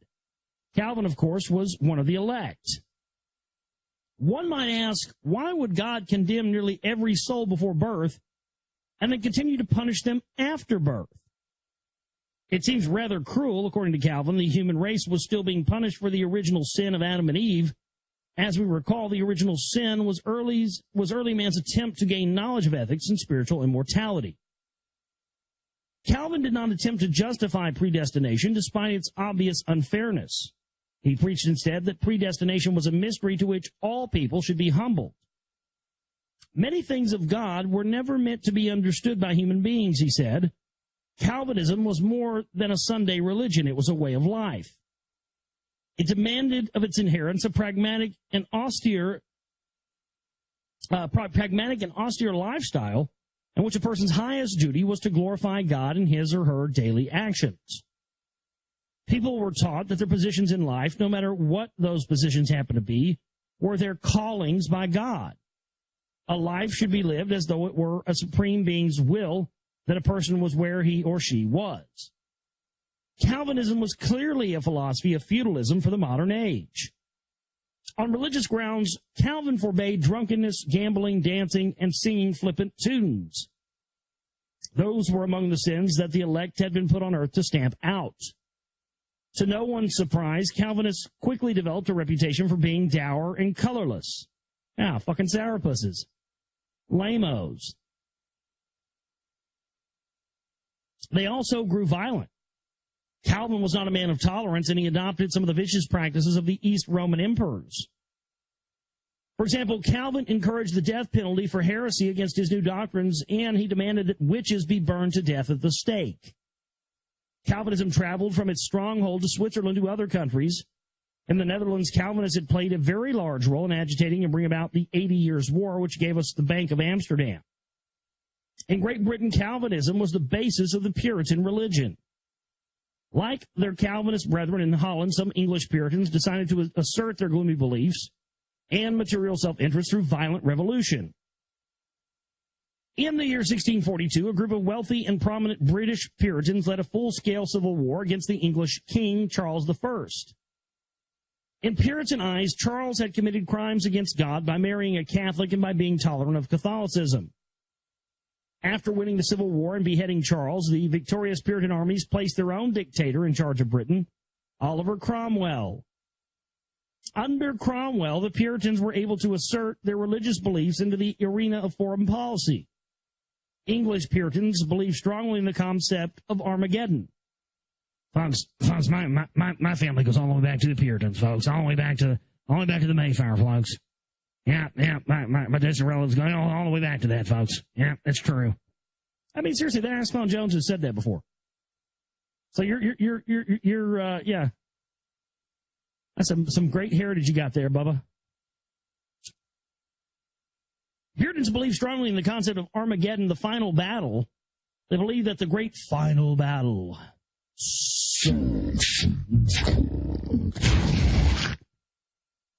They believed that the final battle had begun and would climax in the later 17th century. Yes, climax. Oh, yeah, that's what we like. We like words like that. And that the Puritans' civil war against Charles I was part of that battle. The Pope was labeled the Antichrist. And Catholicism was considered Satan's tool. Well, it'd be hard for me to argue with that, except I don't believe in Satan either. Another one of their fucking priest class. Oh, Satan, yes, you're going to go down to hell, and you're going to have to shut Satan's cold for eternity if you don't believe in Jesus. Jesus cannot save you. Only I can save you. I am the dark Lord Satan. Suck my God, bitch. The Pope was labeled the Antichrist, and Catholicism was considered Satan's tool. Cromwell tried to shape English foreign policy around these beliefs by working to solidify international Protestant unity and by waging war against Catholics in various parts of Europe. Cromwell believed that the English Puritans were God's second chosen people and that his actions were all a part of biblical prophecy. Calvinist cosmology did much to shape Puritan ideas about war.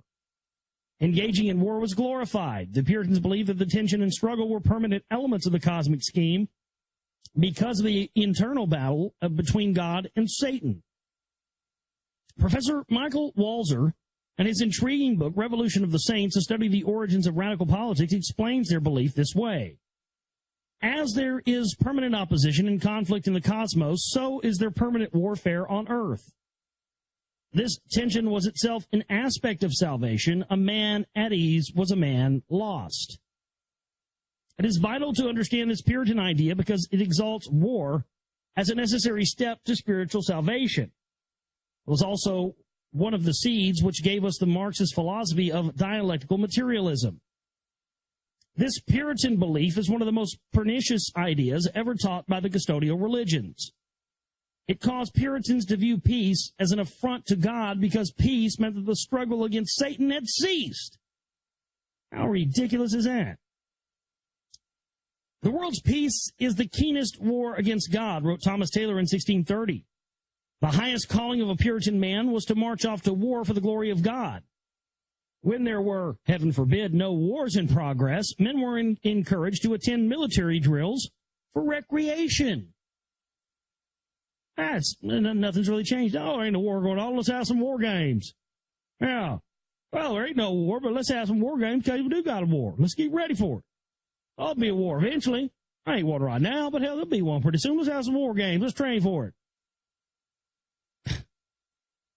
Sir, we've stamped out all war. There is no more war on earth. Well, in case there is, well, we'll be ready for it.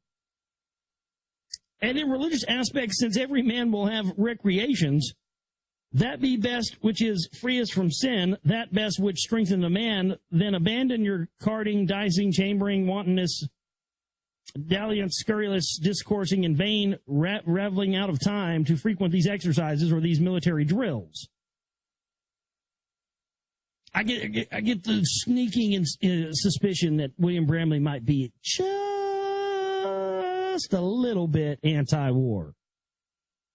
Maybe just with good reason. I am as well, but I think that's the big thesis. I think that's his big thesis is, well, I think in fact I think I've heard him say that too. That's the whole reason he got into this was trying to prove where trying to disprove the idea that war is a necessary part of the human existence.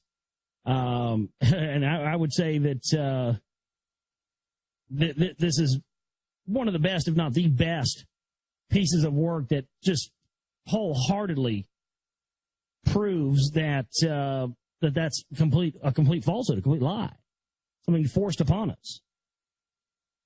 The Puritans' embodiment of war, coupled with their austere pragmatism, helped to bring about major changes in the manner of fighting wars. Generations earlier, the Renaissance had a very interesting effect on warfare in Europe. War had become a gentleman's activity, ornate and full of bluster. European rulers expanded considerable sums of money to create aesthetic and colorful armies. Bright uniforms, flapping banners, and fancy armor were the order of the day. Significantly, pageantry replaced combat on the battlefield. More often than not, the dazzling Renaissance armies engaged in endless maneuverings against one another with little actual contact. After a great deal of pomp and show, a military stalemate would often occur, followed by an elegant cavalry maneuver known as the caracole. Each side would then declare itself the winner with a few or no casualties and march colorfully home in the adulation of its people. Young male soldiers survived to quicken their lovers' pulses with noble tales of gallantry and honor in the field. In today's jaded, ultra-pragmatic world, the above activity might seem rather silly, like something from The Wizard of Oz. They were, however, an exceptionally important phenomenon because the Renaissance style of warfare revealed the true nature of the human spirit. The majority of people will gravitate away from war when given the chance. They will turn arenas of conflict into theaters of pageantry. They will choose life, color, and artistry over death, pallor, and decay. The Renaissance was a short period of history, revealing that when repression is ceased, when intolerance and war-inducing philosophies diminish in importance, and when people are able to think and act more freely, human beings as a whole will naturally and automatically move away from war. Puritan austerity and glorification of war helped make European wars bloodier. Puritan armies operated on the idea that wars were meant to be fought effectively, not colorfully. With that in mind, Puritans eliminated military glitter and developed efficient fighting units through rigorous drilling. This pragmatic way of fighting quickly spread when other nations discovered that a beautifully embroidered banner could not win against an effectively pointed cannon. While most military organizations today still engage in some pageantry, it is noticeably absent in the actual conduct of war.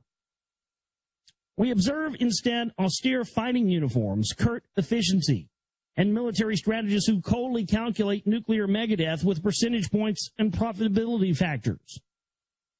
They are all reflections of the pragmatism reintroduced into war by the Puritans and other Protestants. As we survey the war-mangled bodies of our fellow humans who have been killed more efficiently and more pragmatically, perhaps, we realize that Renaissance pageantry was not so silly after all. Despite its early successes, the new Puritan government under Cromwell did not last very long. The Stuart dynasty reigned in the British throne in 1660 with the crowning of Charles II. Well, that's the Stuart bloodline. That's the bloodline, Merovingian bloodline Phyllis Schlafly is half part of. She's part of the Stuart bloodline and the Bruce bloodline. That's why they worship that beast. Charles II died 25 years later in 1685 without an heir, and so his brother James II took the throne. James ruled a mere 3 years, after which a second English Revolution was launched in 1688, known as the Glorious Revolution. Although a big issue was still Protestantism versus Catholicism, the Puritans did not lead the Glorious Revolution. In fact, a great many Puritans had fled England to establish colonies in North America after Charles II assumed the throne. The Glorious Revolution was led in part by none other than the House of Orange-Nassau. By the time of the Glorious Revolution, the House of Orange was firmly seated on the Dutch throne.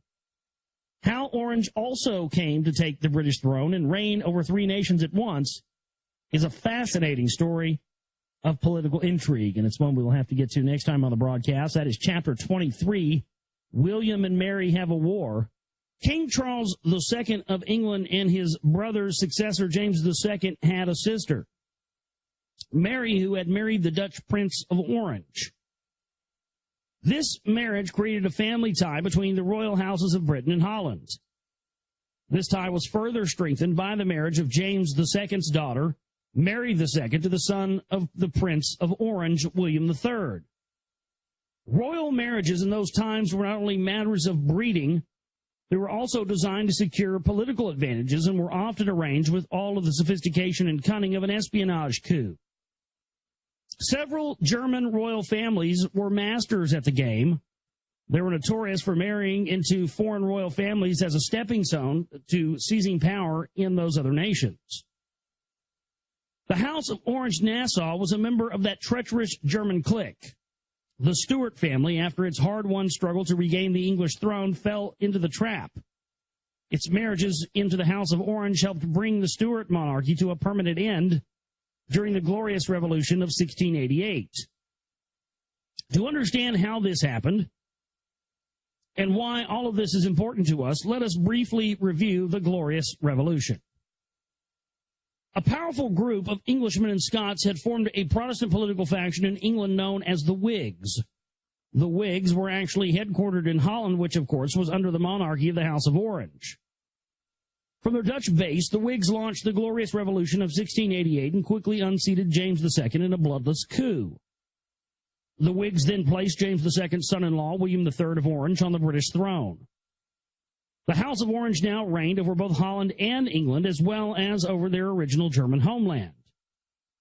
Behind this intrigue, we see the shadow of the Brotherhood. William III is reported to have been a Freemason. In fact, in 1688, a militant secret society was formed to support William III. It was called the Order of Orange, after William III's family, and it patterned itself after Freemasonry.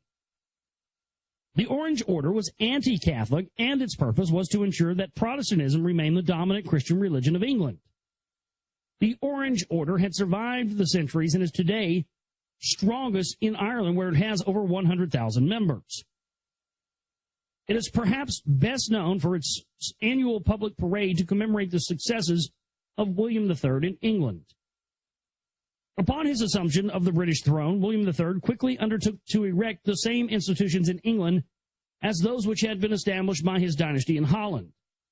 A strong parliament with a weakened monarchy and a central bank operating on an inflatable paper currency. I can't even say it anymore. I keep saying papal currency because that's what it is. God, I can't even say paper currency anymore, I tell you. A papal currency. William and his Queen Mary II also promptly launched England into expensive wars against Catholic France. The man chosen to organize the English Central Bank under William III was a mysterious Scottish adventurer named William Paterson, of whom very little was apparently known. The British House of Commons, the Parliament, was at first reluctant to accept Paterson's central bank scheme, but relented as the British national debt continued to skyrocket from the conflicts launched by the very warlike William III. The paper money system, with its built-in inflation, was touted as the way to finance the costly wars. Taxes already high as they could reasonably go, and so the House of Commons felt that it had no alternative but to institute the scheme. The Bank of England was thereby born, and warfare could continue just as war continued in Holland after the Bank of Amsterdam had been created there. The Bank of England has been labeled by some economists the mother of all central banks.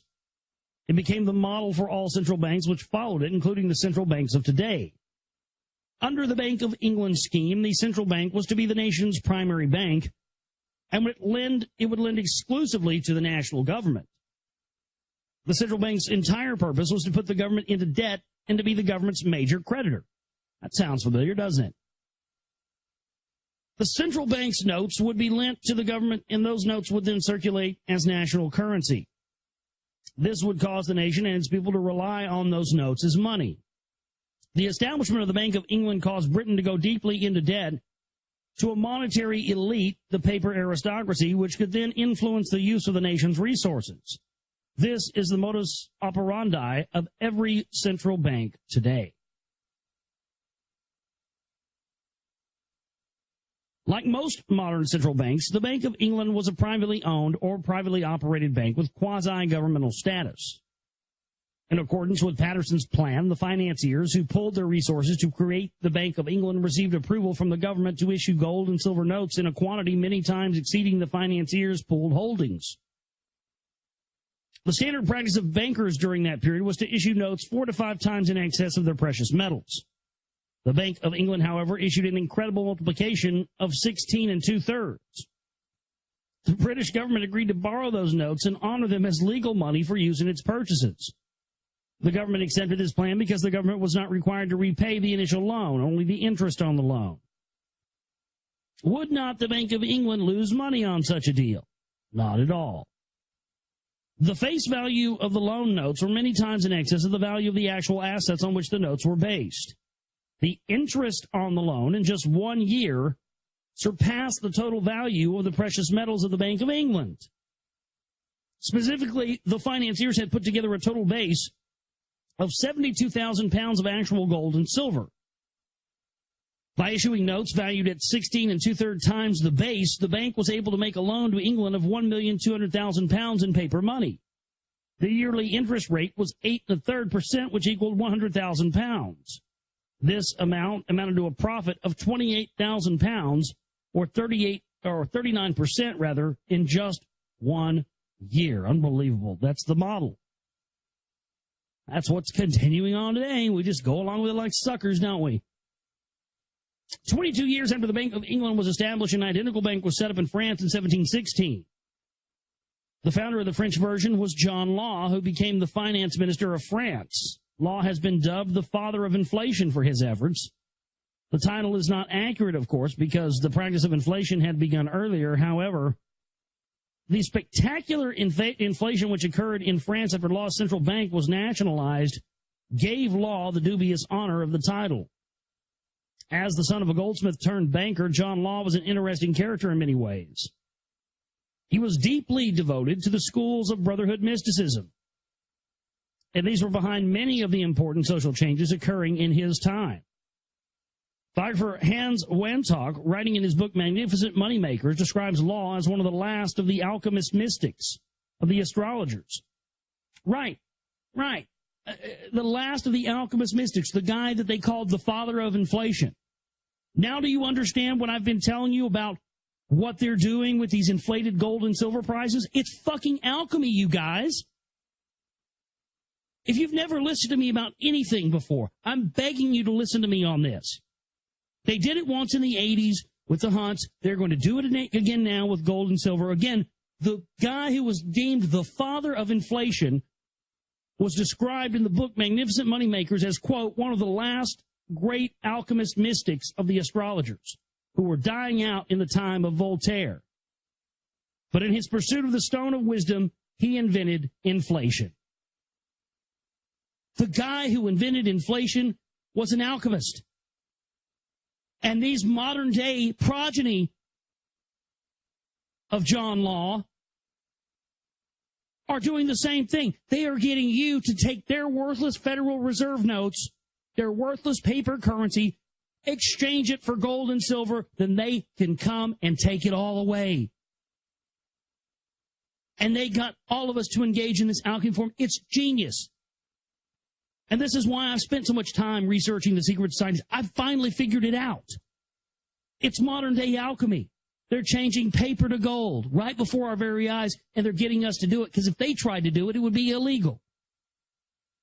But they cause inflation. They raise the price of the gold and silver. They get us to exchange it, trying to save our asses and have something safe in case the shit goes down. They tank it, buying it for pennies on the dollar, or make it illegal and send troops in Blackwater and go around and round it all up. They've done it once in this country. They'll do it again. That's an unbelievably shocking revelation.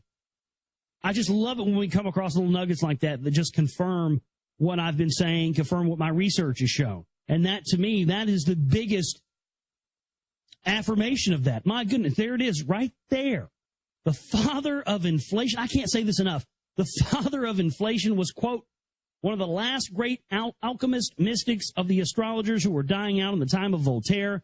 But in his pursuit of the stone of wisdom, he invented inflation, intimately tying the mystery schools and the mystery religions and the bankers together in one nice little bow. And I haven't ever heard Alex Jones or any of these alleged truth tellers ever do that. Booyaka!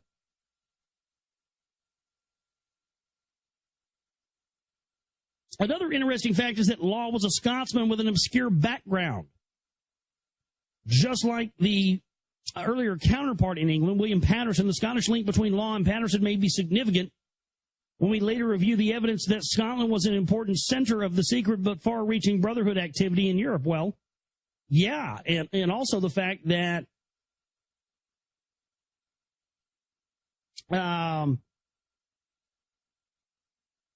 you have the formation of the International Association for the Advancement of Ethnology and Eugenics in Scotland as well. The head of the eugenics, I mean, this ties in wholly with this whole custodial plan of eugenics. That's why all these CMP types have always been related to that group, but yet, people who talk about eugenics never bring that up. This is why. Because it pins it back to these custodial priest class motherfuckers. The Scottish link between Law and Patterson, Law had played upon France's justifiable paranoia of England in order to convince the French government to establish a central bank identical to that of Britain. The warfare, which had earlier been instigated by William III, was causing a serious drain on the French treasury. Law's proposal seemed an attractive solution, and so it was finally adopted. At first, the new French currency issued under Law's plan appeared to revitalize the French economy. This happened because the banknotes could be redeemed for coins in which the people had faith. After the Bank of France became nationalized, however, it issued a severe overabundance of notes, not just a careful and gradual increase. People quickly realized that there was far more paper notes in circulation than there were coins to back them up. The result was a shattering of popular confidence in the notes and a consequent upheaval in the French economy. The Glorious Revolution of 1688 did not only give us the Bank of England, which is still Great Britain's central bank today, it also gave us England's current royal family, the House of Windsor. Imagine that. The House of Windsor is directly descended from the royal family of German Hanover, which had intimate ties to the House of Orange and to other German principalities in the treacherous marry and overthrow clique. After William III of Orange in England died, his sister Anne was seated on the British throne. By prior arrangement, upon Anne's death, the British throne was relinquished by the Orange family to the rulers of the German state of Hanover, who had also had earlier married into the British Stuart family. Again, don't forget, Phyllis Schlafly is a member of the Stuart bloodline and Bruce bloodline. This is very important to understand when you look at how big of a figurehead she is in the Republican right wing, the Council for National Policy. She's also a Dame of Malta. It's the Knights of Malta for females. She is a Dame of Malta. And this is why. She's one of the bloodlines. This is why, it explains why when I got footage of her in 2008 at that meeting, that she, everyone in the room stood up like she was the goddamn Queen of England. It was bizarre. Well, see, now you know. This makes total sense, folks. This is who you're dealing with. Fabian socialists that came out of Britain. This is why. They've started every group of the left and right, and they get us believing in this left-right paradigm of divineness, but it's all the same tentacles of these custodial bastards. By prior arrangement upon Anne's death, the British throne was relinquished by the Orange family to the rulers of the German state of Hanover, who had earlier married into the British Stuart family. Hanover's first elector, Duke Ernest Augustus, had married a granddaughter of England's King James I, as was the true House of Orange.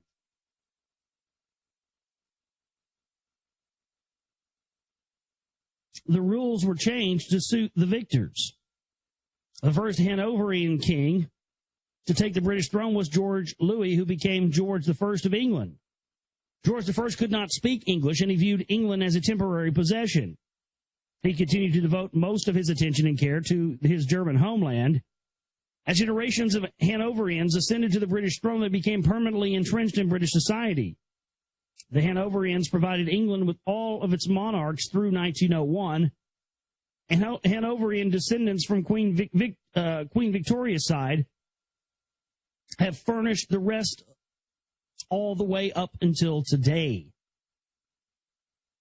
During all of that time, the dynasty continued to maintain strong ties to other German noble families. During the first century and half of the Hanoverian rule in England, for example, the British Hanoverian kings married only the daughters of other German royal families. Not surprisingly, there was widespread opposition in England to the Hanoverians after they took over. Many Englishmen understandably felt that German monarchs had no business reigning over British subjects. Anti-Hanoverian factions arose seeking to put the Stuarts back on the throne of England. Because of this, the Hanoverians decided not to allow a large standing army of native Britons, fearing that Fearing that they might stage a coup, instead, whenever England required a large number of troops, the Hanoverians used money from the British treasury to rent mercenaries from their German friends and from their own German Principality of Hanover, all at a most handsome fee. The greatest number of mercenaries were provided by the royal family of Hesse, which had close and friendly ties to the German House of Hanover. A curious aspect of the mercenary arrangement is that some important members of these German families, especially from Hesse, later emerged as leaders of a new type of Freemasonry, which had been created to topple the Hanoverians from the English throne. Before we study this remarkable situation, we should look to see what was happening with Freemasonry at that time. Major changes were unfolding that were about to make Freemasonry the single largest branch of the Brotherhood network. So that's the end of chapter 23. Chapter 24, Night's New Dawn, is the next chapter. And what time is it here? We got time. We're going to take a break, come back, and we'll get into chapter 24 for you tonight. Night's New Dawn, KNIGHTS, Night's New Dawn. We'll get into that on the other side of the break here, folks. This is the Global Reality right here on the Global Reality Radio Network. I'm your host, Josh Reeves. Stay with us.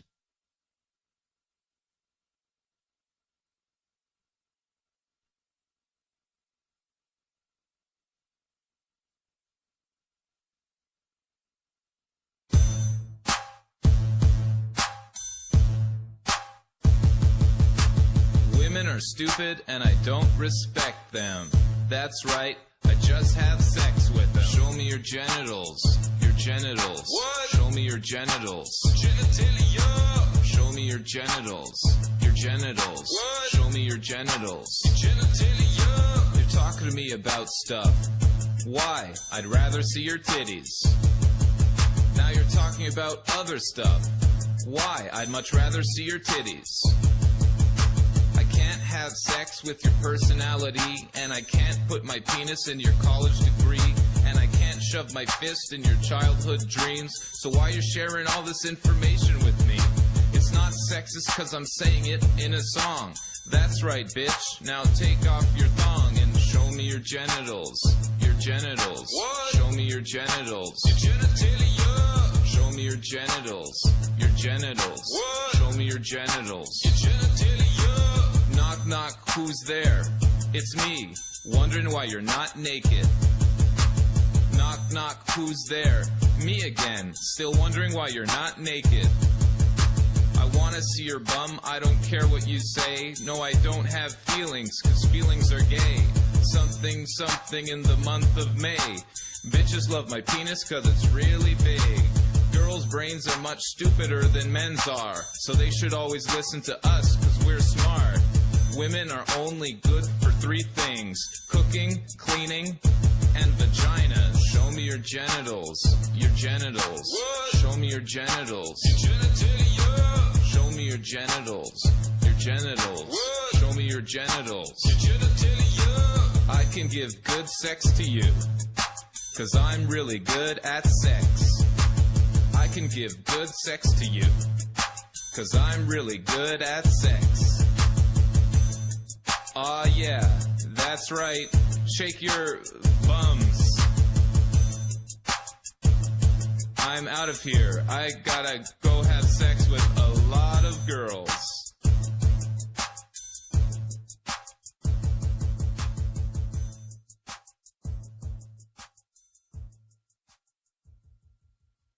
Chapter 24 from William Bramley's The Gods of Eden, Night's New Dawn.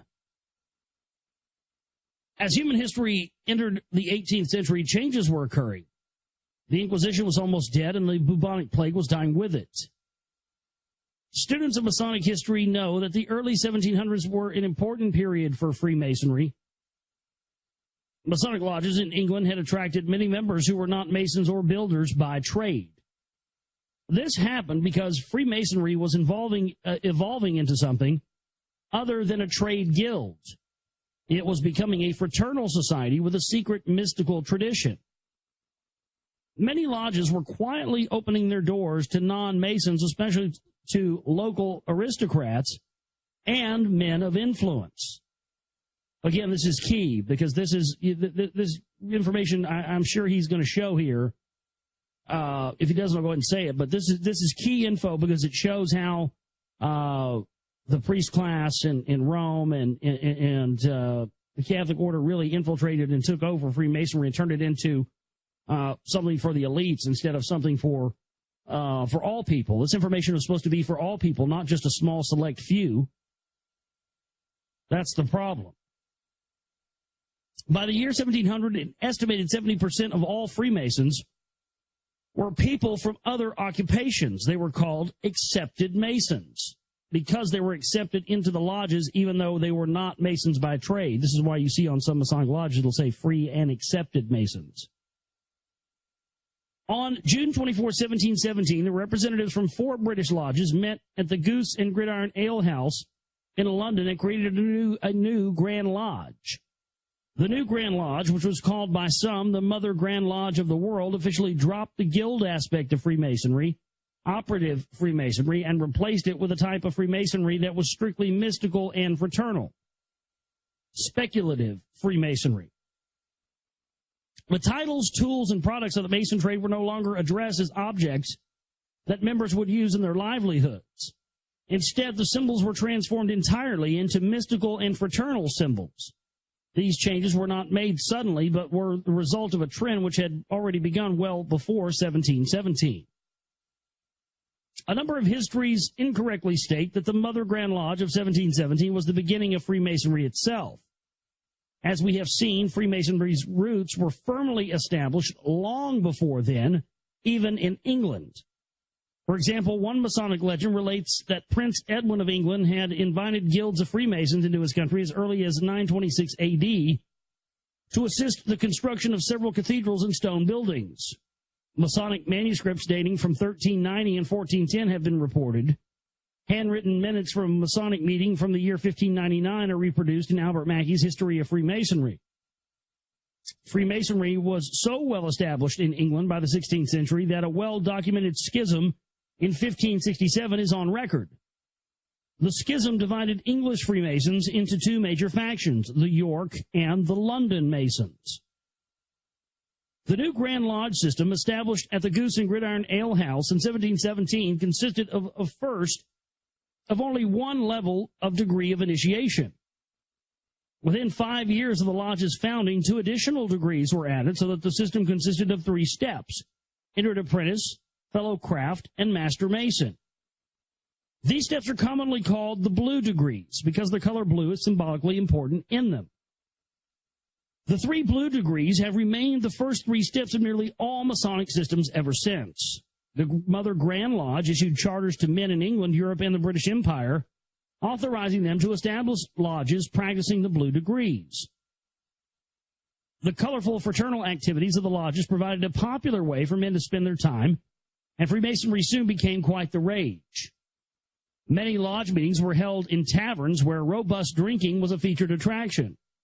Of course, many members were also drawn into the lodges by the promises of fraternal and spiritual enlightenment.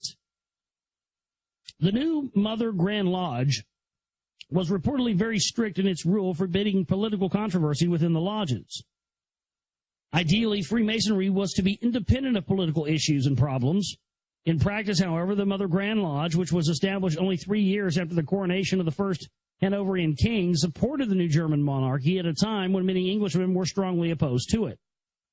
One of the earliest and most influential Grand Masters of the Mother Lodge system was the Reverend John T. Desaguliers, who was elected Grand Master in 1719. Desaguliers had earlier written a tract stating that the Hanoverians were the only legitimate sovereigns of England under the laws of nature.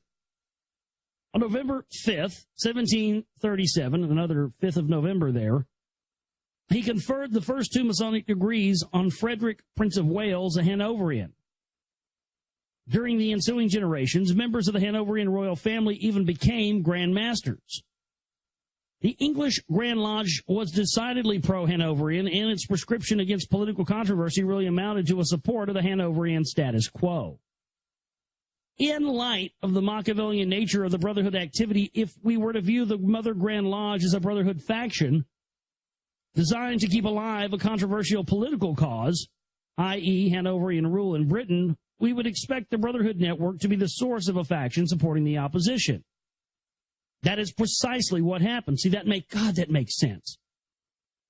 That makes total sense. Because it was the Stuarts, the Hanoverians, the Stuarts they were trying to keep in power, and they were the custodial bloodlines that went back to the custodians, and it's just amazing to understand that Phyllis Schlafly came out of that bloodline. God, it just all makes so much sense now. It all makes so much sense who it is that we're really dealing with and why there has been this controlled opposition network of the truth movement set up with Alex Jones as its figurehead.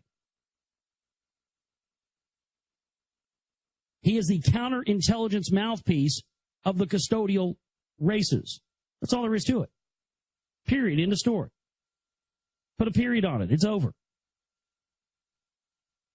Shortly after the founding of the Mother Grand Lodge, another system of Freemasonry was launched that directly opposed the Hanoverians.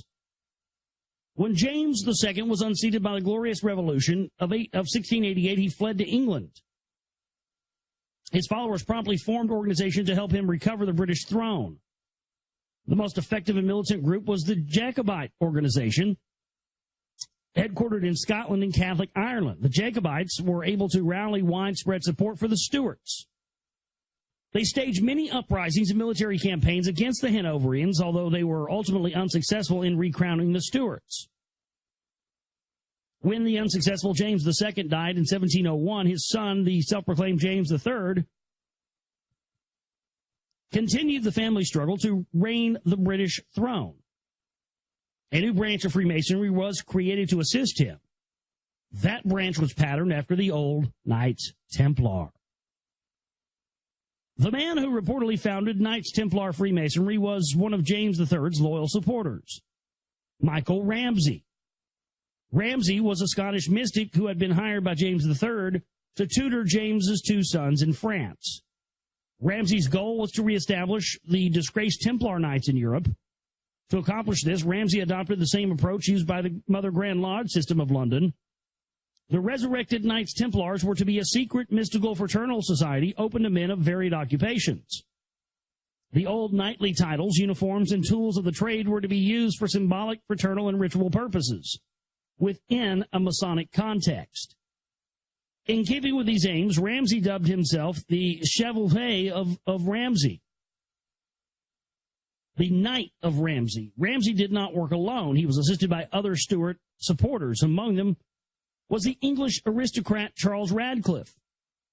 Radcliffe was a zealous Jacobite who had been arrested with his brother, the Earl of Derwentwater, for their actions in connection with the failed rebellion of 1715 to place James III on the British throne. Both brothers were sentenced to death. The Earl was beheaded, but Radcliffe escaped to France. In France, Radcliffe assumed the title of Earl of Derwentwater. He presided over a meeting in 1725 to organize a new Masonic lodge based on the Templar format being revealed by Ramsay. The Derwentwater Lodge was instrumental in getting the new Templar system of Freemasonry going in Europe. Derwentwater claimed that the authority to establish his lodge came from the Kilwinning Lodge of Scotland, Scotland's oldest and most famous lodge. Templar Freemasonry is therefore often called Scottish Freemasonry because of its reputed Scottish origin. Ramsay's Scottish Masonry attracted many members by claiming that the Templar Knights had actually secretly created the Mother Grand Lodge system. According to Ramsay, the Knights Templar had rediscovered the lost teachings of Freemasonry centuries earlier in the Holy Land during the Crusades. They brought the teachings back to Europe, and after their disgrace and banishment, secretly kept the teachings alive for hundreds of years in France, England, and Scotland. After centuries of living in the shadows, the Templars cautiously reemerged by releasing only the blue degrees through the vehicle of the Mother Grand Lodge. Ramsay claimed that the 3 blue degrees were issued only to test the loyalty of Freemasons. Once a Freemason proved his loyalty by reaching the 3rd degree, he was entitled to advance to the true degrees, the 4th, 5th, and higher degrees released by Ramsay. Ramsay stated that he was authorized to release the higher degrees by a secret Templar headquarters in Scotland. According to his story, the Scottish Templars were secretly working through the lodge at Kilwinning. To effect their pro-Stuart political aims, the Scottish lodges changed the biblical symbolism of the 3rd blue degree into political symbolism to represent the House of Stuart. Ramsay's higher degrees contained additional symbolism revealing why Freemasons had a duty to help the Stuarts regain the throne of England.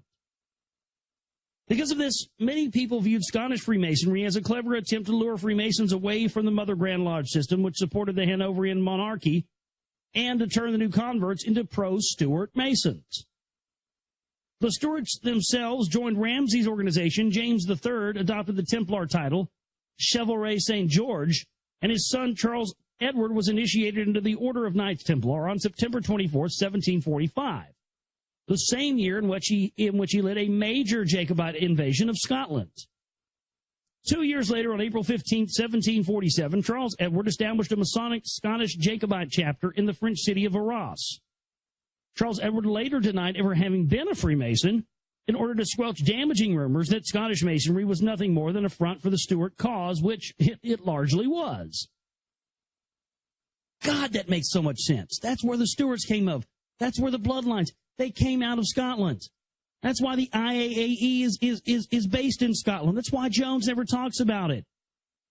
That's why Schlafly was on his show defending the CMP. My God, folks, do you see how deep this is now? This is why people have attacked me and said the things about me. This information that I've been a figurehead of bringing out with the help of Lee Rogers and a few others out there, this is it, man. This is what unravels the whole thing. This is what unravels the whole thing. And this is why I've taken my time to get this new film done, and my goodness, had I put it out before that, I wouldn't have got to this point. I mean, it just, if you're patient, man, the universe gives you what you're supposed to have in the time in which you need it. It's amazing. It's just, it's mind-blowing, man. My life is just insane. I can't believe I just lucky enough to experience this. It's crazy. I mean, when you start digging, if you really want the truth and you really, really seek to find it, you will find it. It will find you.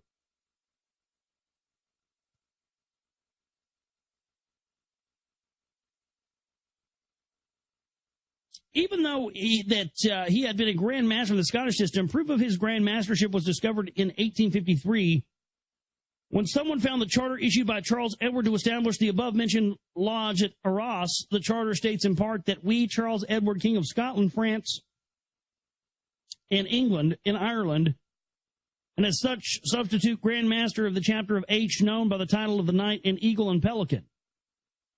We have just discussed the founding of two systems of Freemasonry. Each one supported the opposite side of an important political conflict going on in England. A conflict which affected other European nations as well. Both systems of Freemasonry were launched within less than 5 years of one another. Ramsay's story of how the two systems came into existence therefore contains some rather stunning implications. His story implies that a small hidden group of people belonging to the Brotherhood Network in Scotland deliberately created two opposing types of Freemasonry to encourage and support both sides of a violent political controversy. This would be a startling clear example of Machiavellianism. How true is Ramsay's story? To answer this question, we must first take a brief look at the history of Freemasonry in Scotland. The Scottish lodges were unique in that they were independent of each other and never chartered by the English Grand Lodge, even after they had begun to practice in the blue degrees of the English Grand Lodge system. The Kilwinning Lodge itself had been granted charters since the early 15th century, and it ceased doing so only in 1736 when it joined other Scottish lodges in elevating the Edinburgh Lodge to the position of Grand Lodge of Scotland. The new Grand Lodge of Scotland at Edinburgh adopted the speculative system of the English Grand Lodge, yet it remained independent of the English Grand Lodge and issued its own charters. About 7 years later, in 1743, the Kilwinning Lodge broke away from the Grand Lodge of Scotland over a seemingly trivial dispute. Man, I just got to say, I know you guys have been waiting for me to say this the whole time, and goddamn it, I've wanted to say it the whole time, and it doesn't change anything that I'm having him on Monday or anything, but I just got to say it because it's driving me fucking crazy. My God, is William Bramley a Freemason or what? God, I feel so much better now that I said that. Whew. Golly, yeah. I don't know, man. If he's not a Freemason, I'll kiss Leahy's bare ass in front of the whole trailer park. Man, oh man, yeah, I had to get that out there. Really, oh man, but yeah, no, come on, man, really. This is just, I don't know. The Mother Lodge of Kilwinning had once again issued its own charters in 1807. The Kilwinning Lodge renounced all right of granting charters and rejoined the Grand Lodge of Scotland. We therefore see substantial periods of time in which the Kilwinning Lodge was independent of all other lodges, and when it could very well have granted charters to Templar Freemasons. It was independent at that time of Ramsey, and Derwentwater claimed to have received authorization from Kilwinning to establish Templar degrees in Europe.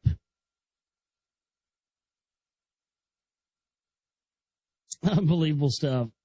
Some Masonic historians argue that the Kilwinning Lodge and other Scottish lodges still had nothing to do with creating the so-called Scottish degrees. They state that the Scottish degrees were all created in France by Ramsey and his Jacobite cohorts. Some Masonic writers contend that Templarism did not even reach Scotland until the year 1798, decades after it had already caught on in Europe. Those writers further claim that the Kilwinning Lodge had never practiced anything but the blue degrees of the English system. Others believe that Ramsey, who was born in the vicinity of Kilwinning, claimed a Scottish origin to his degrees out of a nationalistic pride and to help him build a base of political support for the Stuarts in Scotland. These arguments sound persuasive, but historical documentation proves that they are all false. First of all, we have already seen that Scotland was providing this era with important historical figures contributing to some of the changes being brought by the Brotherhood revolutionaries. Michael Ramsey is the third mysterious Scotsman of obscure origin we have seen help bring important changes to Europe.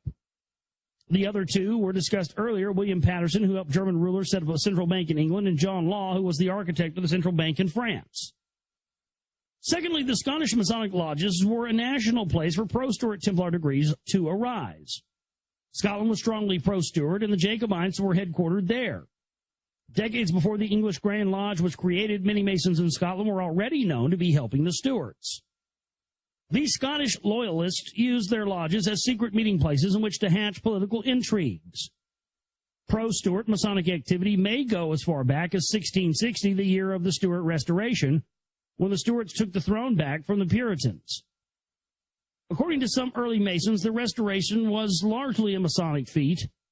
General Monk, who played such a pivotal role in the Restoration, was also reported to be a Freemason. Finally, there is incontrovertible evidence that the Scottish lodges, including the one at Kilwinning, were involved with Templarism decades before 1798.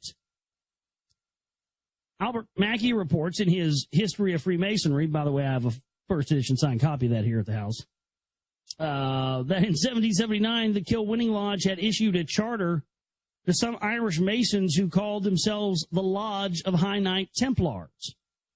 More than a decade earlier, in 1762, St. Andrew's Lodge of Boston had applied to the Grand Lodge of Scotland for a warrant, which it later received, by which the Boston Lodge could confirm the Royal Ark and the Knight Templar degrees at its August 28, 1769 meeting.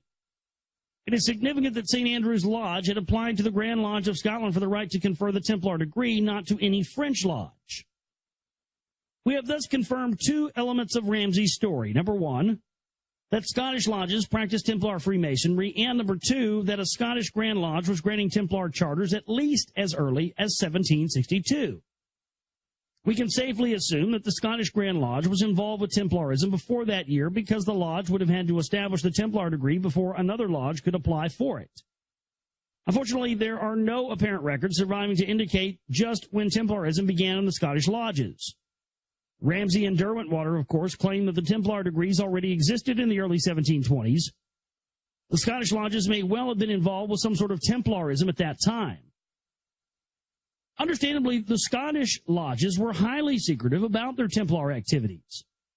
We only know about the 1762 Templar charter to St. Andrew's Lodge from the records found in Boston. One need only consider the fates of the two Earls of Derwentwater to appreciate the dangers awaiting those people, including Freemasons, who engaged in pro-Stuart political activity. Not every element of Ramsay's Templar story was backed by evidence. For example, Freemasonry itself was not started by the Templar Knights, as Ramsay implied.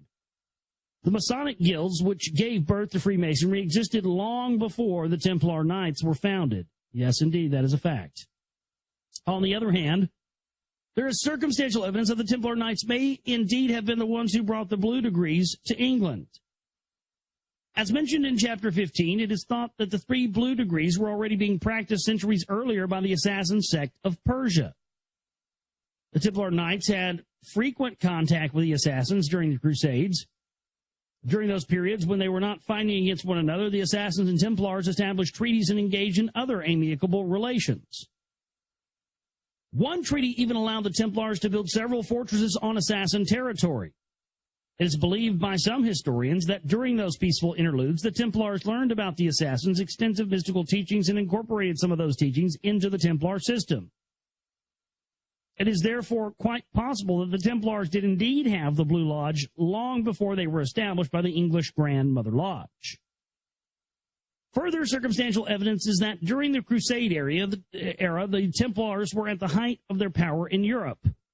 They owned properties throughout the continent. Their holdings in precipitories in Scotland were especially numerous. When the Templars abandoned the Holy Land after the Crusades, they eventually returned to their precipitories around the world, including Scotland.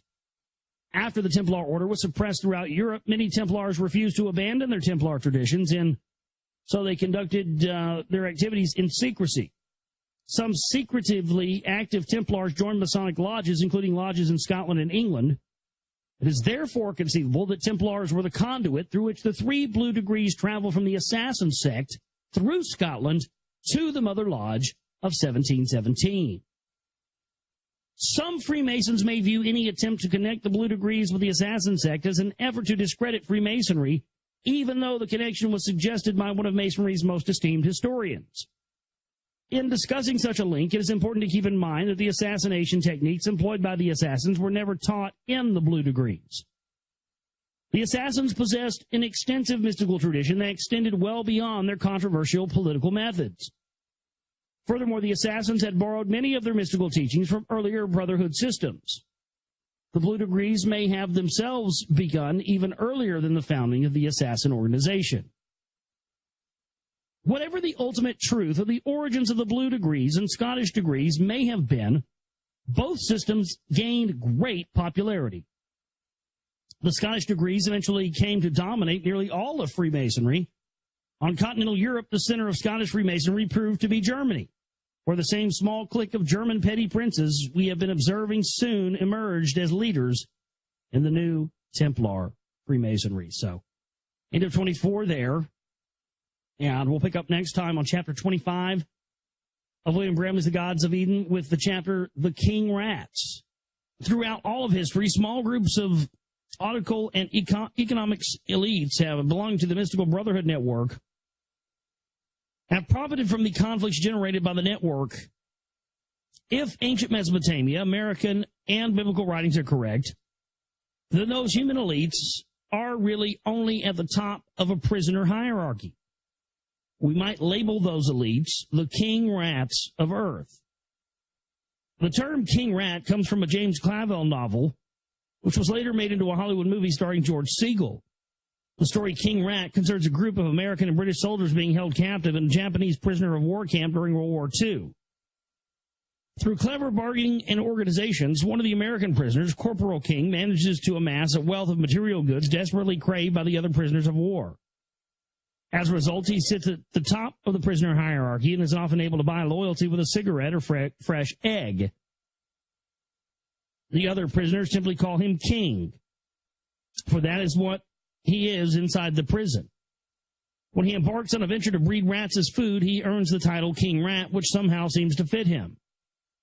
King Rat enjoys every luxury craved by the other prisoners, yet the fact remains that he is still a prisoner himself.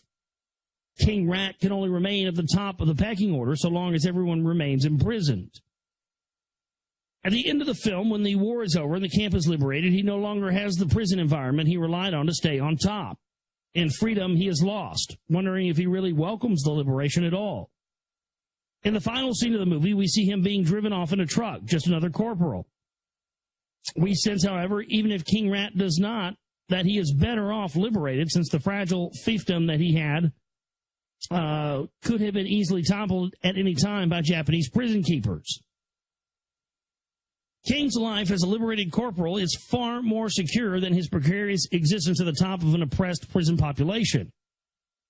The King Rat of cinema was ultimately a sympathetic character. Those whom we might label the King Rats of Earth are not so endearing, for we will use the term to describe only those individuals who acquire their profits and influence, not by breeding rats, but by helping to breed war and suffering for human consumption. For thousands of years, Earth has had endless successions of king rats. In this chapter, we will look at a particularly interesting group of them. The petty princes of the 18th century Germany. They and the relationship to brotherhood mysticism provided a fascinating look at the curious element of 18th century politics. Politics which have done much to shape the social, political, and economic world we live in today. Germany became the center of Templar Freemasonry on continental Europe. The Knight degrees took on a unique character in the German states, where the degrees were made into a system of Freemasonry called the Strict Observance. The Strict Observance was so named because every initiate was required to give an oath of strict and unquestioning obedience to those ranking above him within the order. The vow of obedience extended to a mysterious figure known as the Unknown Superior, who was said to be the secret leader of the Strict Observance and who was reportedly residing in Scotland. Members of the Strict Observance first passed through the Blue degrees before they were initiated into higher degrees of Scottish Master, Novice, Templar, and Professed Knight. The Unknown Superior went by the title Knight of the Red Feather. Although secrecy in the Strict Observance was very strong, several leaks revealed that the Strict Observance was true to the Scottish degrees by agitating against the House of Hanover in favor of the Stuarts. The Strict Observance spread quickly throughout the German states and has become the dominant form of Freemasonry there for decades. It also became influential in other countries, such as France, which has the second largest center of Freemasonry in Europe. Germany was the largest. In all nations, Strict Observance members pledged obedience to the Unknown Superior of Scotland.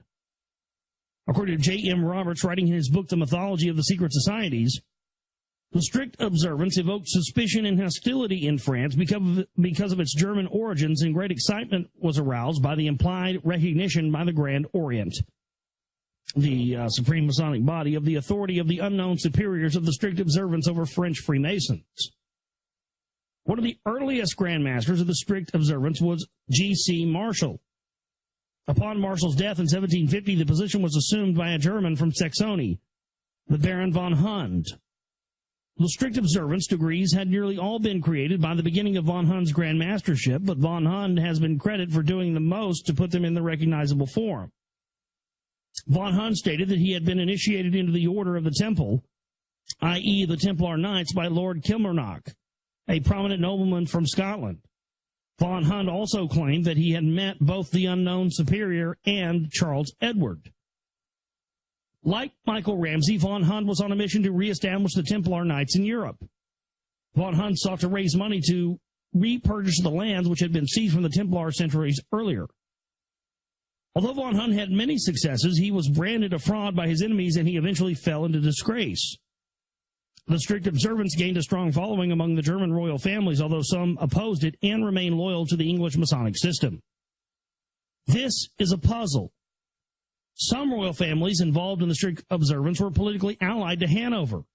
Why would they participate in a form of Freemasonry which secretly opposed the English House of Hanover? In some cases, it appears that the royal members had joined the strict observance after it ceased to be virulently pro-Stuart. Certainly, the Stuart cause was waning by the 1770s when some of those German princes emerged as strict observance leaders. On the other hand, there is another important factor to be considered. The woes of England caused by the Stuart Rebellion and by other conflicts were a source of immense profit to those German principalities, including to Hanover. That same small clique of German royal dynasties, which had been marrying into foreign royal families and then overthrowing them, made big money from the conflicts which they helped to create. Conflicts which were also being stirred up by the Brotherhood Network. To better understand this situation, we must briefly digress and review the history of the Teutonic Knights after they were defeated in the Crusades. When the Crusades ended, the Teutonic Knights, like the Templar and Hospitaller Knights, found work elsewhere. In 1211, while under the leadership of the Grand Master Hermann von Salza, the Teutonic Knights were invited to Hungary to aid a struggle going on there. For their services, they were awarded the district of Burzenland in Transylvania, which was then under Hungarian rule. The Knights outlived their welcome, however, and were expelled because they demanded too much land. After their ouster from Transylvania, the Knights were invited by Conrad, Polish Prince of Masovia, to help fight between the Slavs in Prussia. The Knights were again rewarded with land. This time they received large sections of Prussia. The Knights gained another benefactor, German Emperor Frederick II, the man who had made the 10-year peace treaty we discussed in Chapter 15. Although Frederick had acted as a man of peace, he was unfortunately also associated with this organization of war. In 1226, Frederick empowered the Knights to become overlords of Prussia. Frederick awarded to Grand Master von Salza the status of a prince of the German Holy Roman Empire. Frederick was also responsible for a reorganization of the order. The Teutonic Knights were thoroughly entrenched in Prussia by the year 1229. They built solid fortresses and imposed Christianity on the native Prussian populace with an energetic military campaign. By 1234, the Knights were politically autonomous and served under no authority except the Pope. The Knights surrendered their extensive Prussian buildings to the Pope in name and received them back as fiefs. In reality, the Teutonic Knights were the true rulers of Prussia, not the Pope.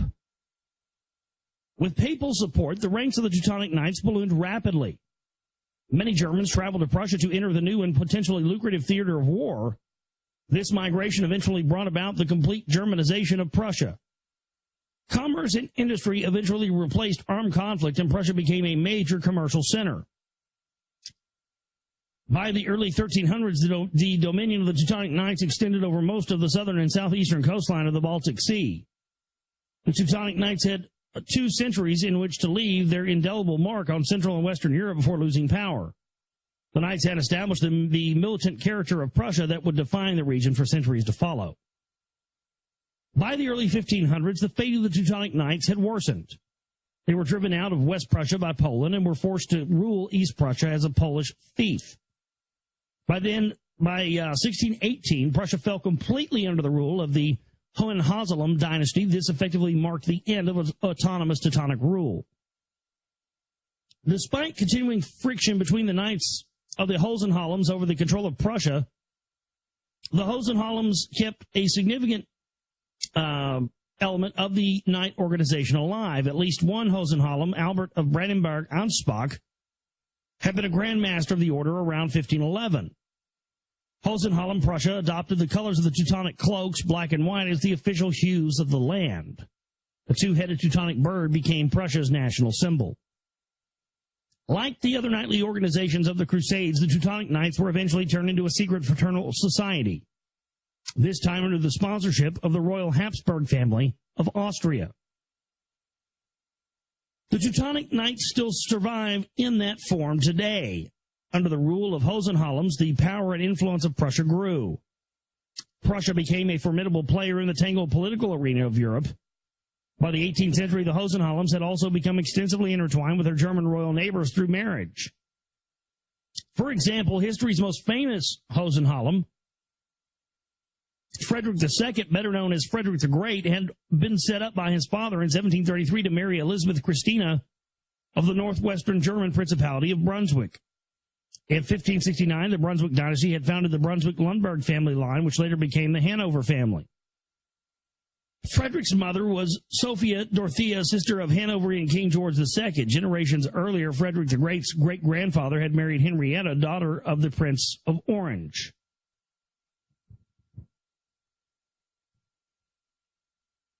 Political marriages, because they were usually loveless, were often unsatisfactory to those who were wed. This proved to be true in the joining of Frederick the Great to Elizabeth Christina of Brunswick.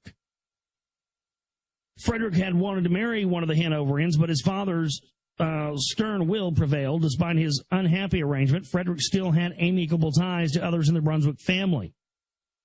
It was in Brunswick that Frederick, not yet the King of Prussia, was secretly initiated into Freemasonry on August 14, 1738, against his father's wishes. The initiation had been authorized by the Lodge of Hamburg in Hanover. The lodge practiced the blue degrees of English Freemasonry. 2 years after his initiation, Frederick II became the King of Prussia. He then publicly revealed his Masonic membership and initiated others into the order. At Frederick's command, a Grand Lodge was established in Berlin called the Lodge of the Three Globes. Its first meeting was held on September 30th, 1740. This lodge began as an English system lodge, and it had the authority to grant charters. How long Frederick remained active in Freemasonry is still debated today. Some historians believe that he ceased his Masonic activities in 1744 when the demands of war occupied his full attention. His general cynicism later in life eventually extended to Freemasonry.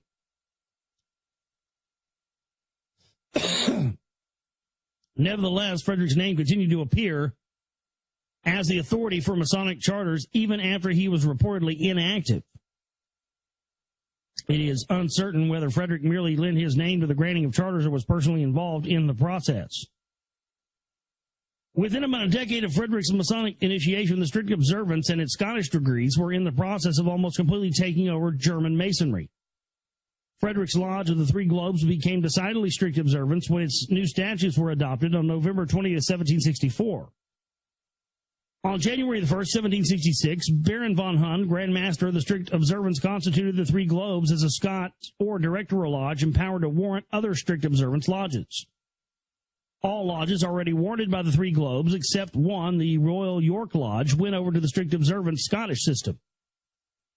Whatever Frederick's Masonic involvement may or may not have been, he and his Prussian kingdom profited from the conflicts of England that Scottish Masonry... I'm having to scroll down here, so bear with me for a second. Pictures. Oh, yeah, the original American flag. All sing on it. With contributing to, despite his domestic liberalism and professed anti-Machiavellian beliefs, Frederick proved by his actions to be as warlike and as shrewdly manipulative in the complex web of European politics as any man of his day. His goal was the militaristic expansion of the Prussian kingdom. He was not above aiding insurrection and being fickle in his alliances to achieve his goal. In the 1740s, Frederick had a political alliance with France. France was actively supporting the Jacobites against the Hanoverians, and rumors circulated that in London, that Frederick was helping the Jacobites prepare for their big invasion of England in 1745. Frederick afterwards shifted his alliances back to England and continued to profit from England's woes. He not only gained territory, but money as well. Sharing in Frederick's monetary profits were other German principalities, including Hanover itself. They all made their money by renting German soldiers to England at exorbitant prices. Hanover had already been engaged in this enterprise for decades. The rental of German mercenaries to England was perhaps one of the great scams of European history. A small clique of German families overthrew the English throne and placed one of their own upon it. They then used their influence to militarize England and involve it in wars. By doing so, they could milk the British treasury by renting expensive soldiers to England to fight in wars that they helped to create. Even if the Hanoverians were unseated in England, they would go home to German Hanover with a handsome profit made from the wars to unseat them. This may be one of the keys to the puzzle of why some members of this German clique supported Scottish Templar Freemasonry and later took on leadership positions within it. England rented German mercenaries through the signing of subsidy treaties, which were really business contracts. England began entering into subsidy treaties almost immediately after the German takeover of their country by the House of Orange in 1688. As we recall, one of the first things that William and Mary did after taking the English throne was to launch England into war. The German mercenaries were a constant burden to England. One early mention of them is found in the correspondence of the Duke of Marlborough. Marlborough was an English leader fighting on the European continent during France during the War of the Spanish Succession. Hanover was running troops to England at that time, years before Hanover took the British throne. On May 15, 1702, Marlborough discussed the need to pay the Hanoverian troops so that they would fight.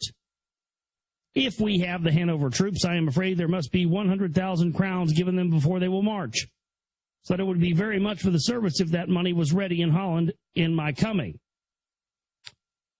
4 days later, 22,600 pounds were allocated by the English government to pay the mercenaries. Prussia and Hesse were also supplying mercenaries to Britain during that war. Marlborough's woes in getting them paid and continued. Writing from The Hague on March 26, 1703, he lamented, "Now that I come here to The Hague, I find that the Prussians, Hessians, nor the Hanoverians have not received any of their extraordinaries or the fees." England's next major European war was the War of the Austrian Succession. Frederick the Great was allied with France against England at this time. This did not stop other German principalities from continuing their business relationship with England, especially Hanover and Hesse. Although Hanover now sat on the British throne, it was not about to cease its profitable enterprise. If anything, Hanover's British reign gave that German principality greater leverage to drive even harder bargains with England for Hanoverian mercenaries.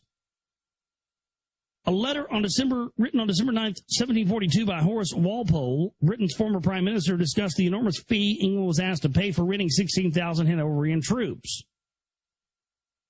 The pamphlet mentioned by Walpole contained these amusing words: "Great Britain hath been hereto strong and vigorous enough to bear up Hanover on its shoulders, and through wasted and wearied out with the continental fatigue she has goaded on. For the interest of this island, England must for this once prevail, or we must submit to the enogamy of the becoming only a money province to that electorate, Hanover."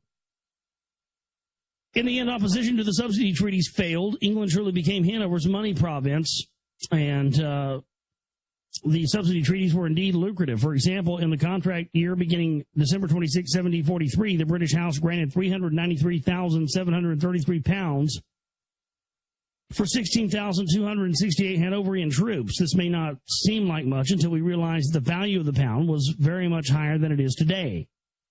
To raise some of this money, the Parliament went as far as to authorize a lottery.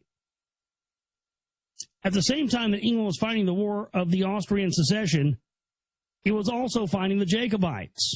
More German troops were needed on that front. On September 12, 1745, Charles Edward of the Stuart family led his famous invasion of England by way of Scotland. Bonnie Prince Charlie, as Charles Edward was called, captured Edinburgh on September 17th and was approaching England with the intent of taking London. That meant more money for Hesse. On December 20th, 1745, Hanoverian King George II announced that he had sent for 6,000 Hessian troops to fight in Scotland against Charles Edward. King George presented Parliament with a bill for the Hessian troops. It was approved. The bill for the Hessian troops, the Hessians landed on February 8th of the following year. Meanwhile, back on the European front, England hired more soldiers from Holland, Austria, Hanover, and Hesse to pursue England's interests there. The bills were staggering, and it's a staggering amount of reading. At the same time that England was fighting the War of Austrian Succession, it was also fighting the Jacobites. More German troops were needed on that front. On September 12, 1745, Charles Edward of the Stuart family, led by his famous invasion of England by the way of Scotland, Bonnie Prince Charlie, as Charles Edward was called, captured Edinburgh on September 17th and was approaching England with the intent of taking London. That meant more money for Hesse. On December 20th, 1745, Hanoverian King George II announced that he had sent 6,000 Hessian troops to fight in Scotland against Charles Edward. King George presented Parliament with a bill for the Hessian troops. It was approved. The Hessians landed on February 8th of the following year. Meanwhile, back on the European front, England hired more soldiers from Holland, Austria, Hanover, and Hesse to pursue England's interests there. The bills were staggering. The war on the continent finally ended. It was not long, of course, before the rulers of Europe were involved in another one. This time it was the 7 Years' War, one of the longest armed conflicts in European history from 1756 to 1763 up until that time. Frederick of Prussia had switched his allegiance back again to England, and the two nations, England and Prussia, were pitted against France, Austria, Russia, Sweden, Saxony, Spain, and the Kingdom of Two Sicilies.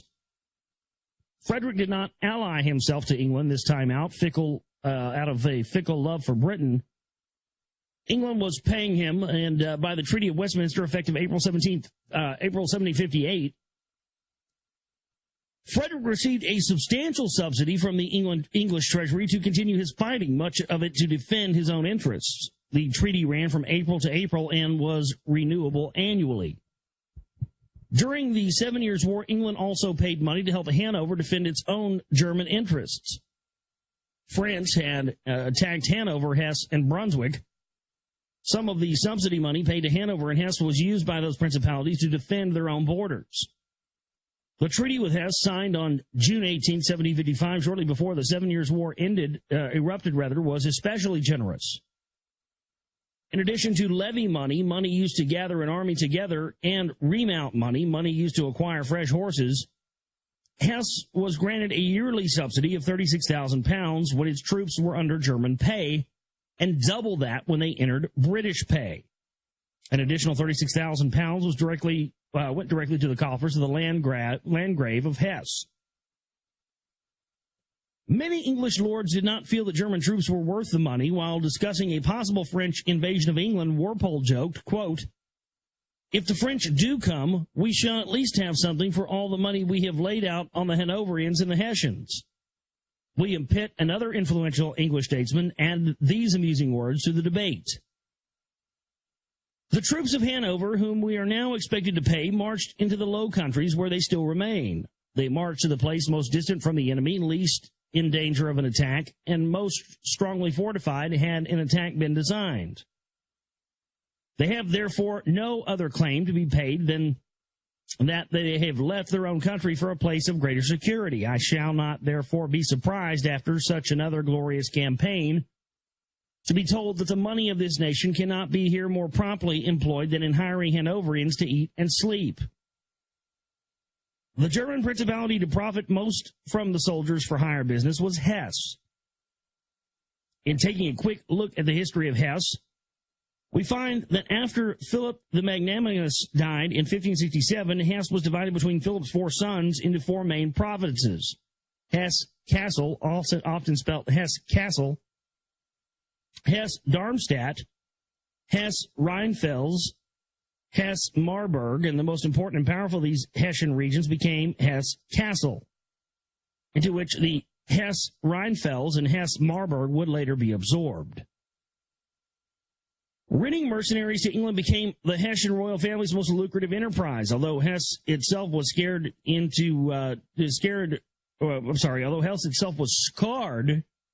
during some of the European conflicts, the Hessian dynasty built an immense fortune from the soldier business. In fact, Landgrave Frederick II of Hesse Castle, not to be confused with Frederick II of Prussia or with the German Emperor Frederick II of the Crusades era. Oh, man, goodness. Yeah, not to be confused with that. Phew, that's a lot of info. It made Hesse Castle the richest principality in Europe by renting out mercenaries to England during Britain's next great struggle, the War for American Independence, also known as the American Revolution. Also benefiting from the American Revolution was the Royal House of Brunswick. Its head, Charles I, rented soldiers to England at a very handsome price to help fight the rebelling colonists. As we can see, Hanover and a few other German states profited handsomely from the conflicts which had beset England. The problems of Britain gave them the opportunity to plunder the British treasury at the expense of the English people. This had the additional effect of pushing England into ever-deepening debt to the new bankers with their inflatable paper money. The populace of Germany also suffered. Most of the mercenaries rented to England were young men involuntarily conscripted and forced to fight where their leaders sent them. Many were maimed and killed so that their rulers could live in greater luxury. The wealth and influence of a small clique of German dynasties had been built upon the blood of the young. Lurking behind these activities, we continue to find the presence of the Brotherhood Network. As the years progressed, members of the royal families of Hesse and Brunswick emerged as leaders of the strict observance. In 1772, for example, at a Masonic Congress in Colo, Duke Charles William Ferdinand of Brunswick was chosen to succeed von Hund as the Grand Master of the strict observance. Several years after his election to the Grand Master position, Duke Ferdinand succeeded Charles I as the ruler of Brunswick and inherited the money from Brunswick's rental of mercenaries. Sharing leadership duties in the strict observance with the Duke of Brunswick was Prince Karl of Hesse, son of Frederick II of Hesse-Kassel. According to Jacob Katz in his book Jews and Freemasons in Europe, 1723 to 1939, Prince Karl was later accepted as the head of all German Freemasons. Karl's brother, William, who later inherited the principality and immense fortune of Hesse-Kassel from their father, was also a Freemason. He had provided mercenaries to England when he earlier ruled Hesse-Hanau. How important a role did the Brotherhood itself really play in manipulating these affairs? To determine if there truly was active Brotherhood involvement of a Machiavellian nature, it would help to discover if there was any single Brotherhood agent who participated first in one faction and then in another. We would require a Brotherhood agent traveling in all circles, from the Jacobites to the electors of Hesse, from the King of France to Prussia. Interestingly, history reveals just such an individual. We would not normally learn of such an agent because of their secrecy surrounding Brotherhood activity. This particular person, however, by virtue of his flamboyant personality, his remarkable artistic talents, and his flair for drama, had attracted so much attention to himself that his activities and travels were noted and recorded for posterity by many of the people around him. Deified by some and declared a charlatan by others, this flamboyant agent of the Brotherhood was best known by a false appellation, the Count of Saint Germain. So chapter 26 is the Count of Saint Germain. I'd like to continue on here right now. A controversial figure in the intrigues of the 18th century Europe was a secretive and colorful individual known as the Count of Saint Germain. Saint Germain's life has been the subject of many articles in at least one book. Ever since his reported death in 1784, there has been a tendency to either deify him or to dismiss him as an unimportant charlatan. Neither characterization seems to accurately reflect what he truly was. Saint Germain's activities are important because his movements provide a fascinating link between the wars going on in Europe, the deeper levels of the Brotherhood, and the clique of German princes, particularly the House of Hesse. The first of many mysteries concerning Saint Germain is the circumstances of his birth. Many researchers believe him to have been the offspring of Francis II, ruler of the once powerful Principality of Transylvania. Transylvania, famous in cinema as the home of the mythical human vampire Dracula and other assorted literary ne'er-do-wells, had ties to the dynasty in Hesse. Francis II of Transylvania had married 16-year-old Charlotte Amalie of Hesse-Rheinfels on September 25, 1694, at the Cathedral of the Cologne in Germany. Out of this union came two known children. However, when the will of Francis II was published in 1737, a third unnamed son was mentioned as a beneficiary. This third child proved to be Leopold George, eldest son and heir to the Transylvanian throne. Leopold George was born in either 1691 or 1696, depending upon which theory of his birth one accepts. Because of the uncertainty of his birth date, it is not known if he was the son of Charlotte of Hesse or of Francis II's prior wife. What does appear certain is that Leopold George's early death in 1700 had been staged to save him from the deadly intrigues which were about to destroy the Transylvanian dynasty and end the independence of Transylvania. Leopold George is believed to have been the Count of Saint Germain. Saint Germain first appeared in European society in 1743 when he would have been a man in his 40s. Little is known about his life before that year. A dossier on the mysterious count had been created by the order of French Emperor Napoleon III, but unfortunately all of the documents were destroyed in a fire that engulfed the house in which the dossier was stored. This resulted in the loss of irreplaceable information about Saint Germain. Saint Germain's own secretiveness only deepens the mystery about his life. The surviving information indicates that Saint Germain was raised to become one of the most active, colorful, and successful secret political agents of the Brotherhood in the 18th century.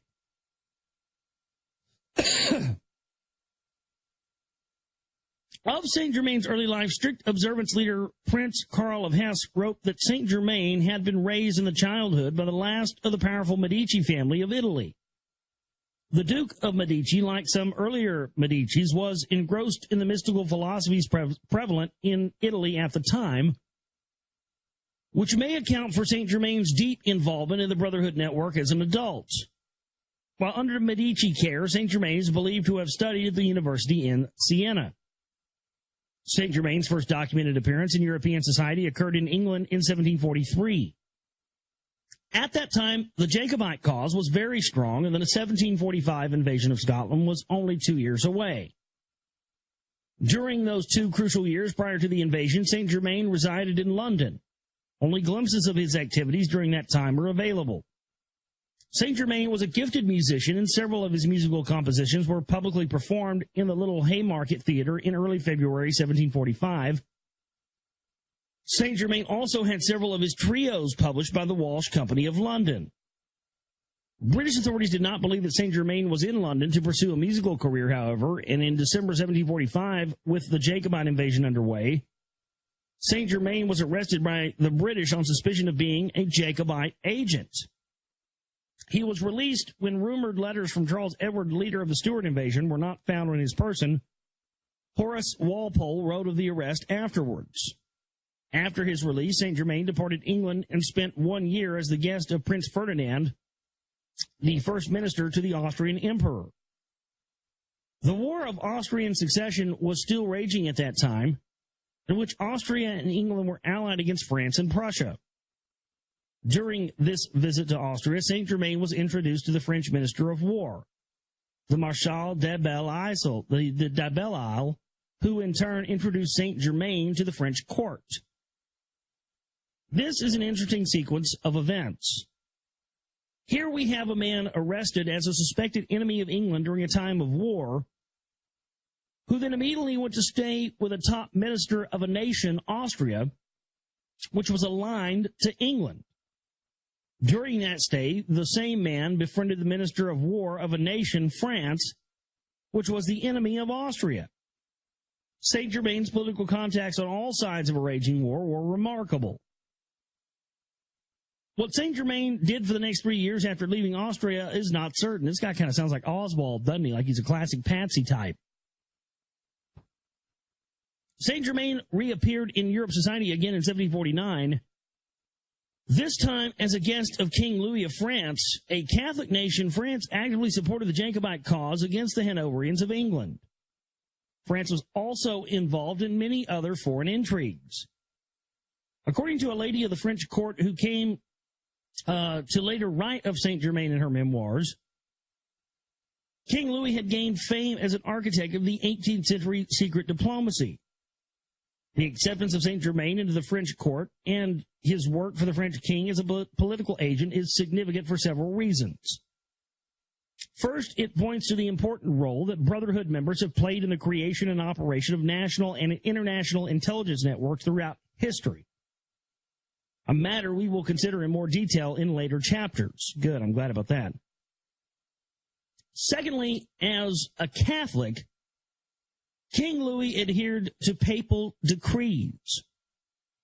The papacy was hostile to Freemasonry. Indeed, Roman Catholicism and Freemasonry are both factions with origins in the Brotherhood, which have long opposed one another. In 1737, Louis issued an edict forbidding all French subjects to having anything to do with Freemasonry. During the ensuing decades, the French government actively represented the French Freemasons with police raids and imprisonment. Louis's edict of 1737 was followed a year later by Pope Clement's papal bull, which forbade Catholics everywhere from participating in or supporting Freemasonry under penalty of excommunication. Yet here was the Count of St. Germain, who would later reveal a lifelong involvement in the Brotherhood, residing as a guest of the king. The likely explanation, based upon the known facts of St. Germain's life, is that he was not so much a Freemason as he was an agent for the higher Brotherhood. It is also unlikely that the French king understood St. Germain's role in the Brotherhood network. St. Germain's exact activities from 1749 through 1755 are largely unknown. In 1755, he made a second trip to India. He went with English commander Robert Clive, who was on his way there to fight the French. India was a major theater of war in which a great deal was at stake. Commander Clive was an important leader on the British side. This trip highlighted once again St. Germain's remarkable political contacts and his ability to travel back and forth between important leaders of warring camps. One biographer has suggested that the Count may have been acting as a secret agent of King Louis of France when he went to India with Clive, for when St. Germain returned, he was awarded in 1758 with an apartment in the French royal palace at Chambord. He was also given laboratory facilities for his chemical and alchemical experiments in which Louis sometimes participated. St. Germain was clearly a flamboyant and multifaceted character. One of the talents for which he achieved fame was his considerable knowledge of alchemy. Alchemy mixes mysticism with chemistry and was a staple of Rosicrucian practice. St. Germain had become a topic of gossip in the French court because he claimed to possess the alchemical elixir of life. The elixir was said to be a secret formula which made people physically immortal. This was the same elixir many European Rosicrucians claimed to possess. St. Germain may have had his tongue slightly in cheek when he made the claim. Or did he? I don't know. St. Germain was clearly a flamboyant and multifaceted character. One of the talents for which he achieved fame was his considerable knowledge of alchemy. Alchemy mixes mysticism with chemistry and was a staple of Rosicrucian practice. St. Germain became a topic of gossip in the French court because he claimed to possess the alchemical elixir of life. The elixir was said to be a secret formula which made people physically immortal. This was the same elixir many European Rosicrucians claimed to possess. St. Germain may have had tongue slightly in cheek when he made the claim. However, he is quoted as saying to King Louis, "Sire, I sometimes amuse myself," King Louis XV, "Sire, I sometimes amuse myself by not making it believed, but allowing it to be believed, that I have lived in ancient times." In 1760, St. Germain left France for The Hague in Holland. The trip was made during the height of the 7 Years' War. Holland was a neutral country during that conflict. Exactly what St. Germain was trying to accomplish in Holland remains debated even today. After declaring himself to be a secret agent of King Louis XV, St. Germain tried to gain an audience with the English representative at The Hague. St. Germain claimed that he was there to negotiate a peace between England and France.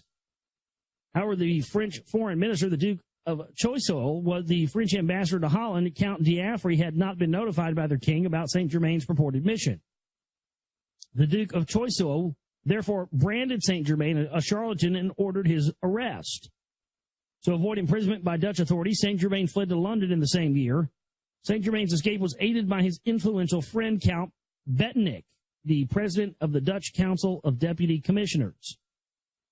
As a result of this debacle and the unwillingness of Louis XV to publicly acknowledge St. Germain as his agent, St. Germain was unable to openly return to French royal society until 1770, the year in which his enemy, the Duke of Choiseul, was disgraced and removed from power. St. Germain had a second and perhaps even more compelling reason for making that ill-fated trip to Holland. A letter written on March 25, 1760 by Prince de Gotselin, Russian minister to England, offered the insight into St. Germain's aborted activities in Holland. "I know the Count de St. Germain well by reputation. This singular man has been staying for some time in this country, and I do not know whether he likes it. There is someone here with whom he appears to be in correspondence, and this person declares that the object of the Count's journey to Holland is merely some financial business." Right, that's he was there because the royal banking families that later spawned Queen Beatrix and that whole bloodline, were funding Saint Germain. That's a fact. Same way that Manly P. Hall was being funded. Manly P. Hall was being funded by, because he wrote The Secret Teachings of All Ages at like 22, 23, something like that, some very early age. And never, and in all his years, I mean, I don't know how you get something that right in your first try. Well, apparently the story is that there was this anonymous wealthy woman, an oil baroness, who was funding Manly P. Hall, and she told him, you'll never have to worry about money. However much money you ever need, you just tell me, you'll have a blank check, and you just, go around the world and find these secret teachings and put them out there. So we've seen this throughout history. That's what I need. I need somebody to give me a limitless bank account so I can just go find information. I'd have fucking County of Rockwall dug up by next week. That would be a disaster. Me with that kind of unlimited capital would be dangerous. And have the whole goddamn town uprooted and the portal open by next week. The financial business mentioned by de Geislin was very secretive. It appeared to be the true purpose of Saint Germain's visit. Saint Germain was in Holland to exploit the marriage of a Princess Caroline to the German Prince Nassau-Dillenburg for the purposes of establishing a fund for France. Saint Germain wanted to negotiate the formation of the fund with Dutch bankers, according to French ambassador to Afrique. His objective in general was to secure the credit of the principal bankers there for us. In another letter to Afrique stated that Saint Germain had come to Holland solely to complete the formation of a company adequate to the responsibility of this fund.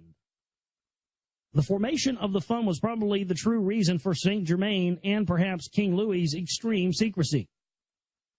France had already had important financiers to the royal court, the wealthy Paris Duvernay brothers. The Paris brothers had salvaged France's financial standings after the disastrous Bank of France episode involving the inflated money of John Law. Saint Germain was quite hostile to the Paris brothers, and he did not want them to gain control of the fund. Saint Germain is quoted by Monsieur de Calderbrock, a minister of the Saxon court in The Hague, quote, King Louis of France is surrounded only by creatures placed by the brothers Paris, who alone cause all the troubles of France. It is they who corrupt everything and thwart the plans of the best citizen in France. The Marchard de Belle Isle, hence the disunion and jealousy among the ministers.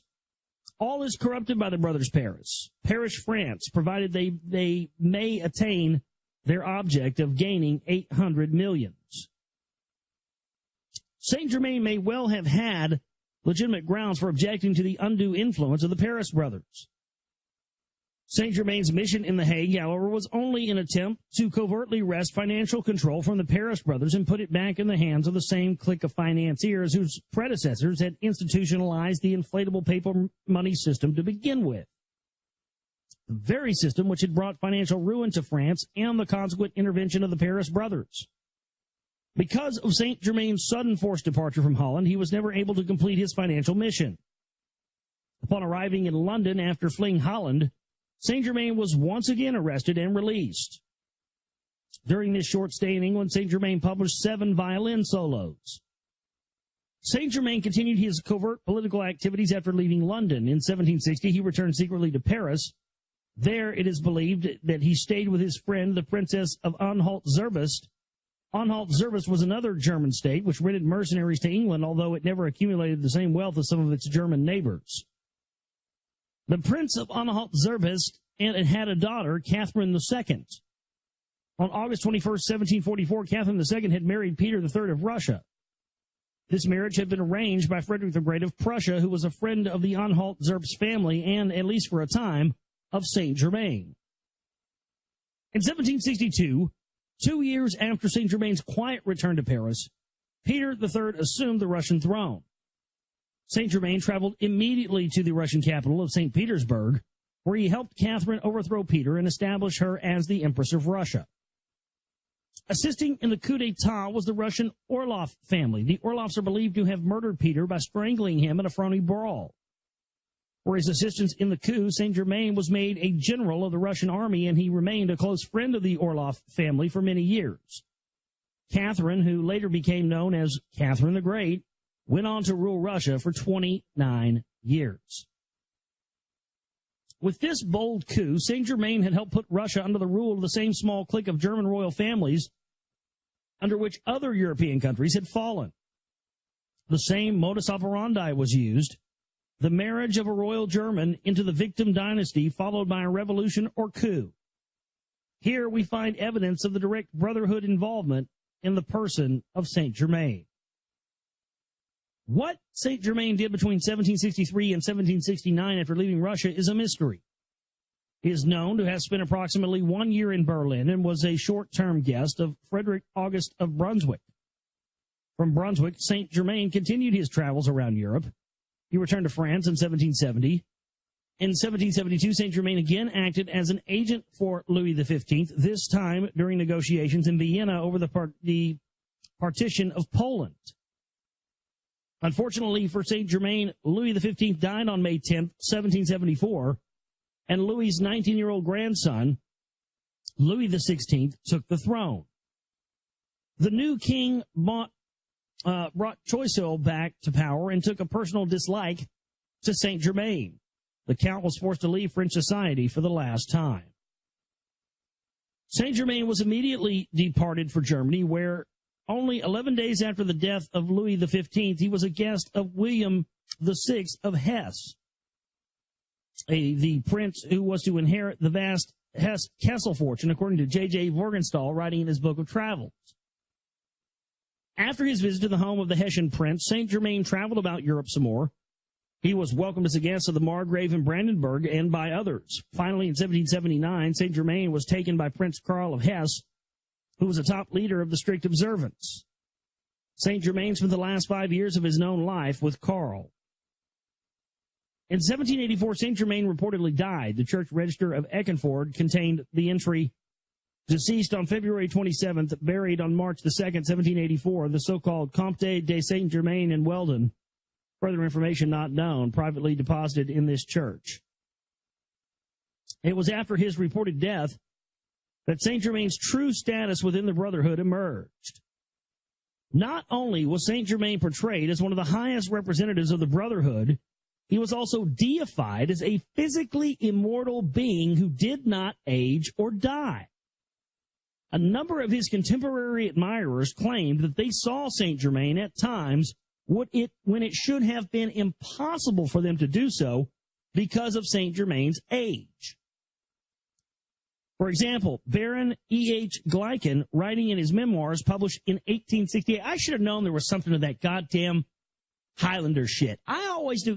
All my years of researching and watching sci-fi and this shit, I was like, Highlander was always one of my favorites. It was always the one where I was like, it's the only one where I hadn't seen if his, evidence that may be true or not. God damn it. I should have fucking known. We're being ruled over by goddamn immortals, aren't we? Well, you know what?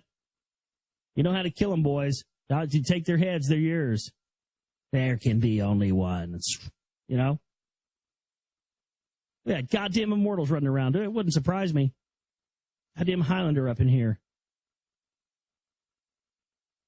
I have heard Rameau and an old relative of a French ambassador at Venice testifying to having known Saint Germain in 1710 when he had the appearance of a man of 50 years of age.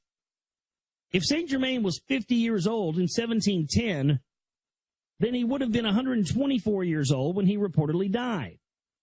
There are, however, those who claim that Saint Germain did not die in 1784.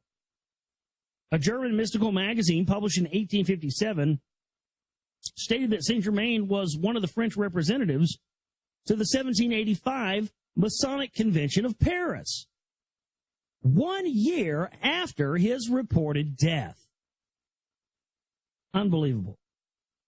Another writer, Cantu Cesare, in his work Gili Erecte d'Italia, stated that Saint Germain was present at the famous Wilmsbad Masonic Conference, which was also held in 1785. These reports are viewed by some people as evidence that Saint Germain's death had been staged, perhaps for the second time in his life, to enable him to escape the controversy which surrounded him so that he could live out the rest of his life in relative quiet.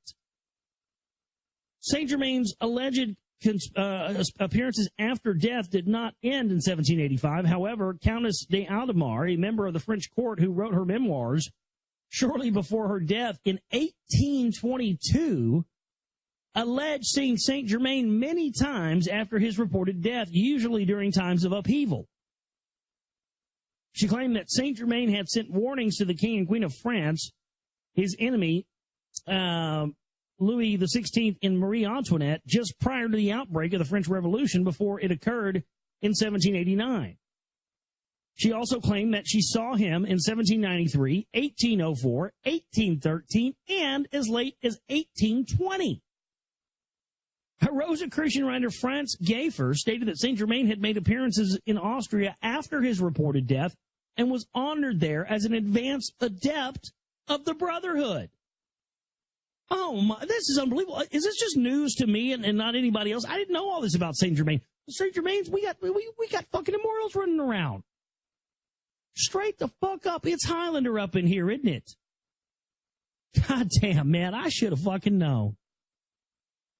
I should have fucking known. Unbelievable. So every time there's upheaval going on, this guy just conveniently shows up. We got immortals running around every time there's upheaval going around starting shit and just perpetuating this. I should have fucking known.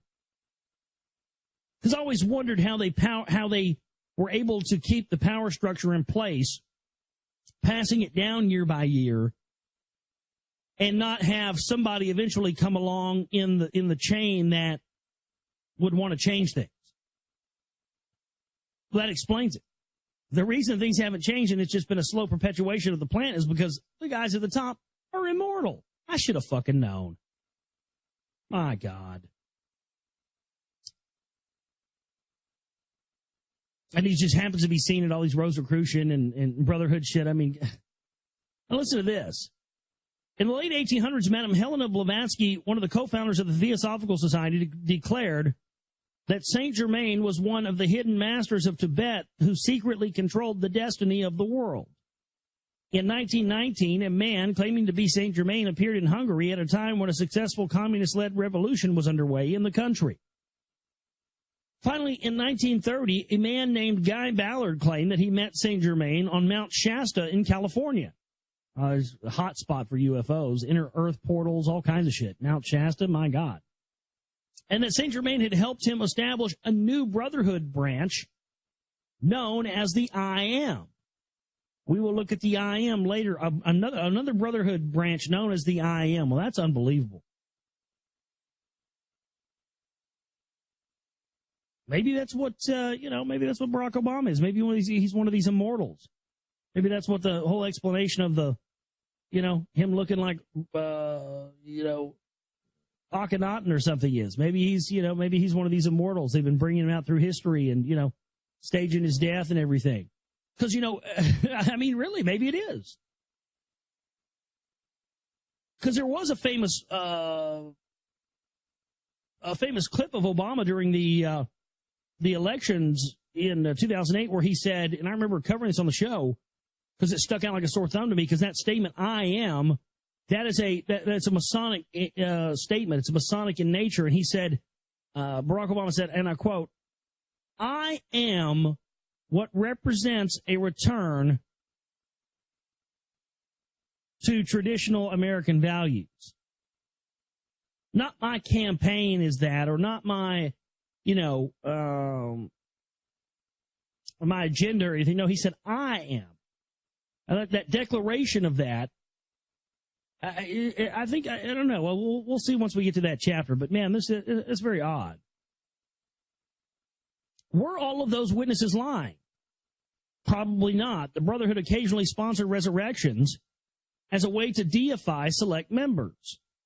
This is what had been done with Jesus. In fact, those Brotherhood branches which deify Saint Germain, which is certainly not all of them, often give Saint Germain the same spiritual status as Jesus. Why Saint Germain was chosen for deification may never fully be understood. Perhaps his successes on behalf of the Brotherhood were far more numerous than we know. Whatever the reason might have been, it is clear that Saint Germain was mortal. He did die, if not on the reported date of his demise, then surely within a decade of it. During his lifetime, and still today, many people have labeled Saint Germain a fraud and a charlatan. Some critics contend that Saint Germain was nothing more than a glib con artist of common birth whose entry into royal society came about solely through his wiles and colorful personality.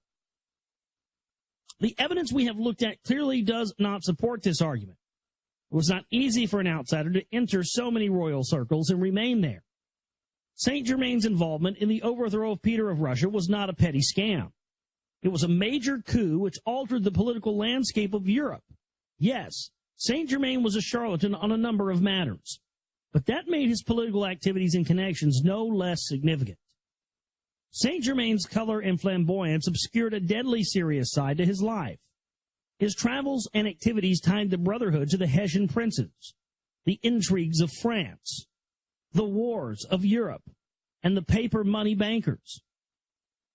The personality of Saint Germain reveals that when we discuss behind-the-scenes influences, we are not necessarily talking about eerie characters who skulk about in the shadows doing incomprehensible things. We are usually discussing people who are as lively and colorful as the rest of us. They succeed and they fail. They have their charms and their quirks like everyone else. They exercise influence over people, but not puppet-like control. They are affected by the same things that everyone else is affected by. These observations lead to an important point.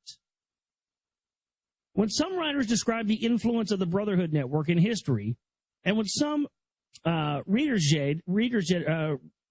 when some read about it, they envision, so there was a typo, misprint there. And when some read about it, they envision strange subterranean occult forces at work. This is an illusion generated by the mysticism and the sorcery of the Brotherhood itself. Changes in society, whether good or bad, are caused by people doing things. The Brotherhood Network has simply been an effective channel to get people to act. I don't believe that. I got to disagree with him. That's a huge. I don't agree with that at all. And the influence of the Brotherhood Network only appears mysterious and occult because so many actions have gone unrecorded and unknown to outsiders.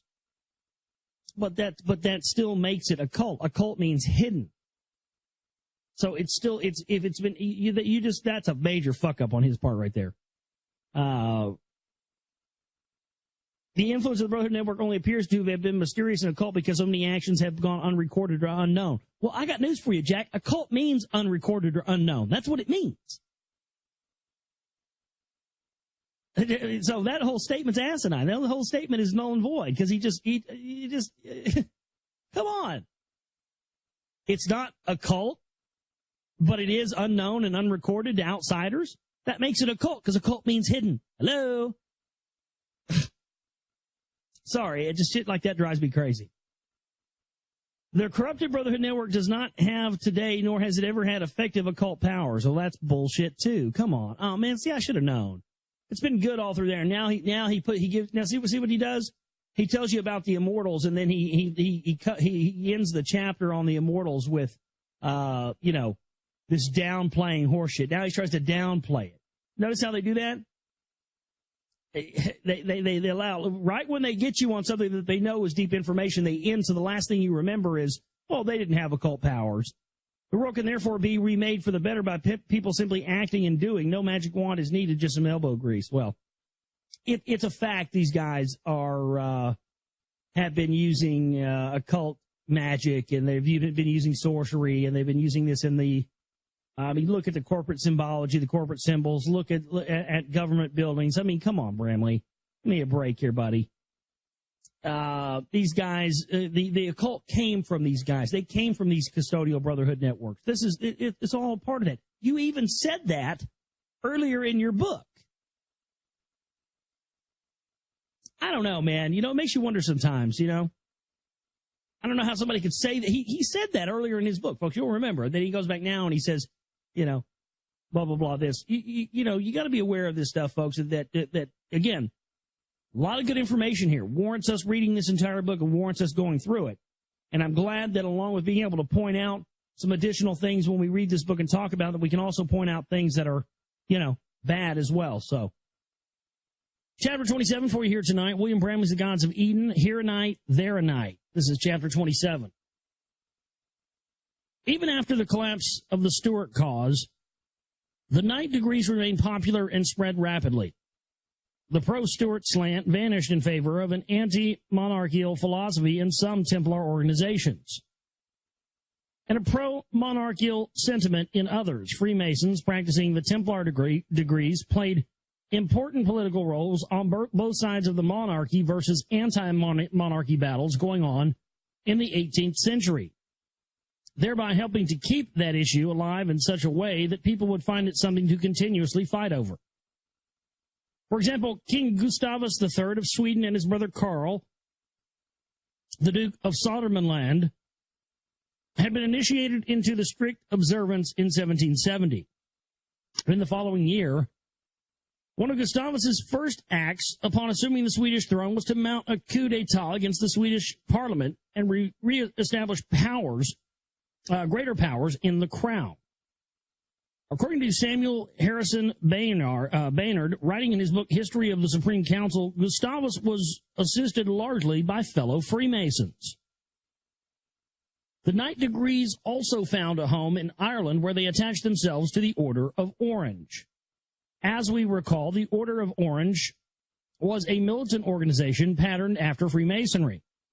It was founded to ensure that Protestantism remained England's dominant religion. We the other night on Lee Rogers' show, if you listened to the show Tuesday night, we were talking about the guy that made the Ten Commandments movie and how that movie was littered with Masonic symbolism and symbolism of extraterrestrials and all this stuff. Well, it was made by none other than Cecil B. DeMille, and you can go and look this up. It's on a Freemason website. I read it on Lee's show the other night. Cecil B. DeMille was a member of the Orange Order of Freemasonry, and he originally made that movie in 1928, made one version of the Ten Commandments, and then after going through all the different, by the time he got to the 50s, he'd been through years of being in the Freemasons and all the initiation, so he went back and made what he said was the proper version of the movie The Ten Commandments, which is the one that he ended up making with Charlton Heston. So just to give you a little bit of an idea there of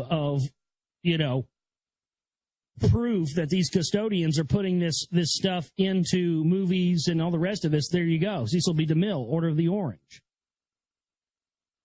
The Order of the Orange was founded to ensure that Protestantism remained England's dominant religion. Members of the Orange Order vowed to support the Hanoverians as long as the Hanoverians continued their support of Protestantism. The Knight degrees were grafted onto the Order of Orange in the early 1790s, by which time the Stuart cause was nearly dead. The Orange Order's Templar degrees were, and still are today, called the Black Preceptory. Although the Orange Order and the Black Preceptory are supposed to be equal in status and rank, entry into the Black Preceptory is accomplished only after a person has first passed through the degrees of the Orange Order. According to Tony Gray, writing in his fascinating book, The Orange Order, the Black Preceptory today has 11 degrees, and a great deal of secrecy still shrouds the inner workings of this curious institution. Approximately 50 to 60% of all Orange members become members of the Preceptory. The Orange Order itself continues to be strongly Protestant and anti-Catholic, and in this way it contributes to some of the conflicts between Catholics and Protestants in Ireland today. Another interesting chapter in the history of the Templar degrees concerns the creation of a bogus Illuminati. Now here we go. This is what I've been talking about, is that the Illuminati that the Patriot Movement, Truth Movement, and people tell you about is not the same Illuminati that has really been having hands in the pie and really controlling things. The whole thing with Weishaupt and all that, that's a red herring. That's not the real truth about the Illuminati, but that's what everybody parrots and believes is the real truth about it, but it's absolutely not. Another interesting chapter in the history of the Templar degrees concerns the creation of a bogus Illuminati. Illuminati, as we recall, was the Latin name given to the Brotherhood. In 1779, a second Illuminati was started in the Strict Observance Lodge of Munich. This second bogus Illuminati was led by an ex-Jesuit priest named Adam Weishaupt. But see, that's what everybody focuses in on as being the real Illuminati, and it's not. It's a fraud. The second bogus Illuminati was led by an ex-Jesuit priest named Adam Weishaupt and was structured as a semi-autonomous organization. Openly political and anti-monarchical, Weishaupt's Illuminati formed another channel of higher degrees for Freemasons to graduate into after completing the blue degrees. Weishaupt's Illuminati had its own hidden master known as the Ancient Scot Superior. The strict observance members who were initiated into this Illuminati apparently believed that they were being initiated into the highest echelons of the real Illuminati or the Brotherhood, but they were not. Once initiated under strict vows of secrecy, members were revealed a great deal of political and anti-monarchical philosophy. Weishaupt's Illuminati was soon attacked, however. Its headquarters in German Bavaria were raided by the Elector of Bavaria in 1786. Many radical political aims of the Illuminati were discovered in documents seized during the raid. The Duke of Brunswick, acting as Grand Master of German Freemasonry, finally issued a manifesto 8 years later in 1794 to counteract Weishaupt's bogus Illuminati after the public scandal could no longer be contained. Joining in the suppression of Weishaupt's Bavarian Illuminati were many Rosicrucians. Despite the repression, this Illuminati survived and still exists today. Many people have mistakenly believed that Weishaupt's Illuminati was the true Illuminati and that it took over all of Freemasonry. I mean, this book was published in 1989, folks, and that's still the predominant view today. And again, this with all this information that's proven in this book that we've talked about here, that's proven the connections to the priest class, to the CMP, to the Jesuits, all of this stuff. I mean, my God, that's pretty huge. People are still putting out movies in 2011 that say Adam Weishaupt started the Illuminati, blah, blah, blah, blah, blah. It's absolutely not true. And I've been laughed at for saying that for fucking years on this show.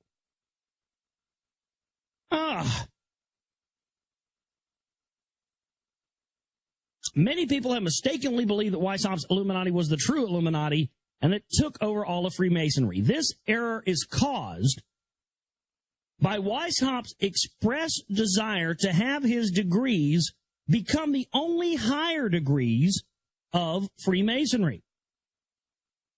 One can still find books today which theorize that Weishaupt's Illuminati was, and still is, the source of nearly all of mankind's social ills. A careful study of the evidence indicates that Weishaupt's Illuminati is actually a red herring in this respect. Hear, hear. Hear, hear. I got to give it up. You know, Bramley said a few things in this book I don't agree with, but I got to say 100% right there, you know, there are still people going around saying that the Weishaupt's Illuminati was the actual one. So you got to believe that this is being done by design, especially when you see it being done by these priest class minion bozos like Mark Dice, who are connected into whatever that cardinal's name, the Jesuit Vatican cardinal out in Los Angeles that Alex Jones goes to when he goes out to California. All the Sheen family goes to it. Danny Bonaducci goes to it. Now we know why these clowns have been pushing this phony version of what the Illuminati is on us. So they can create the red herring so the real one is never found. It's unbelievable. A careful study of the evidence indicates that Weishaupt's Illuminati is actually a red herring in this respect, although Weishaupt's Illuminati did contribute to some of the revolutionary agitation going on in Europe. Its impact on history does not appear to have been as great as some people believe, despite the enormous publicity it received. The social ills, which have sometimes been blamed on Weishaupt's Illuminati, existed long before the birth of Adam Weishaupt. What did take over nearly all of Freemasonry in the 18th century were the Templar degrees, which were not the same thing as Weishaupt's Illuminati. The true significance of the Bavarian Illuminati is that it was an anti-monarchy faction allowed to operate out of strict observance lodges. Meanwhile, the strict observance was generally considered pro-monarchy, and it supported pro-monarchy causes, as in the Swedish Riksdag overthrow mentioned earlier. This made the strict observance a source of secret agitation on both sides. And on both sides of the monarchy versus anti-monarchy conflicts for a number of years, another example of brotherhood Machiavellianism. The worldwide transformation of human society announced in the Rosicrucian Fama Fraternis gained momentum as Freemasons and other mystical network members led numerous revolutions around the world. The uprisings were not confined to Europe. They spilled across the Atlantic Ocean and took root in the German colonies in North America. They gave birth to the single most influential nation on earth today, the United States of America. So that's the end of chapter 7. God damn. Boy, I tell you what. I hope a lot of people hear this broadcast tonight. I hope a lot of people hear this on YouTube or we've been having a couple of big pieces of info in this show tonight. But that's definitely one of them, man. If we can get people to understand that this Illuminati and the Alumbrados, Los Alumbrados Society and all this stuff, and how it connects to the Jesuits and the priest class, and how these are the real people that are running the show, and how these priest class bozos in the truth movement have given us this red herring Illuminati and told us that that's the real explanation for it, we're going to be able to come a lot farther. But again, proof that the mainstream controlled truth movement is telling us these red herring lies and telling us part of the truth but not giving us the whole truth. And there it is in a book written in 1989. And ask yourself why you never heard of William Bramley, or none of us really had until recently. He didn't, you never, how come this guy was never brought on, the Alex Jones show or something? Because he doesn't want you to know this info, because that's who the fuck he's covering for. Crazy, crazy stuff. Chapter 28, American Phoenix. American Phoenix. Well, this should get interesting, huh? Let's see how long this is.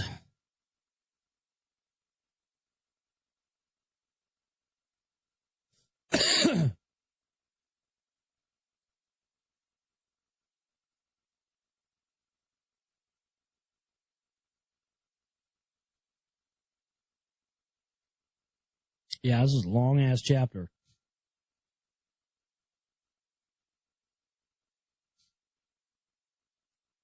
Well, we probably won't get through all this tonight, but we can at least try to get through some of it. Let me blow my nose real quick. Hold on.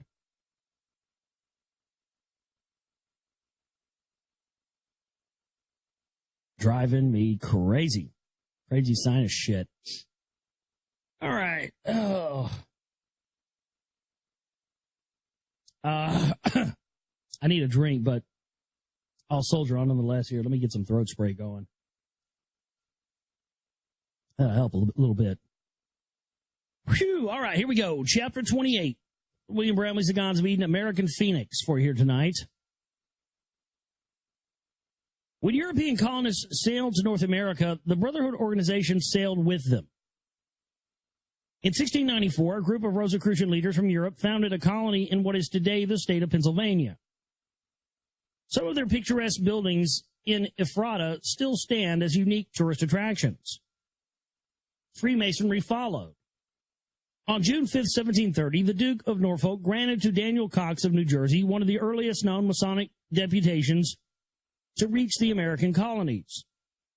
The deputation appointed Mr. Cox provisional Grand Master of New York, New Jersey, and Pennsylvania, and it also allowed him to establish lodges.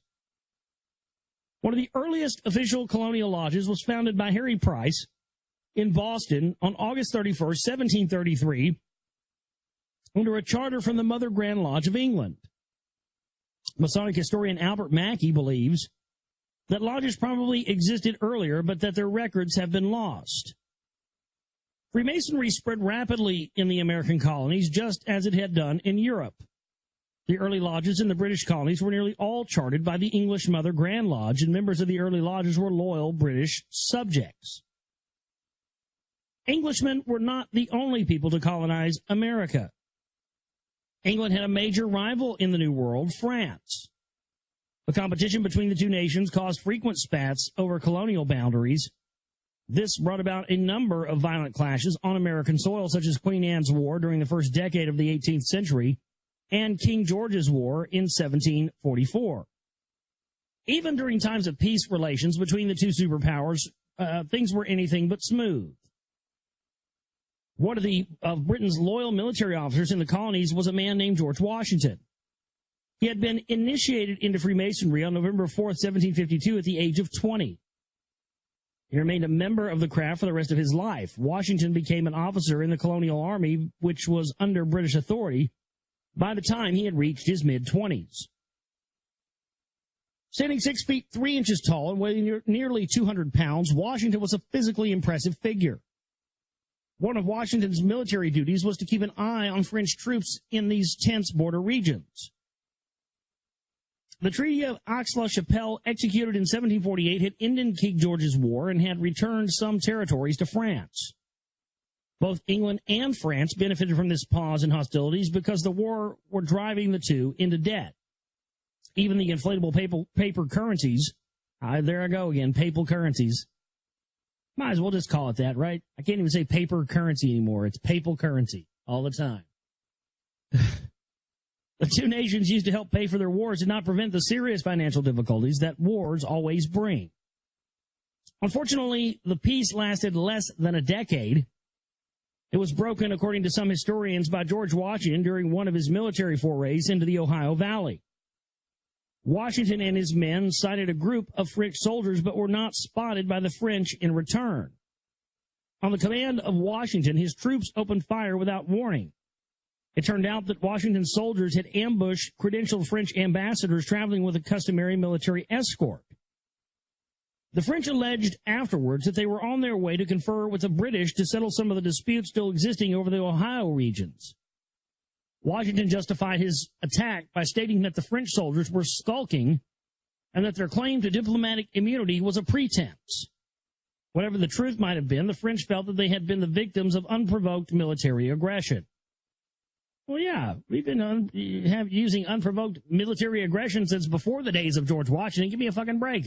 You can't get any more American than that, can you? Why do you think George Washington was known as the greatest American? He was the guy that was the first person who was the president to use unprovoked military aggression. It's been the blueprint ever since. The French and Indian Wars were soon underway. It spread to Europe as the 7 Years' War.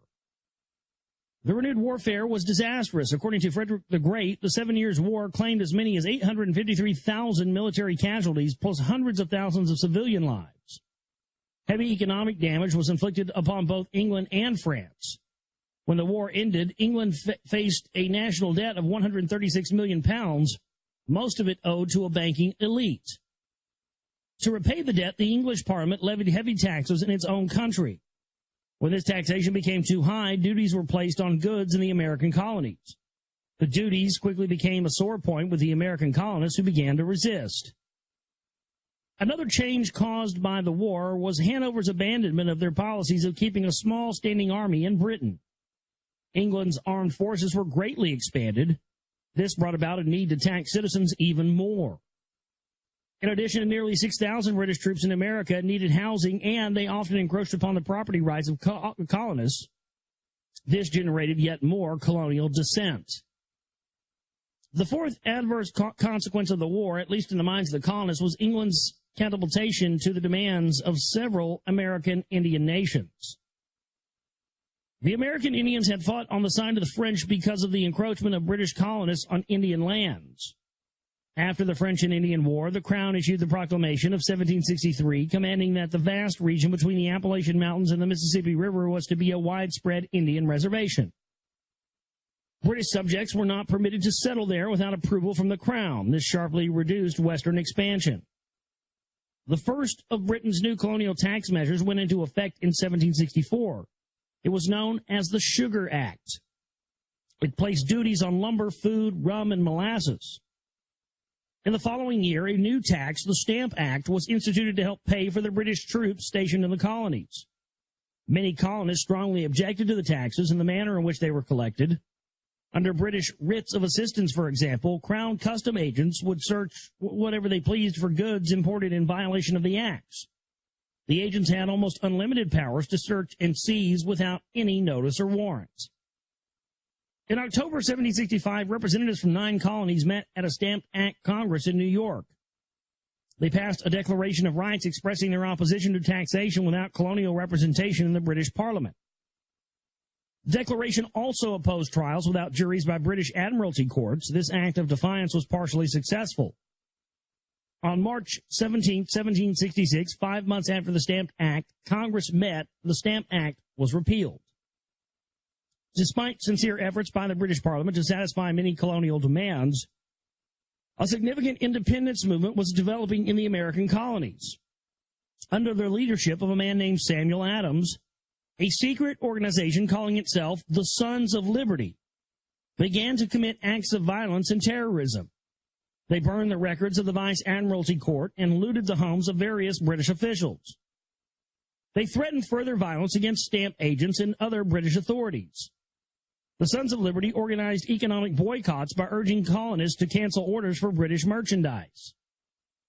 These acts hurt England because the colonies were very important to Britain as a trade outlet. Therefore, in 1770, Britain bowed once again to the colonists by repealing all duties except on tea. By that time, however, the revolutionary fervor was too strong to be halted.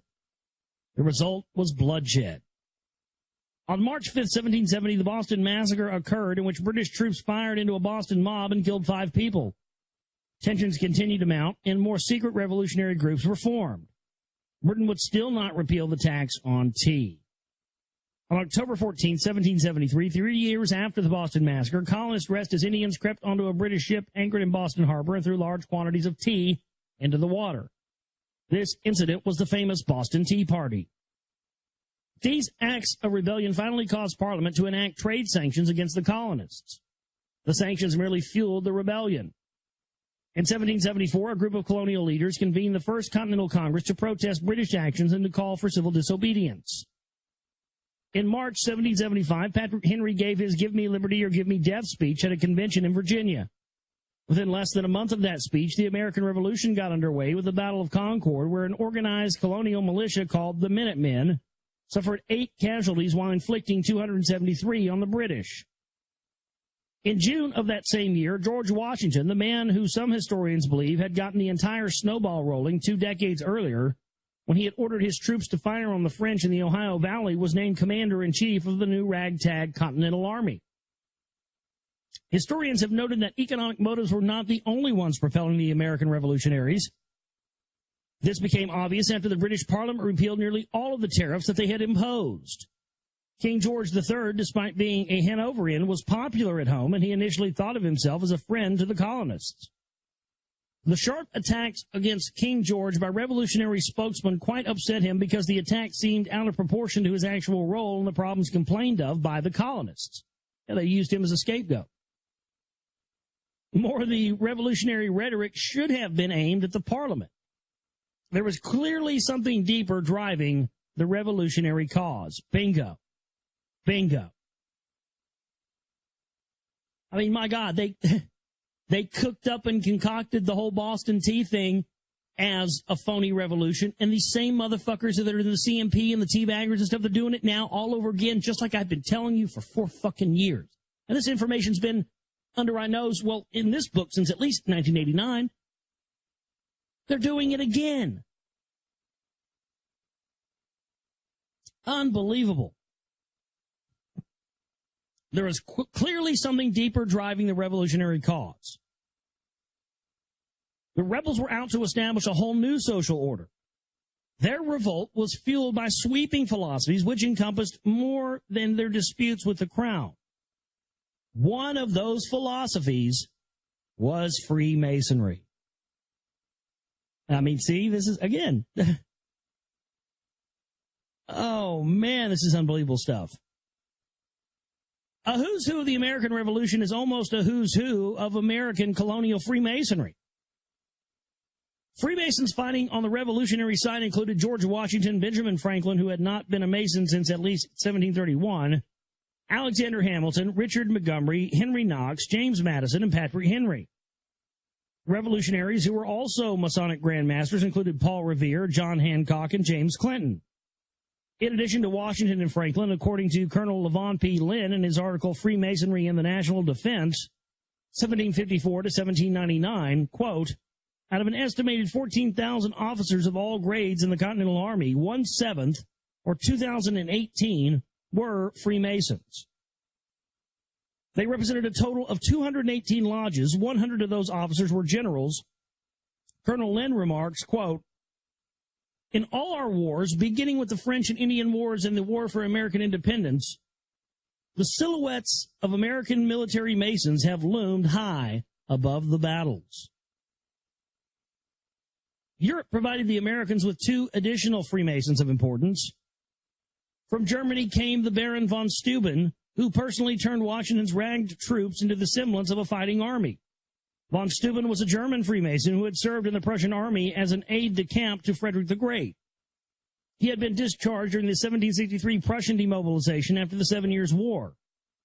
At the time that von Steuben's services were procured in France by Benjamin Franklin, von Steuben was a half-paid captain who had been out of military work for 14 years. Franklin, in order to get the approval of Congress, faked von Steuben's dossier by stating von Steuben to be a lieutenant general. The deception worked, much to the ultimate benefit of the Continental Army. The second European was the Marquis de Lafayette. Lafayette was a wealthy French nobleman who, in his very early 20s, had been inspired by the news of the American Revolution while serving in the French army in Europe, so he sailed to America to aid the revolutionary cause. In 1778, during his service with the Continental Army, Lafayette was made a Freemason. Later, after the war, Lafayette revealed just how important Freemasonry was to the leadership of the Revolutionary Army. In his address to the Four of Wilmington Lodge of Delaware, during his last visit to America in 1824, Lafayette said, at one time, while serving under General Washington, I could not rid my mind of the suspicion that the general harbored doubts about me. This suspicion was confirmed by the fact that I had never been given a command in chief. This thought was an obsession, and it sometimes made me very unhappy. After I had become an American Freemason general, Washington seemed to have seen the light. From that moment, I never had reason to doubt his entire confidence, and soon thereafter, I was given a very important command in chief. When we consider the prominence of Freemasons in the American Revolution, it should come as no surprise that revolutionary agitation from Masonic lodges directly, according to Colonel Lynn's article, the famous Boston Tea Party was the work of Masons coming directly out of a lodge. Yep, absolutely true.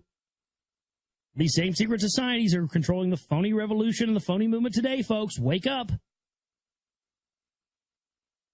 On December 6, 1773, a group disguised as American Indians seemed to have left St. Andrew's Lodge in Boston and gone to Boston Harbor, where cargoes of tea were thrown overboard from the 3 Indian men's ships. Sven G. London, in his article, Annihilation of Freemasonry, states that St. Andrew's Lodge was the leading Masonic body in Boston. And in the book, which used to contain the minutes of the lodge and which still exists, there is an almost blank page where the minutes of that memorable Thursday should be. Instead, the page bears but one letter, a large T. Can it have anything to do with T, T-E-A? In Sam Adams' Pioneer of Propaganda, author John C. Miller describes the hierarchy of the anti-British mobs which played such an important role in the conflict. The mobs were not just random aggregates of disgruntled colonials. Mr. Miller explains the important role of Freemasons in these mobs. A hierarchy of mobs was established during Sam Adams' rule of Boston. The lowest classes, servants, Negroes, and sailors, were placed under the command of a superior set consisting of the master masons and the carpenters in town. Above them were put the merchants' mob and the Sons of Liberty. Masonic lodges were not Johnny-come-latelys to the revolutionary cause.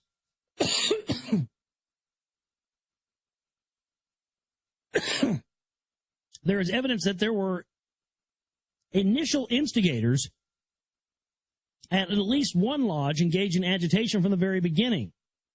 Letters to newspapers from the early 1760s reveal that the Boston Masonic Society was stirring up anti-British sentiment at the end of the 7 Years' War a good 10 years before the revolution actually began. The Boston Masonic Society peppered Governor Thomas Hutchinson and the royal government from its meeting place in Adjutant Trowels Long Garret, where it was said more sedition, inciting to revolt, libels, and scurrility were hatched than in all the garrets in Grub Street. Otis and his Masonic brethren became such adept muckrakers that Hutchinson's friends believed that they must have ransacked Billingsgate and the stews for mud to sling it at the Massachusetts aristocracy. We might wonder how American lodges became sources of revolt when they were nearly all chartered under the English system, which, as we recall, was pro-Hanoverian and forbade political controversy within the lodges. It must be kept in mind that by the 1760s, the anti-Hanoverian Templar degrees had become firmly established in Europe and had also traveled secretly to many of the lodges in the American colonies.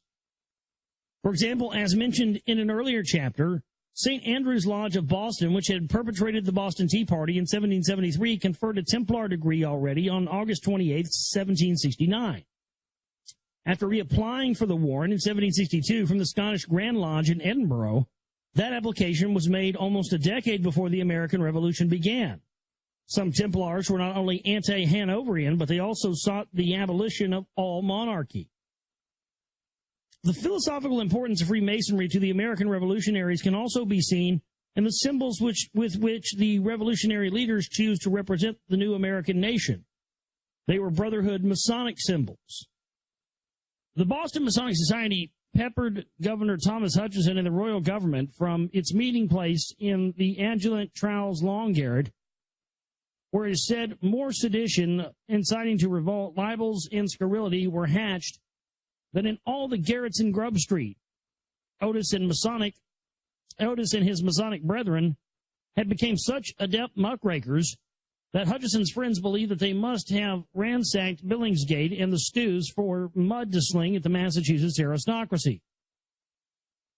We might wonder how American lodges became sources of revolt when they were nearly all chartered under the English system, which, as we recall, was pre-Hanoverian and forbade political controversy within the lodges. It must be kept in mind that by the 1760s, the anti-Hanoverian Templar degrees had become firmly established in Europe, and had also traveled secretly to many of the lodges in the American colonies. For example, as mentioned in an earlier chapter, St. Andrew's Lodge of Boston, which had perpetrated the Boston Tea Party in 1773, conferred a Templar degree already on August 28, 1769, after applying for the warrant in 1762 from the Scottish Grand Lodge in Edinburgh. That application was made almost a decade before the American Revolution began. Some Templars were not only anti-Hanoverian, they sought the abolition of all monarchy. The philosophical importance of Freemasonry to the American revolutionaries can also be seen in the symbols which the revolutionary leaders chose to represent the new American nation. They were Brotherhood Masonic symbols.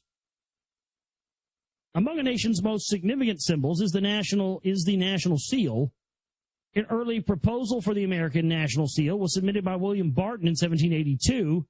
In the upper right-hand corner of Barton's drawing is a pyramid with the tip missing. In place of the tip is a triangular all-seeing eye of God. The all-seeing eye, as we recall, has long been one of Freemasonry's most significant symbols. It was even sewn onto the Masonic aprons of George Washington, Benjamin Franklin, and other Masonic revolutionaries. Above the pyramid and eye on Barton's proposal are the Latin words "Annuit Coeptus," which means, He, God, hath prospered our beginning. On the bottom is the inscription Novus Ordo Seclorum, the beginning of a new order of the ages. This bottom inscription tells us that the leaders of the revolution were pursuing a broad universal goal which was encompassed with much more than their immediate concerns as colonists. They were envisioning a change in the entire world social order, which follows the goal announced in the Fama Fraternitas. Barton's pyramid and accompanying Latin inscriptions were adopted in their entirety. The design is still a part of the American Great Seal, which can be seen on the back of the U.S. $1 bill. The main portion of Barton's design was not adopted except for one small part. In the center of Barton's proposal is a shield with two human figures standing on either side. Perched atop the shield is a phoenix with wings outstretched. In the middle is a small phoenix burning in its funeral pyre. As discussed earlier, the phoenix is a brotherhood symbol used since the days of ancient Egypt. The phoenix was adopted by the Founding Fathers for use on the reverse of the first official seal of the United States after a design proposed by Charles Thomson. Secretary of the Continental Congress, the first die of the U.S. seal depicts a long-necked tufted bird, the phoenix.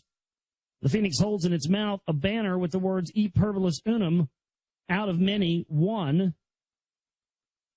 Above the bird's head are 13 stars breaking through a cloud. In one talon, the phoenix holds a cluster of arrows, in the other, an olive branch. Some people mistook the bird for a wild turkey because of the long neck. However, the phoenix is also long of neck, and all other features of the bird clearly indicate that it is a phoenix. The die was retired in 1841, and the phoenix was replaced by the bald eagle, America's national bird. Freemasons consider their fraternal ties to transcend their political and national divisions. When the War for American Independence was over, however, the American lodges split from the Mother Lodge of London and created their own autonomous American Grand Lodge. The Scottish degree soon became dominant in American Freemasonry. The two major forms of Freemasonry practiced in the United States today are the York Rite, a version of the original English York Rite, and the Scottish Rite. The modern York Rite has a total of 10 degrees. The topmost is Knights Templar. The Scottish Rite has a total of 33 degrees, many of which are Knight degrees. The influence of Freemasonry in American politics remained strong long after the Revolution was over. About 1/3 of all U.S. presidents have been Freemasons, most of them in the Scottish Rite. The influence of Freemasonry in American politics extended beyond the presidency. The U.S. Senate and House of Representatives have had a large Masonic membership for most of the nation's history. In 1924, for example, a Masonic publication listed 60 senators as Freemasons. They constituted over 60% of the Senate, more than 290 members of the House of Representatives were also named as lodge members. This Masonic presence has waned somewhat in recent years.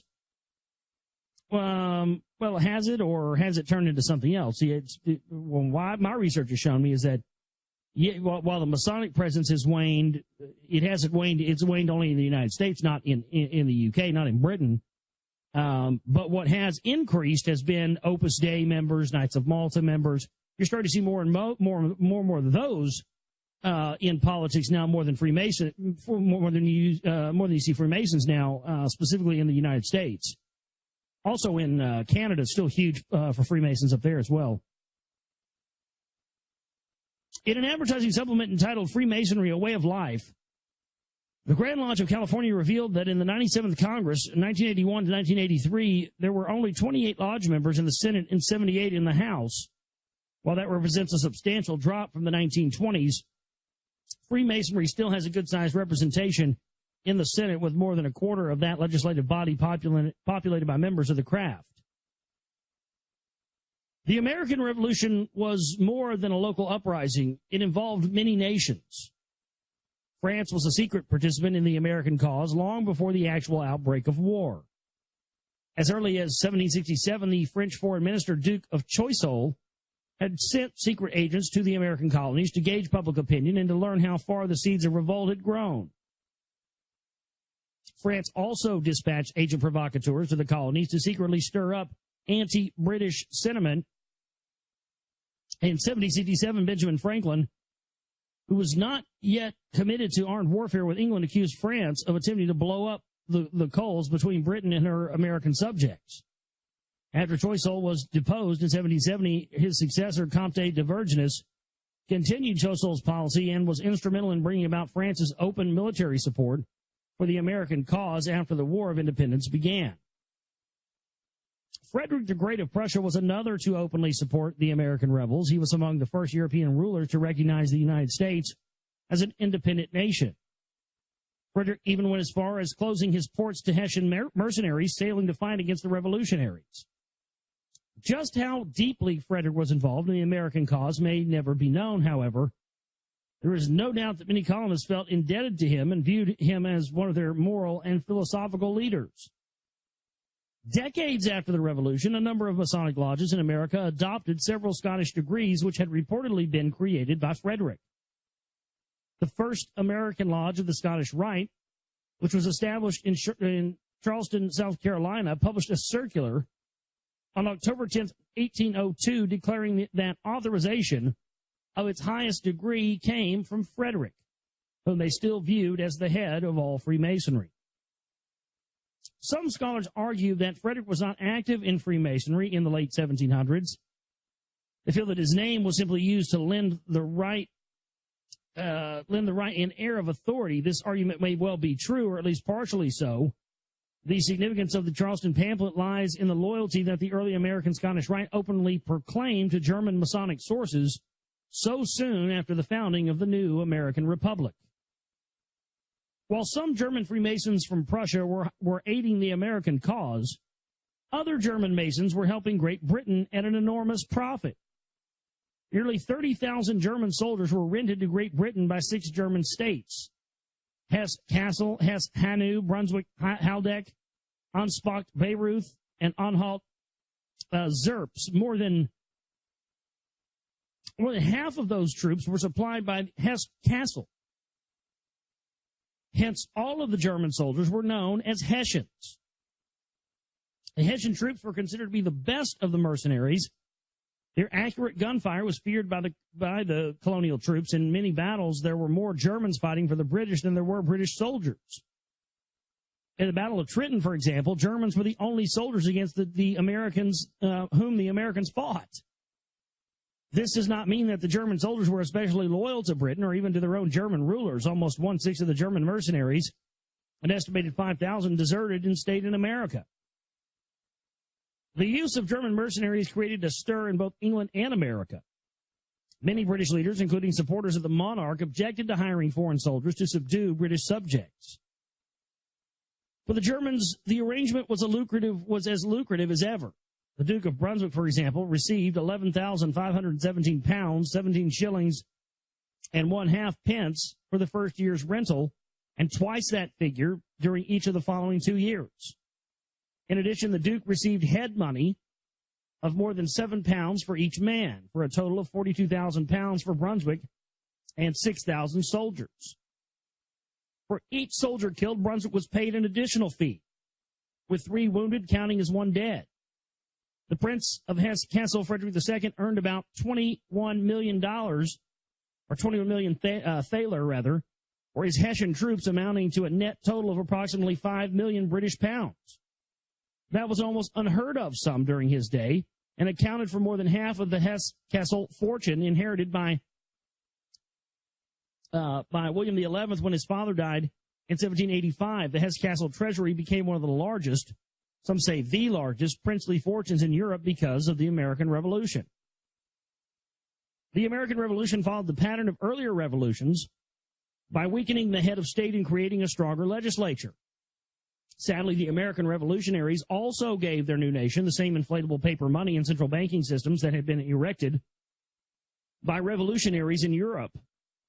Even before the American Revolution was won, the Continental Congress had gotten into the inflatable paper money business by printing money known as Continental Notes. These notes were declared legal tender by the Congress with nothing to back them. The Continental Congress used the notes to buy the goods it needed to fight the Revolutionary War. Cooperative colonists accepted the money on the promise that the notes would be backed by something after the war was won. As the Continental Notes continued to come off Ben Franklin's press, inflation set it. This caused more notes to be printed, which triggered a hyperinflation. After the war was won, a new hard currency backed by metal, was established, and the Continental Notes were only redeemable for the new currency. At a rate of 1 cent to the dollar, it was another clear and painful lesson on how paper money, inflation, and devaluation can become tools to help fight nations' wars. Ironically, some American founding fathers used the experience of the Continental Notes to urge the creation of a central bank patterned after the Bank of England to better control the currency of the new American nation. I mean, these sons of bitches, it's just like they're doing now. They created a phony money system to fund their war. And when it tanked, propose a new currency so that what they just did with the old currency doesn't happen again. And then they'll just continue it and do it all over again. I mean, my God, they've done this forever, folks. They're doing it again right now as we speak. It's nothing different. I mean, what's their solution to all this stuff? What do we need to do to fix the banks? Well, we need a new bank. That's exactly what they did here. The proposed central bank was a hot issue of debate, with strong emotions running for and against the plan. The pro-bank faction won, of course, after several years of controversy. America's first central bank, the Bank of the United States, was chartered in 1791. The charter expired 20 years later and was renewed after a 5-year lapse and was vetoed by President Andrew Jackson in 1836. It regained its charter 27 years later in 1863 and finally became the Federal Reserve Bank, which is America's central bank today, although considerable opposition to a central bank has always existed in the United States. The country has had one under one name or another for most of its history. The founding father, credited with creating America's first central bank, was Alexander Hamilton.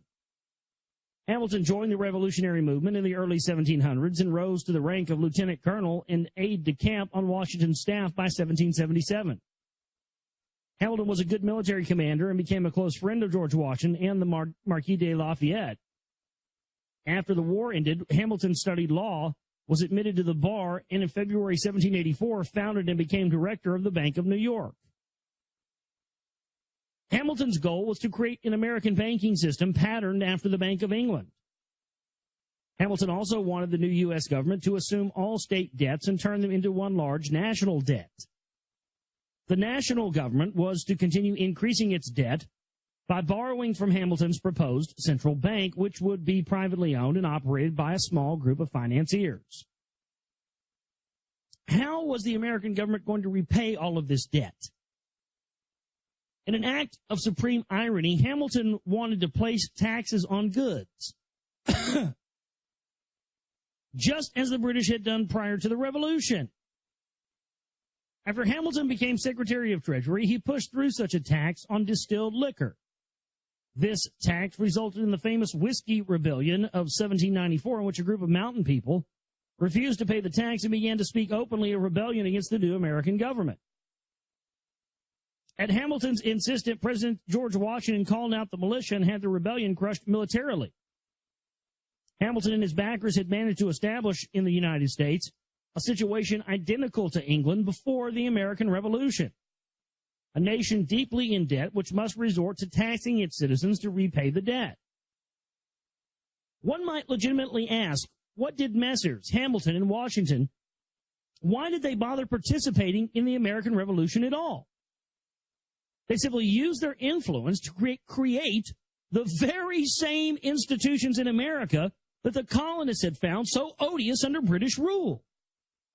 This question is especially relevant today as the United States faces an astounding national debt and an enormous tax burden on its citizens far higher than anything ever conceived by the British to impose on the colonists in the 18th century. Although Hamilton's plan, this is exactly why these founding fathers are so bogus and why it's important to point out that they were involved in secret societies and everything else. I mean, my God, they were the ones, yes, they were seen as revolutionaries, but they were paid revolutionaries, just like these paid revolutionaries are being paid to change the government now, and people are buying into it thinking they're real revolutionaries. No. If they're a politician, folks, they're not a part of the real revolution.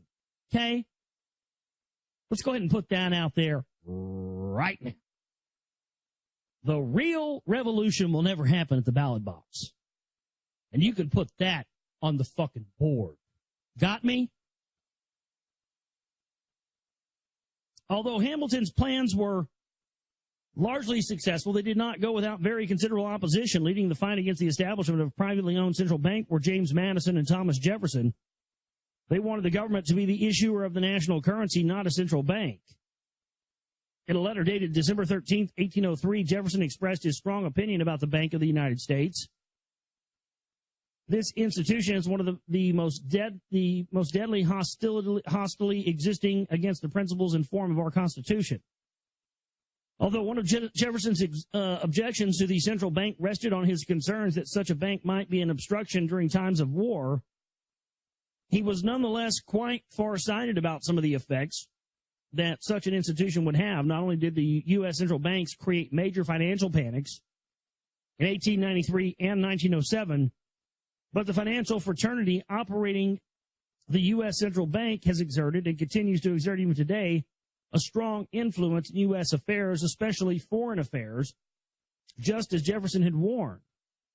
It was Jefferson's powerful influence, incidentally, which caused the 5-year delay in the renewal of the bank's charter in 1811. We have just finished viewing the American Revolution in a less than rosy light. There was, however, a powerful humanitarian influence at work inside the circle of the Founding Fathers that must be acknowledged. The United States is one of the freer countries today as a direct result of that influence. Even if Americans are still far from being a completely free people, the American founders affirmed important freedoms, especially those of speech, assembly of religion, and an excellent constitution was created for the United States as it proven highly workable in such large, diverse society.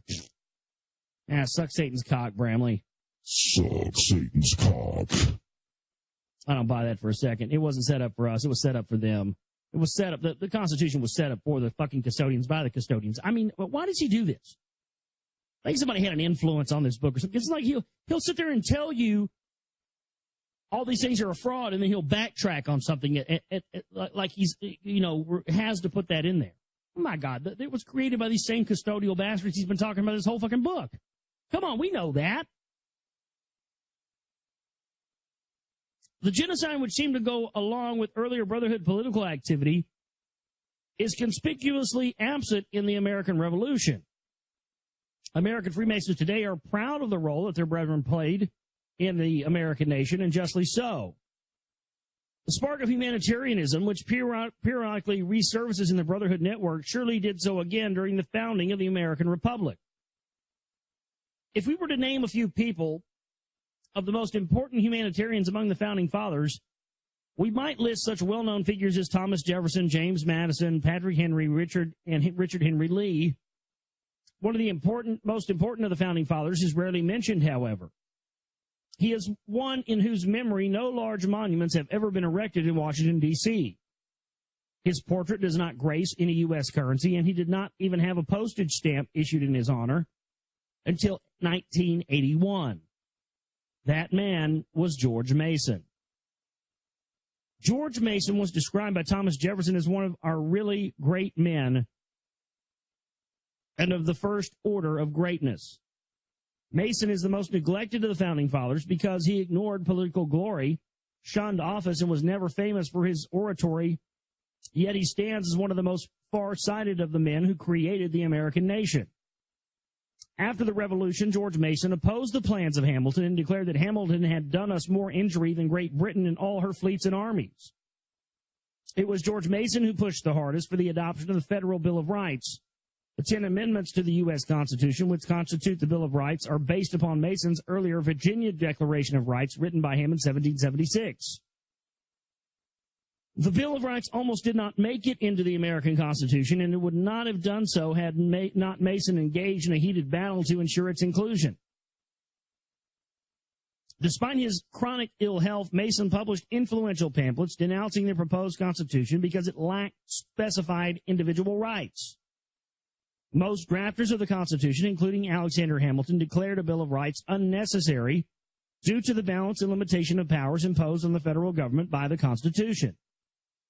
Mason persisted and was supported by Richard Henry Lee and Thomas Jefferson with the backing of James Madison. The Bill of Rights was finally pushed through to ratification in the final hours. When we consider how the federal government has grown since then and how crucial the Bill of Rights have become, we can appreciate what a man of vision George Mason truly was. His far-sightedness and humanitarianism were also manifested in his attempts to completely abolish slavery. At a time when even his friends George Washington and Thomas Jefferson were slave owners, George Mason denounced the slave trade as a disgrace to mankind and worked to have it outlawed throughout all of the states. George Mason did not succeed in his quest during his lifetime, but his dream did come true less than a century later when slavery was abolished in the United States by the 13th Amendment to the Constitution.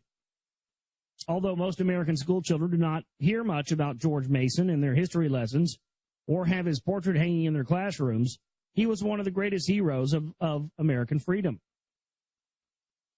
human freedom. The renewed spark of humanitarianism, which arose during the American Revolution, was soon overshadowed. The establishment of the inflatable paper money system in the United States was a clue that something was still badly amiss in the Brotherhood network. As similar revolutions led by Freemasons erupted around the world, the old horrors reemerged. One of those horrors was calculated genocide. So that's the end of Chapter 8. The next chapter will begin on next episode. The next episode of the broadcast is Chapter 29, The World of Fire. Yes, so we'll get into that chapter next time. Hey, thanks to everybody for tuning in and being with us here tonight. And, yeah, I mean, it's just amazing. It's almost as if somebody was standing over his shoulder when he was writing this, you know? You expose all this stuff, and then you backtrack and say, oh, yeah, but the Constitution's still good, but we're going to tell you why it's bullshit, too. Huh. I don't know. I'm just always suspect of that, you know? It's like, who are you trying to appease and keep happy here, you know? But when, when these guys own the printing presses that print not only the money, but also the books, you start to see where, okay, sometimes they have to toe the line a little bit, so. I don't know. Anyway, that's it for us tonight, folks. My website's theglobalreality.com. Go there and donate and chip in if you can. And I love you guys. We'll see you next time for the broadcast. Have a great one. Take care.